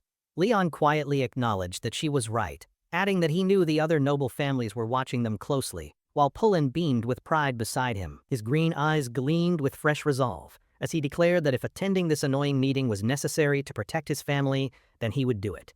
His followers were thrilled by his decision. The formally dressed Walter clenched a fist in excitement, while his companion Crow agreed that it was an excellent judgment. With his mind finally made up and his purpose clear, Leon stood tall and announced with a firm, steady voice that he would attend the exchange meeting. The scene shifted to a magnificent grand hall, glittering with light and filled with elegantly dressed nobles who mingled and chattered amongst the lavish decorations. The view panned across the room, showing groups of gossiping nobles who laughed and shared drinks, their polite smiles hiding their harsh judgments and political ambitions. A handsome, golden-haired young man sat confidently at a table, enjoying being the center of attention as he casually sipped a glass of fine wine. At a nearby table, one noble leaned in to whisper to his friend, asking if the rumors about House Sylvester's defeat were actually true. A blonde-haired noble looked up from his meal with great interest, asking his friend who their opponent could have possibly been to achieve such a victory. The first noble nervously whispered the answer he had heard, his eyes wide with a mixture of disbelief and fear as he named the Marbas family. A third, gray-haired noble scoffed at the news, dismissing it as a baseless rumor and questioning how a failing house could suddenly become so powerful. The first noble suddenly stopped speaking and pointed a trembling finger toward the grand entrance, directing his skeptical friend's attention to the new arrivals. Leon and Diana had just entered the hall, and the first noble sarcastically suggested that his friend should just go ask the new family head himself. Leon scanned the glittering, crowded hall with a grim expression, thinking to himself that these kinds of fancy, formal places really did not suit him at all. Seeking a bit of support in the uncomfortable situation, Leon reached out and took Diana's hand, holding it firmly and making the surprised young woman blush. She hid her flustered reaction with a scoff, but then admitted she also disliked such events and that handling them was part of a leader's duty. Leon was pleasantly surprised that they had something in common and gave her a small, genuine smile before sincerely thanking her for the much-needed support. Diana reflected on the boy she had known her whole life, shocked by his recent changes but thinking that his new decisiveness was probably a good thing. Leon glanced over his shoulder at his followers and quietly asked Diana if she thought the others would be okay on their own in such a place. He admitted that his followers were still quite inexperienced, just as Walter and Crow were seen awkwardly trying to fit in with a salute and a thumbs up. Diana laughed softly at his concern and teased him, saying that to everyone else he already appeared to be a fully developed talent, not a kid. Leon reminded her that as the head of the family, he was her superior here, which made Diana puff her cheeks in frustration at his comeback. Suddenly, the same gray-haired noble who had been mocking him, Rive, stepped up behind them and asked if he was the head of the Marbas family. Rev continued to smile at them with a smug and deeply unpleasant expression, his eyes full of cunning as he sized up the young lord. Leon turned to face him with a sharp, wary look, calmly confirming his identity and asking if the man had some business with him. Reeve claimed he had no real business with him, but his inner thoughts revealed his arrogant plan to see if this boy truly defeated the great Count Alan. The noble, Reeve, laughed condescendingly and said the rumors must be exaggerated, because he had heard that Leon was the one who had defeated Alan. Leon met his mocking gaze with unshakable calm, his voice perfectly flat and steady as he simply confirmed that the rumors about his victory were true. Reeve was so surprised by the blunt confession that he was stunned into silence, his smug expression finally faltering as he processed the unbelievable claim. Diana watched the interaction with a hard expression, thinking that Reeve was a coward for trying to undermine Leon in front of a woman. Reeve quickly recovered his composure and let out a dismissive laugh, saying that he honestly could not even begin to imagine how that would be possible. As he mockingly asked how he won, Leon looked up with a chilling expression and gave a one-word answer that stunned the entire room. He died. Reeve's smug grin instantly vanished, his eyes widening in shock as a dark energy began to crackle in the air around him. "What?" he demanded. Leon's eyes began to glow with a demonic light as he leaned forward, clarifying that he had killed Alan de Sylvester as the Marbas family heir. Reeve stumbled backward, his face a mask of dawning horror, as Leon added that it wouldn't be very easy for him to demonstrate the process. With his eyes glowing like a predator's, Leon issued a chilling threat, suggesting that if Reeve became his enemy, he might see the process firsthand. Diana was completely shocked by the gravity of Leon's threat, watching with wide eyes as her companion turned to walk away from the terrified noble. From his spot near Leon's feet, Marbas let out a tiny, impressed puff of air, muttering to himself what a completely crazy bastard his master was. Across the hall, the mysterious white-haired young man from the Reinhaver family watched Leon and Diana depart the scene with a look of intense, newfound interest. He slowly picked up his glass of wine, a thoughtful and deeply intrigued smile spreading across his lips as he processed the dramatic confrontation he had witnessed. Taking a slow sip from his glass, his purple eyes glinted with amusement as he mused to himself that a very interesting new player had arrived. The other nobles were buzzing with excitement over the confrontation, wondering aloud if the young head of the Marbas family was already causing a big scene. His companion quickly agreed, dismissing House Marbas as a powerless family anyway, while the defeated Reeve could only watch on with a bitter look of agreement. Marbas suddenly appeared on Leon's shoulder, his little demonic form observing all the drama in the grand hall with a look of cynical amusement. He quietly commented to Leon that he was throwing quite the tantrum in front of all these important people, but added that it didn't really matter. Leon's cold, unreadable expression did not change in the slightest as he continued to stare forward, his mind already focused on his next move. Taking his demon's advice, Leon coolly announced that he would be leaving and turned his back on the foolish noble, intending to walk away. But Ray refused to be dismissed affectedly and stepped forward to block his path, placing a hand on his chest and calling his behavior ridiculous. His voice was laced with venom as he warned Leon that if he planned to ignore the great Varela family, he would have to take responsibility. Leon glanced down at the hand on his chest, then asked calmly if he had done something wrong, reminding the man that he had started this. Reeve leaned in with a sneer, arguing that Leon's own words had implied a threat of a preemptive strike against his powerful family. Diana's cold, sharp voice suddenly cut through their argument, her face shadowed with anger as she told Reeve to start acting a bit more appropriately.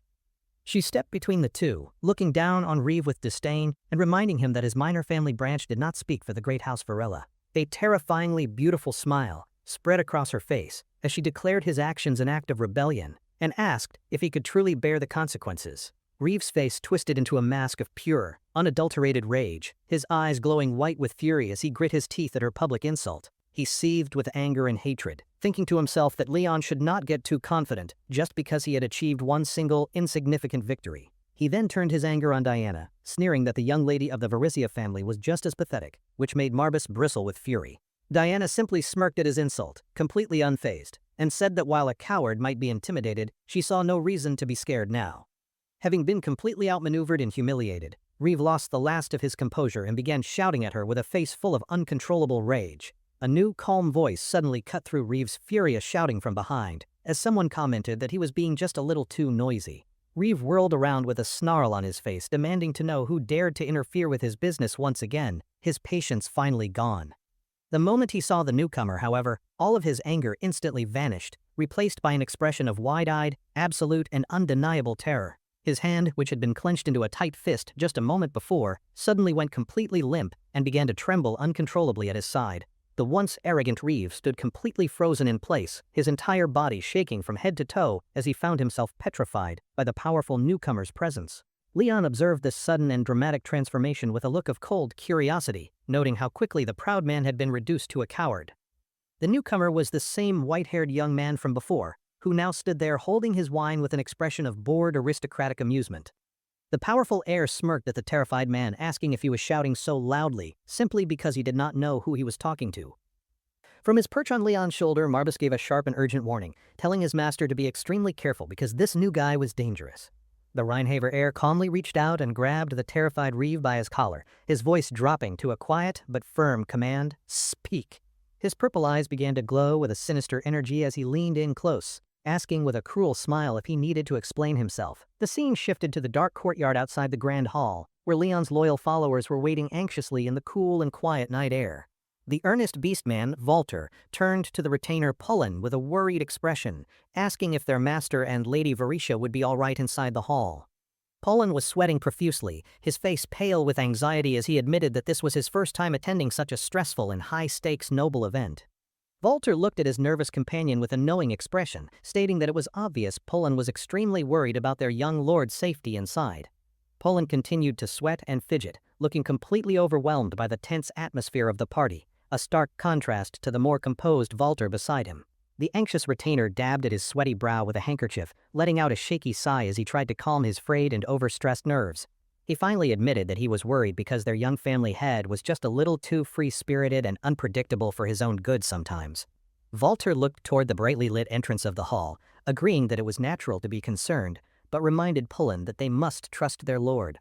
Pullen felt a little better, noting that at least Lady Diana had agreed to join them, and that she seemed to be a very composed person. This made Walter curious, and he asked Pullen what Lady Diana was really like, mentioning the rumors that she was engaged to their young lord. Pullen struggled for a moment to find the right words to explain their very complicated relationship, while Walter pressed him to reveal the real truth. He finally explained that their relationship was more like that of an older sister, noting that there was a significant age gap between the two of them. Walter listened with understanding, concluding that Diana was more like close family who cared for Leon deeply, rather than a traditional fiancé in love. Pullen agreed, but then his expression turned serious as he said that he heard someone from the lunatic was also attending the important meeting tonight.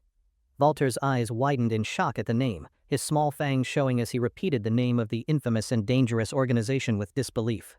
Pullen confirmed it with a nervous sweat, describing this mysterious person as one of the 3 most dangerous heirs, a ticking time bomb everyone wisely avoids. He explained that the Rheinhaver family's power was on a completely different level, and that the weakened House Marbas could not hope to compare with them.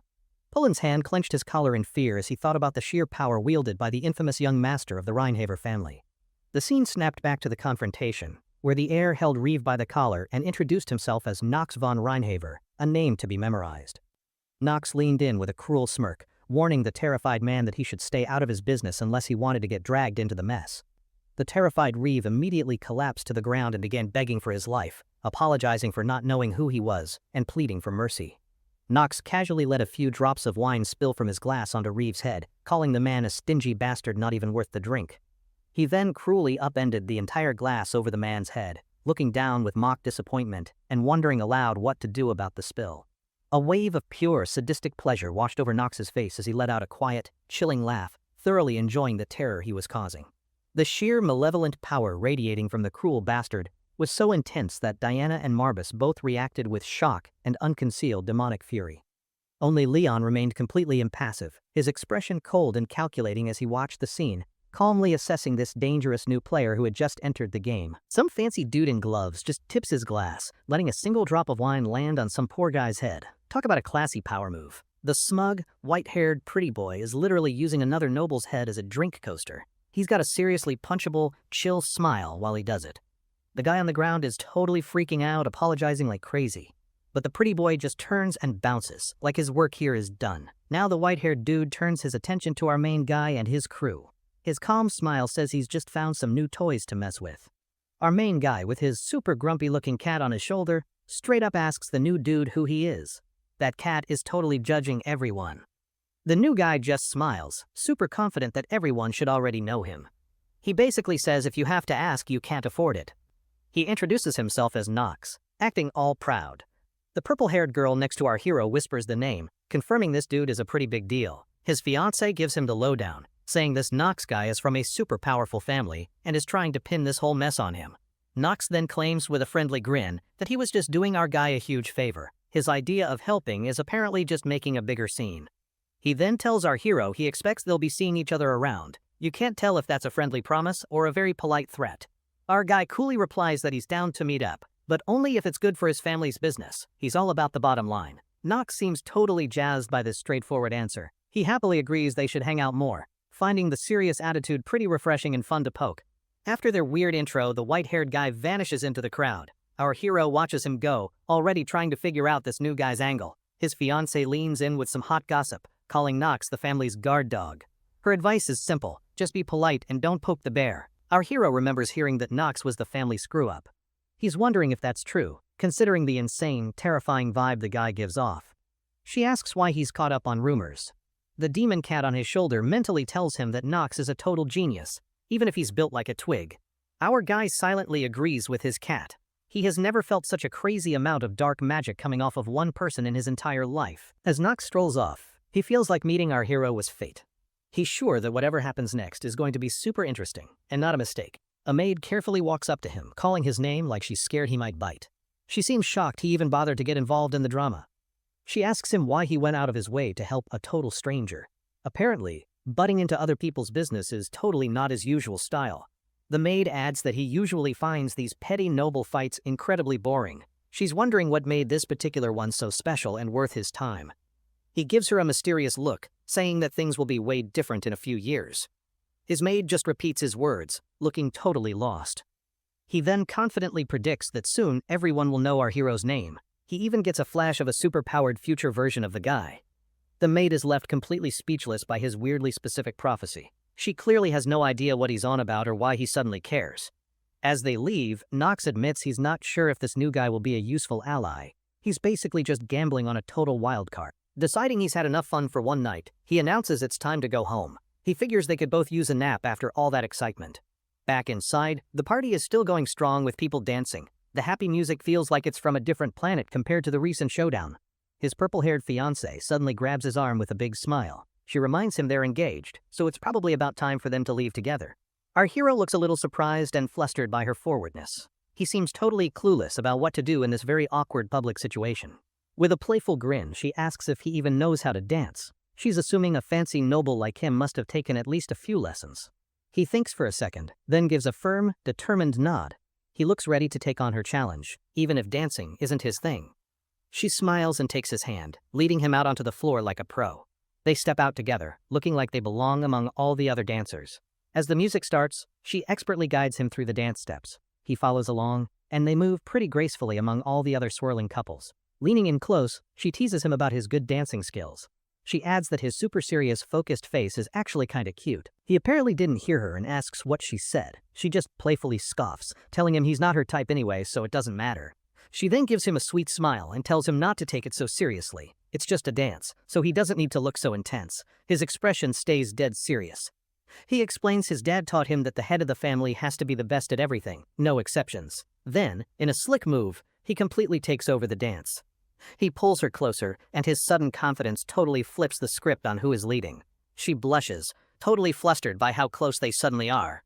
She stammers, asking if they really need to be this cozy for a simple dance. Now that he's leading, she looks away, completely thrown off. Her usual cool and confident vibe seems to have totally disappeared in a single instant. Their sudden closeness and the intense vibe between them gets everyone's attention. All the other nobles start whispering and gossiping about the new couple's dramatic display. She gets her playful attitude back and teases him for being so serious. He just shoots back that she seems a little stiff now that he's in charge. With a strange smile, she tells him to shut it. She jokes that she remembers when he was just a tiny, unimpressive little kid. Their teasing stops as they just look at each other. There's a sudden, intense vibe between them that makes the rest of the party just fade away. Our hero's face immediately gets sharp and serious. His eyes narrow as he picks up on some kind of trouble happening outside the ballroom. The other guests start to notice the commotion too. They're all murmuring, wondering what kind of drama is going down at such a fancy event. A few guys rush over to the doors to see what's up. One realizes it's a one-sided beatdown and gets mad, asking who'd start a fight here. Forgetting all about the dance, our hero immediately turns and heads for the noise. His fiancée watches him go, looking worried that things are about to get ugly. They step outside and find a grim scene waiting for them. The party is officially over, replaced by a tense and violent standoff in the courtyard. A cloaked figure is standing in the shadows, giving off a super cold and powerful vibe. Just his presence makes the whole area feel way more intense. On the ground is the loyal butler, all beat up and trembling. The young beast boy stands over him, sword out, bravely protecting his injured friend. A big knight with blue hair and a massive sword is facing off against the beast boy. The kid is holding his ground, refusing to back down an inch. The beast boy's face is twisted in a furious snarl, his red eyes blazing. He's clearly struggling, but he is not going to give up the fight. The purple-haired fiancé spots a familiar jerk smirking in the crowd. She points him out and sharply demands that he explain what's happening right now. The guy she's yelling at is none other than the humiliated noble from earlier. He's just standing there looking smug, clearly enjoying the show. He mockingly asks if she's the boss of her family now. She gets even angrier and repeats her demand for him to start talking immediately. The jerk then sneers at our hero, mocking him for looking tired. He says that with his friends cornered, our guy is now totally and completely alone. The demon cat on his shoulder grumbles to himself. He's blaming this whole mess on that pretty boy troublemaker who started all the drama and then vanished. Our hero totally ignores the jerk's childish insults. He just walks forward with calm, steady steps, his full attention on his injured friend on the ground. He kneels down and gently lifts his butler's head. His face is calm, but his cold eyes are promising that some serious payback is about to happen. His eyes are now glowing with a scary yellow light as he calmly asks the beast boy for the full story. His quiet tone is way more terrifying than yelling. The beast boy flinches under his master's intense stare, totally stammering. He's so shaken up by everything that he can't even get the words out. The story flashes back to a little bit earlier in the night. The ballroom is shown with all its fancy chandeliers, a huge contrast to the brawl outside. The humiliated noble is walking away from the party with his buddy. His friend looks worried and quietly asks if he's going to be okay after all that. The noble totally loses it and yells at his friend to shut up. He furiously rants that no one can help him, especially not those two powerful jerks. The image of the pretty boy's smug smile as he poured wine on his head is burned into his memory. He can't get over the public humiliation. He also remembers our hero's cold, calculating stare. He feels like both of them were just looking down on him like he was absolute garbage. He clenches his fists so tight his knuckles turn white. He is just filled with a bitter, helpless anger that is desperately looking for an outlet. Running a hand through his hair in total frustration, he desperately looks for someone to blame. He needs to take his anger out on any available target. Meanwhile, the Beast Boy is explaining the party to the butler. He says it's just a big, fancy meet and greet for all the noble families to network. The butler nods, adding that it's a really big deal for their struggling family. This is their one big chance to get back in the game. The butler then says that their boss's main goal was to meet with a certain lord. The angry noble overhears them and decides to start some trouble. The Beast Boy smiles at the butler, saying he seems to know all of their boss's plans. He points out that they must be super close friends. The butler proudly puffs out his chest and confirms their strong bond. He boasts that he's known and served the young master since he was a kid. The angry noble interrupts them with a nasty voice, looking down on them. He asks if they're the servants from that washed-up family he's heard about. He stands there with his buddy, clearly the one in charge. The butler gets a really bad feeling, wondering why this big shot is picking on them. The butler, though he's clearly nervous, stands up for his family's honor. He firmly tells the noble that he won't let anyone insult his household. The noble just smirks, basically asking, or what? He then calls for his personal knight, a guy named Coleman, to come over and handle these two. A huge, intimidating knight with blue hair and a fur cloak steps out. His presence alone makes the whole situation feel way more serious and dangerous. The knight stands tall, his glowing blue eyes locked on the two men. He's obviously a tough warrior who will follow his master's orders without question. The noble's sadistic grin gets even wider as he gives his order. He tells his knight to go easy on them, which is code for the exact opposite. The knight actually hesitates for a second, questioning the order. He reminds his boss that they're picking a fight with a very powerful ducal house. The noble just scoffs, saying their family is about to go broke anyway. He tells his knight to just ignore their status and start the fight. With his orders confirmed, the knight puts his hand on his sword hilt. He is now fully prepared to carry out his master's cruel command. The knight draws his massive sword, the steel blade shining in the moonlight. He challenges the Beast Boy directly, telling him to draw his weapon and fight. The butler quickly tries to stop the Beast Boy, telling him not to fight. He warns him that their family is too weak to be making new enemies. The Beast Boy looks totally conflicted, his hand on his sword. He's torn between his duty to fight for their honor and his friend's wise advice. In that split second of hesitation, the knight attacks. The butler reacts instantly, shoving the Beast Boy out of the way and taking the hit himself. The butler hits the ground hard, coughing and gasping for air. The Beast Boy can only yell out his name in total shock as his friend falls. The Beast Boy's face is now a mask of pure, uncontrollable rage. His red eyes are blazing with fury as he glares at the jerks who hurt his friend. The butler, still on the ground, begs the Beast Boy to stop. He insists that he's okay and tells him to think about their master and their family. But it's too late. The knight, without any hesitation, brutally kicks the butler in the head, knocking him out cold and silencing his plea. The knight just stares down with cold, dead eyes. His face shows absolutely no emotion or regret for his cruel and totally unnecessary act of violence. The Beast Boy moves in a blur, his hand reaching out. He's not trying to attack, but to stop the knight before he can do any more damage. He manages to block the knight's next move, holding up his hand in defense. A flash of blue energy shows him stopping the much bigger man. The Beast Boy then draws his own sword, its blade ready for a real fight. His narrowed red eyes are filled with a deadly focus, promising a tough battle. The butler weakly calls out his name, worried he's starting a fight. The Beast Boy just calmly tells him that his only goal is to protect him now. Holding his sword with total resolve, the Beast Boy makes a serious promise. He declares that he will protect his friend, no matter what it takes to win. The butler is so touched by his friend's loyalty that he starts to cry. He knows the Beast Boy values him just as much as he values their boss. The jerk noble watches this emotional scene with a smug, mocking smile. He seems to find the Beast Boy's admirable display of loyalty to be really pathetic. His expression then hardens as he gives his knight a sharp command. He tells him to watch his back, which is a clear signal to get serious. The loud clang of swords rings through the courtyard. The knight and the Beast Boy's blades meet in a bright and powerful flash of light and energy. The force of the impact sends a huge shockwave outwards. It is super obvious that the knight has a major advantage in both strength and raw skill.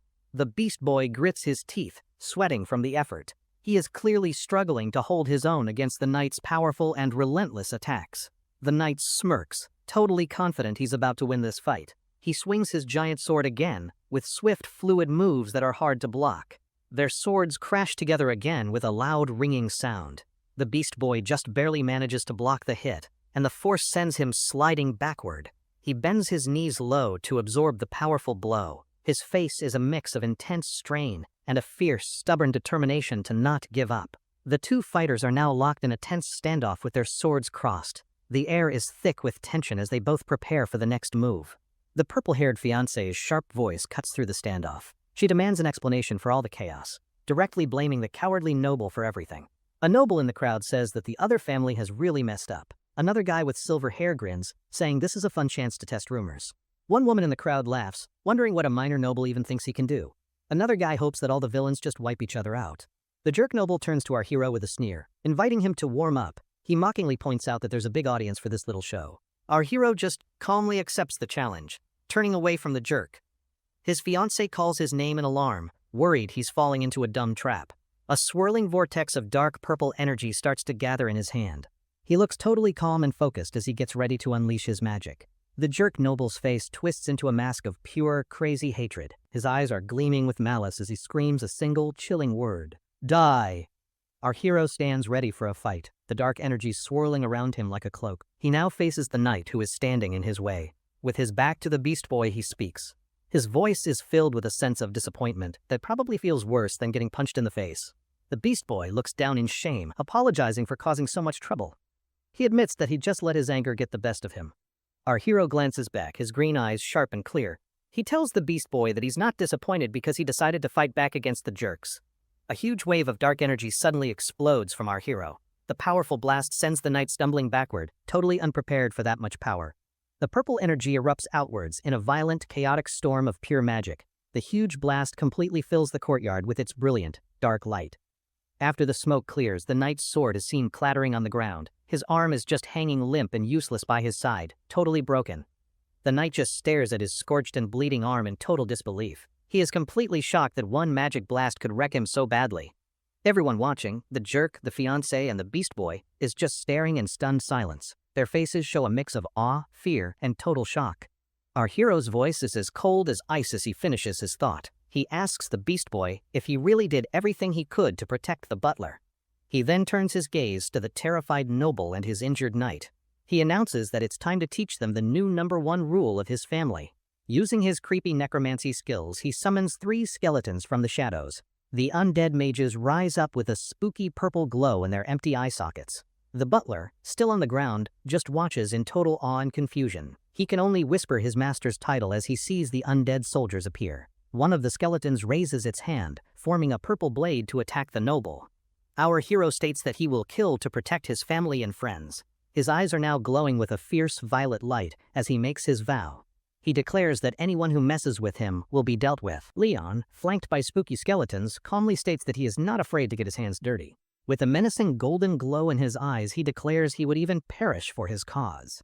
Earlier, a bloodied Reeve trembled with shame after being thoroughly humiliated in a previous encounter. Kneeling in a pathetic puddle of his own blood, Reeve suddenly found himself under a shadow. Startled, he angrily looked up, wondering which new jerk had arrived to bother him now. He stared in shock at a very tall, very fancy man in a crisp white uniform.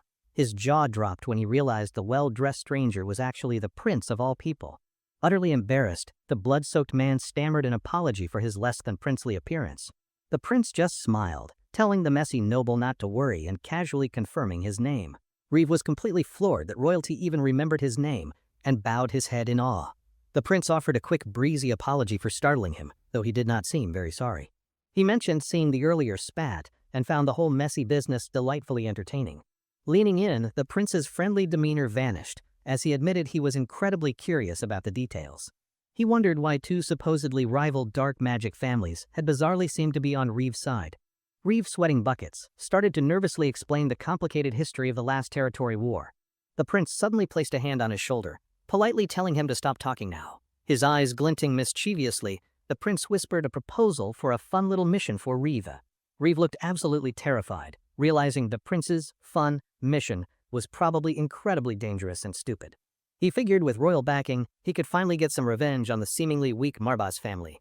A nasty grin spread across his face as he eagerly agreed to the prince's shady command. The prince smirked, quite pleased that his little pawn was now moving exactly where he wanted.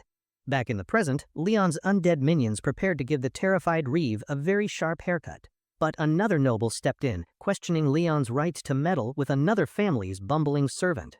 Leon scoffed at the idea his loyal followers were just insignificant household members to be trifled with. Reeve's knight, Coleman, looked on with concern, his face half hidden in the dramatic shadow. Reeve's hand, looking quite pristine in its white glove, clenched into a very tight, shaky fist. He looked at Leon with disbelief, shouting and asking if all this drama was truly necessary. Leon coolly reminded him that when it comes to his new rules, there are absolutely no exceptions. He took a single, deliberate step forward, his dark energy making the air feel quite heavy. Surrounded by his bony friends, Leon looked down on the fool who dared to cross his family. Without even looking back, Leon ordered his beastman boy to take their injured friend to the doctor. The young retainer quickly acknowledged his master's order while cradling his unconscious companion, Pullen. Diana grabbed Leon's arm, telling him she understood his feelings, but this was getting too wild. She reminded him that starting a brawl in front of so many gossiping nobles was a bad idea. Leon just stood there silently, giving her words some very serious, very dramatic consideration. Seizing the moment, Reeve gave a sneaky look to one of his goons, a silent order passing between them. Leon's eyes widened as he realized the bad guys were about to do something incredibly dishonorable. In a flash, a thug grabbed Diana from behind, holding a knife to her throat like a classic villain.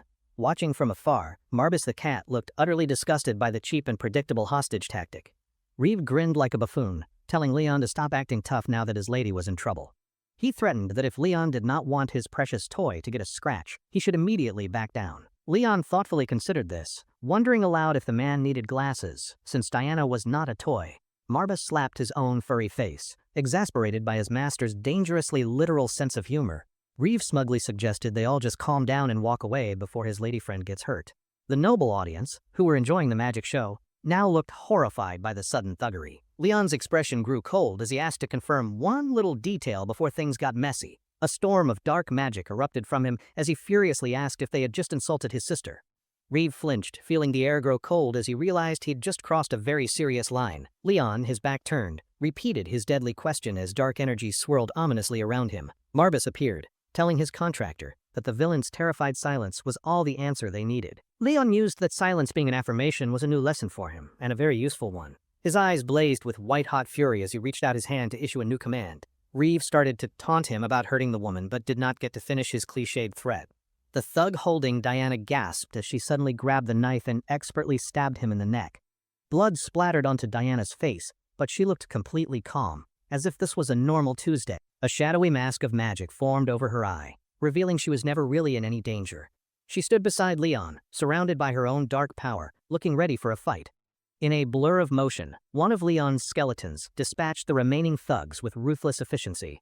The other skeletons quickly subdued the stunned Reeve, holding a blade to his throat for good measure. Reeve's face was a perfect picture of terror, finally realizing he'd picked a fight he could not win. Leon grabbed Reeve's face with a crushing grip, forcing the terrified man to look him in the eye. With glowing golden eyes, Leon's calm demeanor was gone, replaced by a truly terrifying cold fury. Pinned by Leon's hand, Reeve's eyes were wide with the pure horror of his impending doom. Diana watched, shocked and a little worried, wondering how this situation had escalated so dramatically. She knew Leon had gotten stronger, but she never imagined he was capable of this much raw power. Marbus telepathically told Diana she must be very important to his master, which only confused her. The demon cat explained that he had never seen his contractor show this much raw emotion before. This was a new, frighteningly protective side of Leon that even his demonic partner had rarely seen. Reeve, struggling for air, managed to squeak out a pathetic plea for Leon to please wait. Leon, his face splattered with someone else's blood, looked completely and utterly unimpressed by the begging. Diana watched with a worried sweat drop, realizing Leon was way too angry to listen to reason now. The nobles in the crowd were freaking out, wondering how a fancy party turned into a magic brawl. Two onlookers noted with fear that Leon's power was unstable, making him even more terrifyingly unpredictable. A wise noble predicted that from now on, Leon would either become a feared and powerful ruler, or he'd become a massive target for every other noble family to try and destroy. Choosing the path of fear, Leon tightened his grip on Reeve's head with a crackle of dark magic. He shoved Reeve away like a piece of trash and turned his back, his dark aura calming. Leon's expression was once again serene, as if he had not just terrified an entire room of nobles. Just then, the sound of a single person clapping echoed through the suddenly very quiet hall. The prince applauded, looking at Leon with great interest as he stood among his skeletal bodyguards. He smiled calmly, taking in the scene of destruction with the air of a theater critic. Leon sarcastically remarked that the prince must have peculiar hobbies to enjoy such a messy spectacle. The prince just chuckled, saying he was merely curious about the return of Marbus's forbidden magic. His expression then turned serious, noting that no one had controlled this power for hundreds of years. Leon considered the unasked question, pondering how he was able to wield such a lost art. He answered with one word: talent, admitting that even he found his own skills a bit strange. Leon added that regardless of how, the important thing was that he was still standing here, undefeated. The prince listened intently, his gaze sharp and calculating as he sized up the young dark mage. He gave a thinly veiled warning, hoping Leon's impressive talent was not aimed at the royal family. Leon smiled politely, assuring him it was not, as long as they did not bother the House of Marbus. The prince gave Leon one last calculating look before turning to leave with his rather boring attendant. Leon watched them go, his calm expression hiding the new, dangerous political game that had just begun. Later, Marbus warned him that his big show would attract a lot of unwanted attention from other families. Leon disagreed, believing his terrifying display would actually buy him some peace and quiet to get stronger. Marbus then changed the subject, his playful tone gone as he got down to some serious business.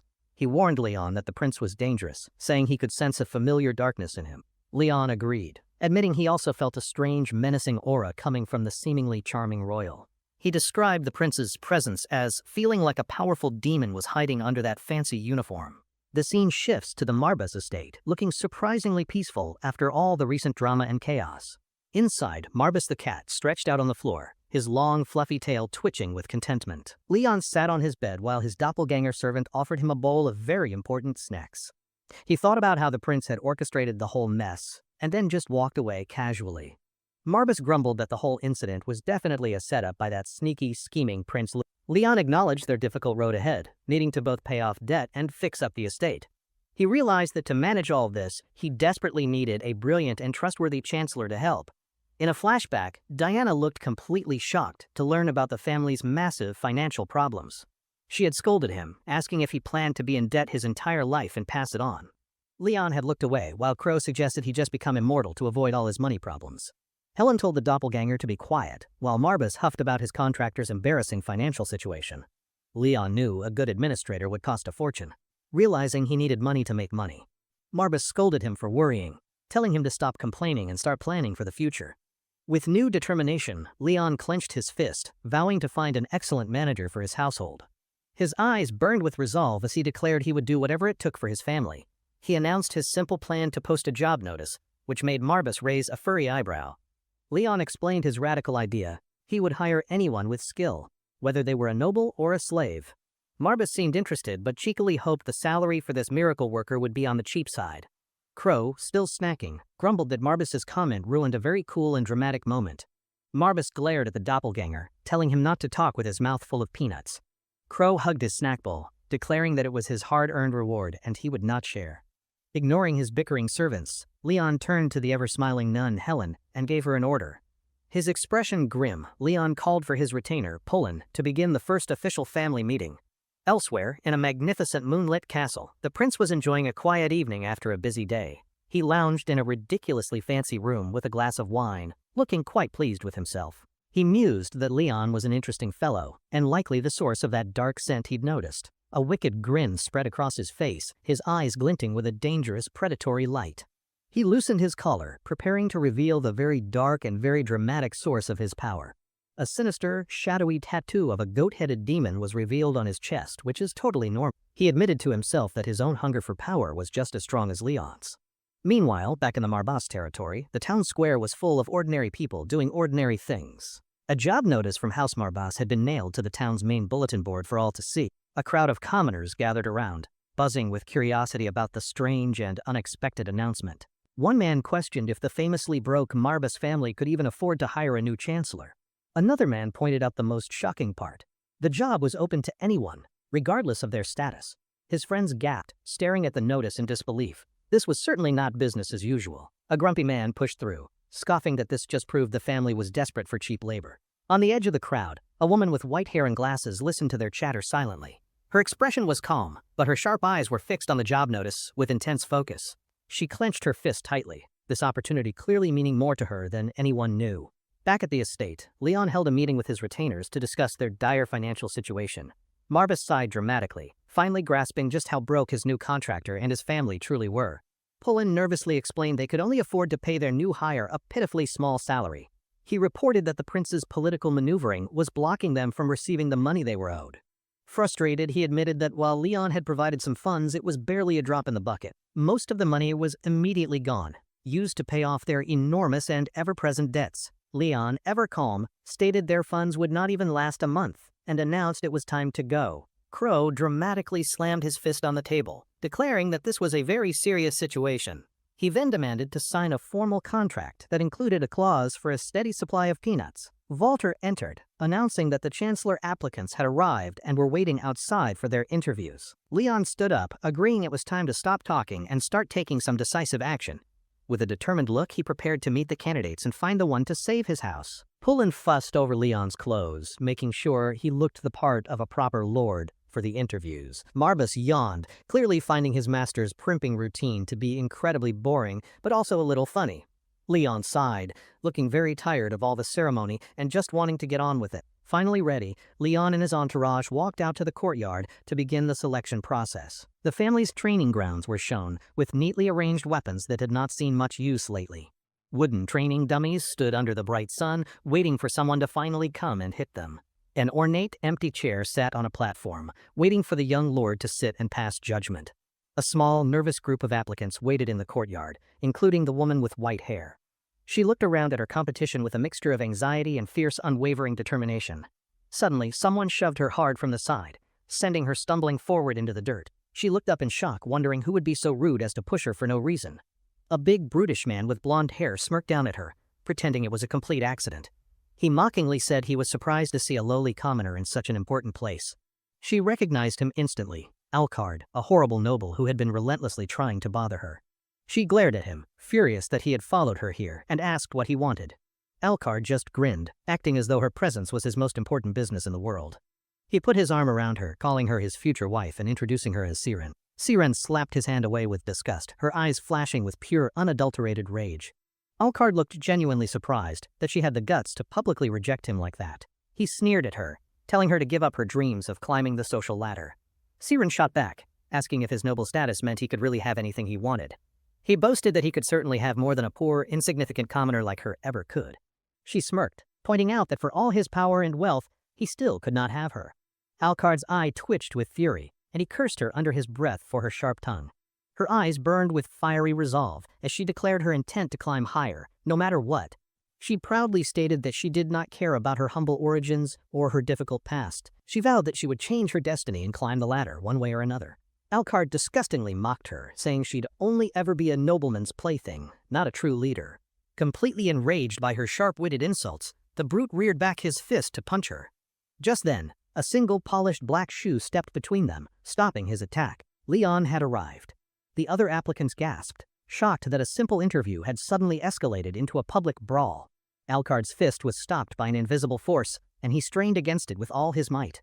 A wave of dark magic erupted from the ground, sending the brutish Alucard flying through the air. He stared at his hand in confusion, while Siren looked on, stunned by the timely magical intervention. Leon's voice cut through the silence, calmly apologizing for the loud noise and the uninvited drama. He stood before the crowd, his quiet presence immediately commanding the attention of every single person. He took his seat on the ornate chair, looking every bit the part of a powerful lord. Leon introduced himself as the head of the house, with his loyal retainers standing beside him.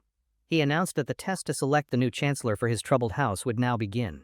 Siren looked up at the young lord who had just saved her, her expression full of curiosity. Leon's sharp green eyes scanned the crowd, carefully assessing each of the nervous applicants before him. Siren offered him a slight, nervous smile, hoping she had what it took to impress him. Perched high on a wall, Marbus the cat watched the proceedings with a very keen, critical eye. He seemed pleased, noting there was at least one decent candidate in the otherwise motley crew. The demon cat continued to watch, a thoughtful and slightly mischievous look on his fluffy face. He decided this whole recruitment business might not have been a complete and total waste of time after all. Leon sat patiently in his chair, preparing to use a very special, very secret skill. His eyes began to glow as he activated a magical ability he had gained from his demonic pact. The ability was a special gift from his demon master Marbus, designed for just this occasion. It was a piercing gaze that could see deep into a person's soul and true nature. This was the ancient way of demons, who could easily see the true hearts of mortal beings. They could identify a person's greatest talents and deepest fears, which was very useful for manipulation. A demonic hand offered false hope to a crowd of desperate, pathetic souls reaching for salvation. Then, once their will was broken and they were completely dependent, the demon would strike them down. The demon would then crush their prey, making them their eternal servant and sometimes a light snack. The latest subject of this powerful and very judgmental demonic gaze was the young woman Siren. She stood out from all the others, her inner strength shining like a beacon in the crowd. The gaze revealed that she possessed an iron will, one far stronger than anyone else present. Siren stood confidently, unaware that her very soul was being scanned by a demon cat from afar. Leon, his demonic sight now active, announced that the examination for the new steward would begin. Leon raised his hand, signaling for the first part of the challenging examination to begin immediately. Pullen handed him a scroll, as Leon explained the first task, understanding the family's awful situation. Walter began handing out scrolls, which the applicants took with a healthy dose of nervous energy. Each scroll contained a detailed map of the Marbus lands, which looked large but also very empty. Leon admitted that everyone probably already knew his house was having some serious cash flow problems. He confidently told the applicants their job was to figure out a trade plan to fix this. A sphere of purple magic appeared in his hand, ready to form into something dramatic and time-related. The magic coalesced into a glowing hourglass, because every dramatic test needs a magical timer, of course. He gave them a mere 10 minutes to come up with a brilliant, world-changing financial proposal. The applicants frantically began scribbling on their maps, the pressure of the deadline already getting to them. Siren's eyes were wide with intense focus, as she scribbled her own notes with incredible speed. She let out a small sigh, the sheer difficulty of the problem clearly weighing heavily on her. Tapping her pen against her chin, she forced her mind to race, searching for an innovative solution. She reviewed the grim facts. The estate was remote and had nothing to sell except one undeveloped mine.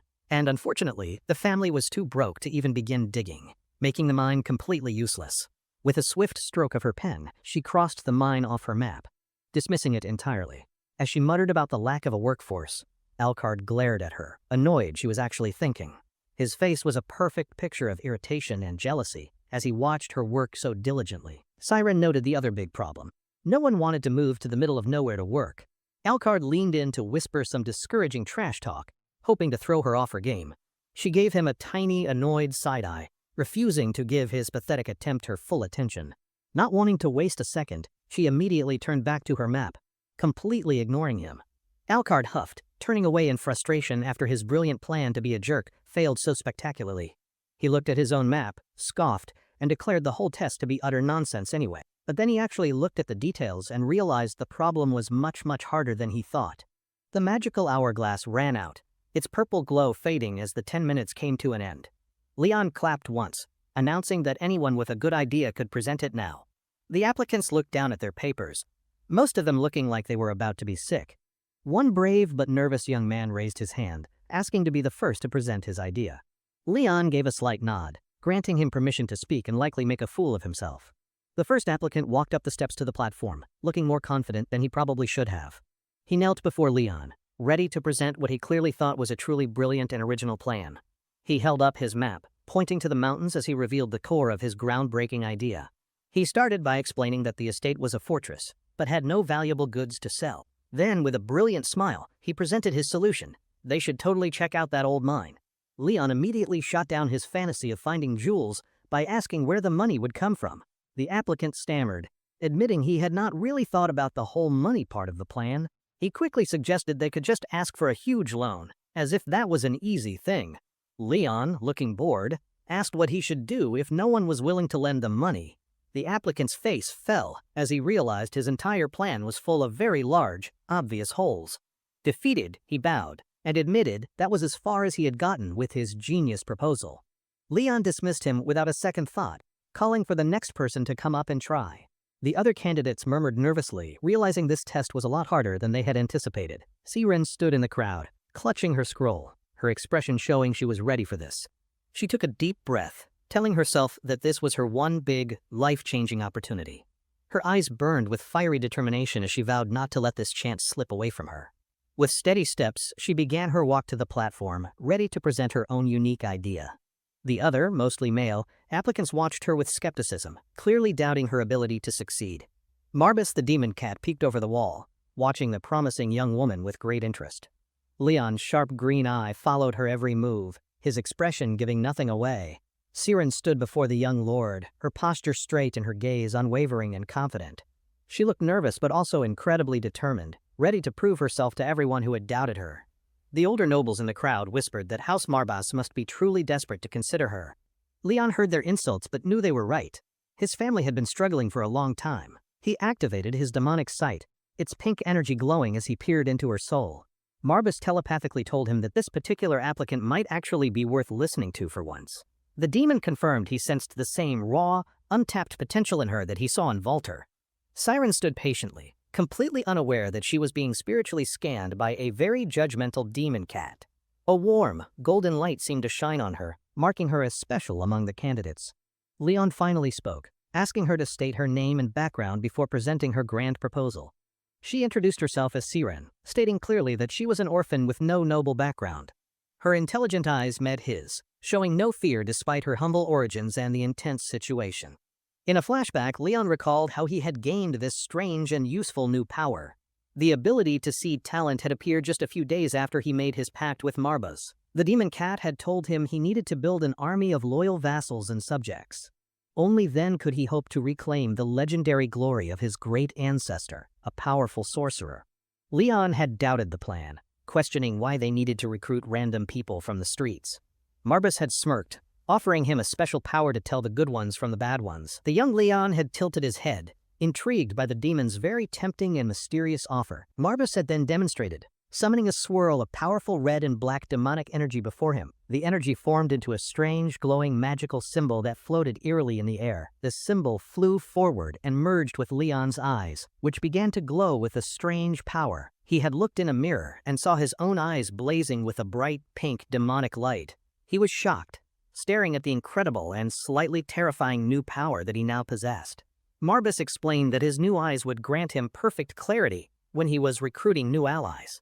The more talented a person was, the brighter their unique aura would shine in his new sight. Later, Leon looked down at some new recruits sparring in the courtyard, testing his new vision. Marbus had asked him what he saw, curious to know if the new power was working correctly. Leon's eye glowed a bright crimson as he observed the fighters sparring below him. He described seeing a rainbow of different colored auras, all representing different types of hidden talents. Marbus confirmed that the brightest glow would always signify the greatest and most valuable hidden potential. Leon then turned to the demon, a serious and very important question on his young mind. He asked if restoring his house was even possible, and what hidden talents he himself possessed. Marbus just stared at him, his fluffy face giving absolutely nothing away about his true thoughts. He told Leon that was a question that did not need an answer from him right now. The demon just grinned, promising that Leon would find out the answer for himself very soon. Marbus thought to himself that he would enjoy watching what his contractor would have to sacrifice. Back in the present, Leon saw a brilliant, beautiful golden light glowing all around Siren. He stared, his demonic eyes wide, realizing her talent was far greater than anyone else's. Siren stood patiently, having no idea that her soul was currently shining like a golden beacon. In the flashback, Marbus explained that a rare few might have a black light of dark promise. A vision of the troublemaker Nox appeared, his purple aura marking him as one of these dangerous individuals. In the present, Siren gripped her arm, steeling her nerves for the most important speech of her life. She confidently began by saying she would present her own assessment of the family's dire situation. She held up the map, agreeing the territory had nothing valuable to trade for quick cash. Therefore, she argued, they needed to find a completely new and creative way to make money. Leon just sat on his throne and listened, his calm expression giving away none of his thoughts. The other applicants started grumbling again, complaining that her idea was boring and a waste of time. Leon's face darkened as he issued a very quiet but very firm order for them all to shut up. The hecklers immediately fell silent, shivering in fear under the Lord's sudden and intense magical pressure. His eye glowed a terrifying gold as he reminded them that their behavior was also part of the test.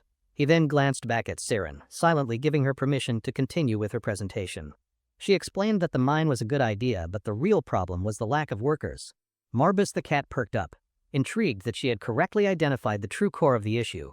A very sly and very confident smile spread across Siren's face as she prepared her big reveal. She proposed using Leon's most powerful and controversial asset, his terrifying and very useful undead army.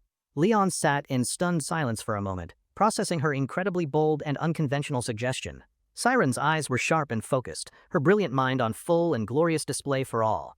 Leon's own green eyes narrowed as he gave her truly insane idea some serious thought.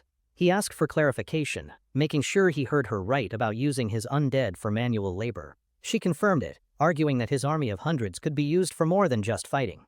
Leon stroked his chin thoughtfully, actually considering her completely radical but interesting plan. The other applicants were horrified, calling her a peasant who did not understand noble traditions at all. Siren admitted that she understood their point of view about protecting the arts of combat. She then looked Leon in the eye and asked him if restoring his house was not his ultimate goal. He quietly agreed that it was, and she argued that no ordinary plan would achieve it quickly. She passionately asked him to trust her, promising that he would not be disappointed with the results.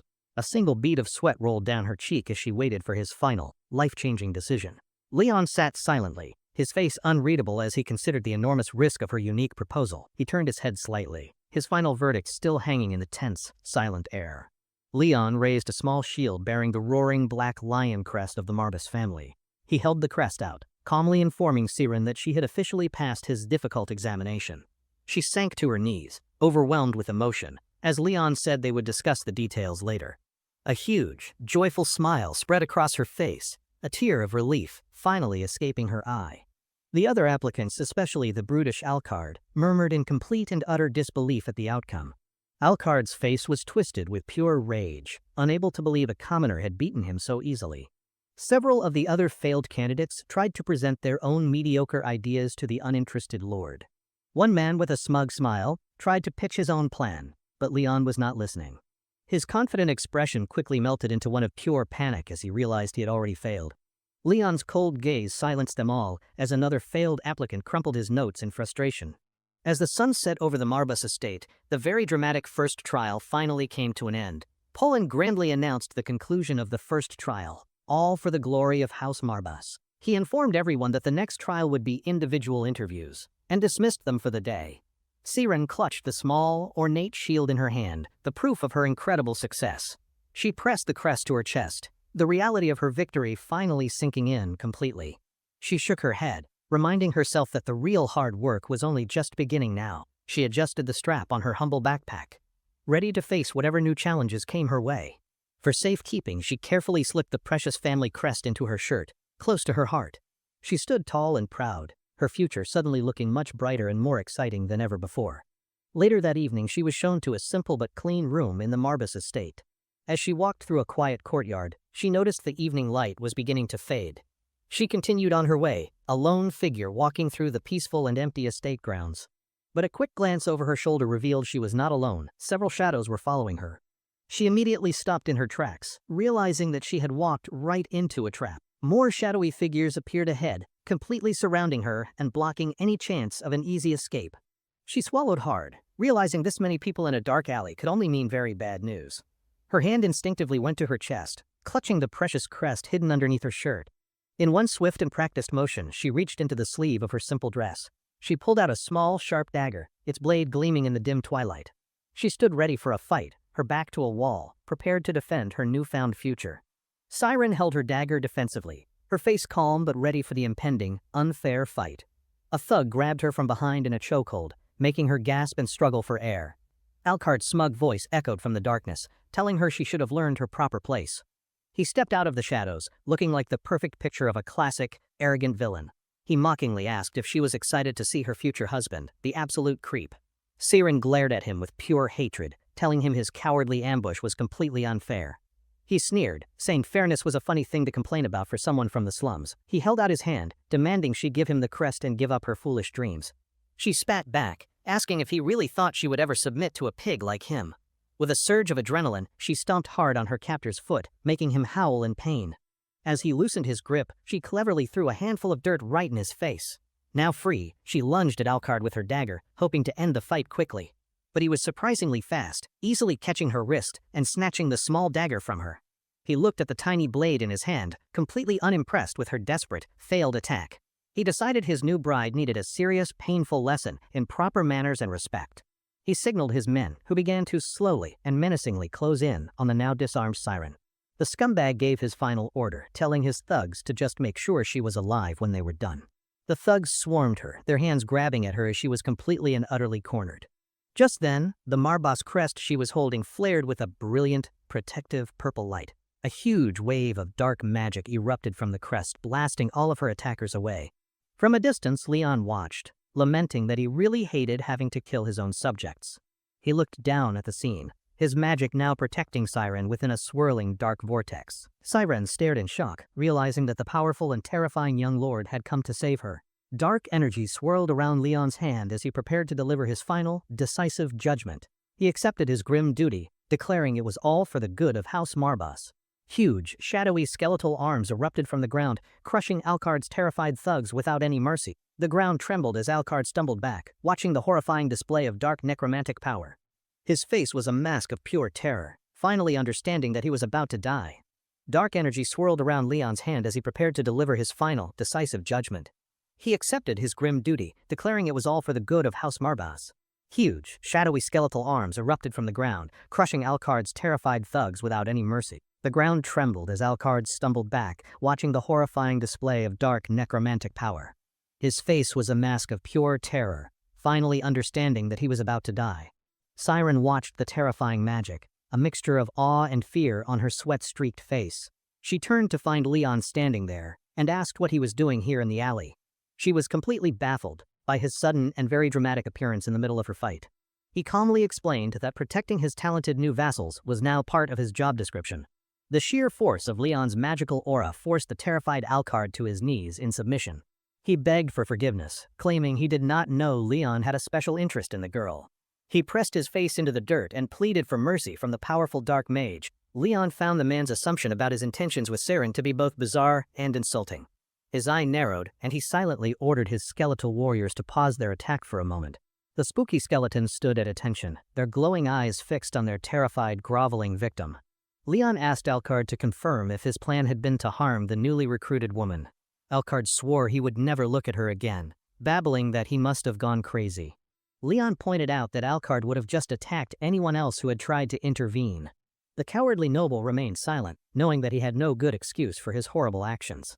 Leon decided to ask one last question as his skeletal warrior raised its shiny, sharp sword. He asked the bully if his life of picking on the weak brought him any true joy. Alucard begged for his life, promising he would never cause any trouble ever again. His terrified eyes reflected the gleaming steel of the sword hanging right above his head. The skeleton brought its sword down, its movements swift and completely devoid of any emotion. Leon turned away, deciding that any answer the man gave would be utterly worthless and boring. He took a single step, his back turned as his magic finished its grim and bloody work. With one last, indifferent glance, he walked away, leaving the shadows to clean up the mess. Saren watched him go, completely stunned by his ruthless efficiency and absolute sense of justice. He turned to her and said that after all that excitement, a second trial was unnecessary. His green eyes gleamed, a silent invitation for her to begin her new and important duties. Later, back at the estate, Marbus cheekily asked if Leon just murdered one of his subjects. Leon calmly replied that he did, stating it was all for the good of House Marbas. Saren sat in a grand office, looking very small next to the tall, intimidating nun, Helen. She nervously looked around the fancy room, a bead of sweat on her cheek. This was her new life. Pullen reported that Alucard was a bad dude, and Leon assured him the problem was handled. Crow cheered for the extermination of worthless humans, while Leon just looked pleased the issue was resolved. He then turned and formally welcomed Saren to her new, exciting job at House Marbus. She was startled by his polite tone, asking why he was being so formal with her now. Leon explained it was just his habit to be respectful, asking if it bothered her. Pullen chimed in, telling her not to worry because their lord was just a bit weird like that. Walter added with a smile that he was also confused at first, but she would get used to it. Leon got down to business, praising her very creative idea to use his undead for financial gain. Saren smiled, but humbly admitted she was not sure if her crazy plan would actually work. Leon's eyes narrowed with confidence as he assured her that he would be the judge of that. He stated that all he needed from his team was their honest advice and good counsel. Pullen and Walter looked on with immense respect, clearly proud to serve such a decisive master. Even Marbus and Crow seemed to be on board with the new plan and their new co-worker.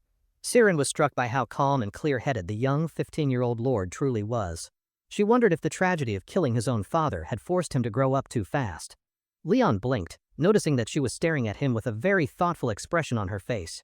He asked if she had a question, and she quickly said no, her mind racing with determination. With a confident smile, she thought to herself that this incredible opportunity was hers to seize. Helen then leaned in and whispered a very sharp warning to Saren, not to get too friendly with their lord.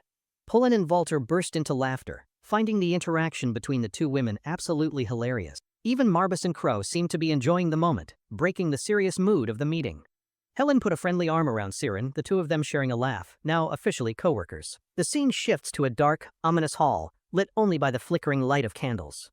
The eerie reddish glow gave the entire grand chamber a very sinister and unsettling atmosphere.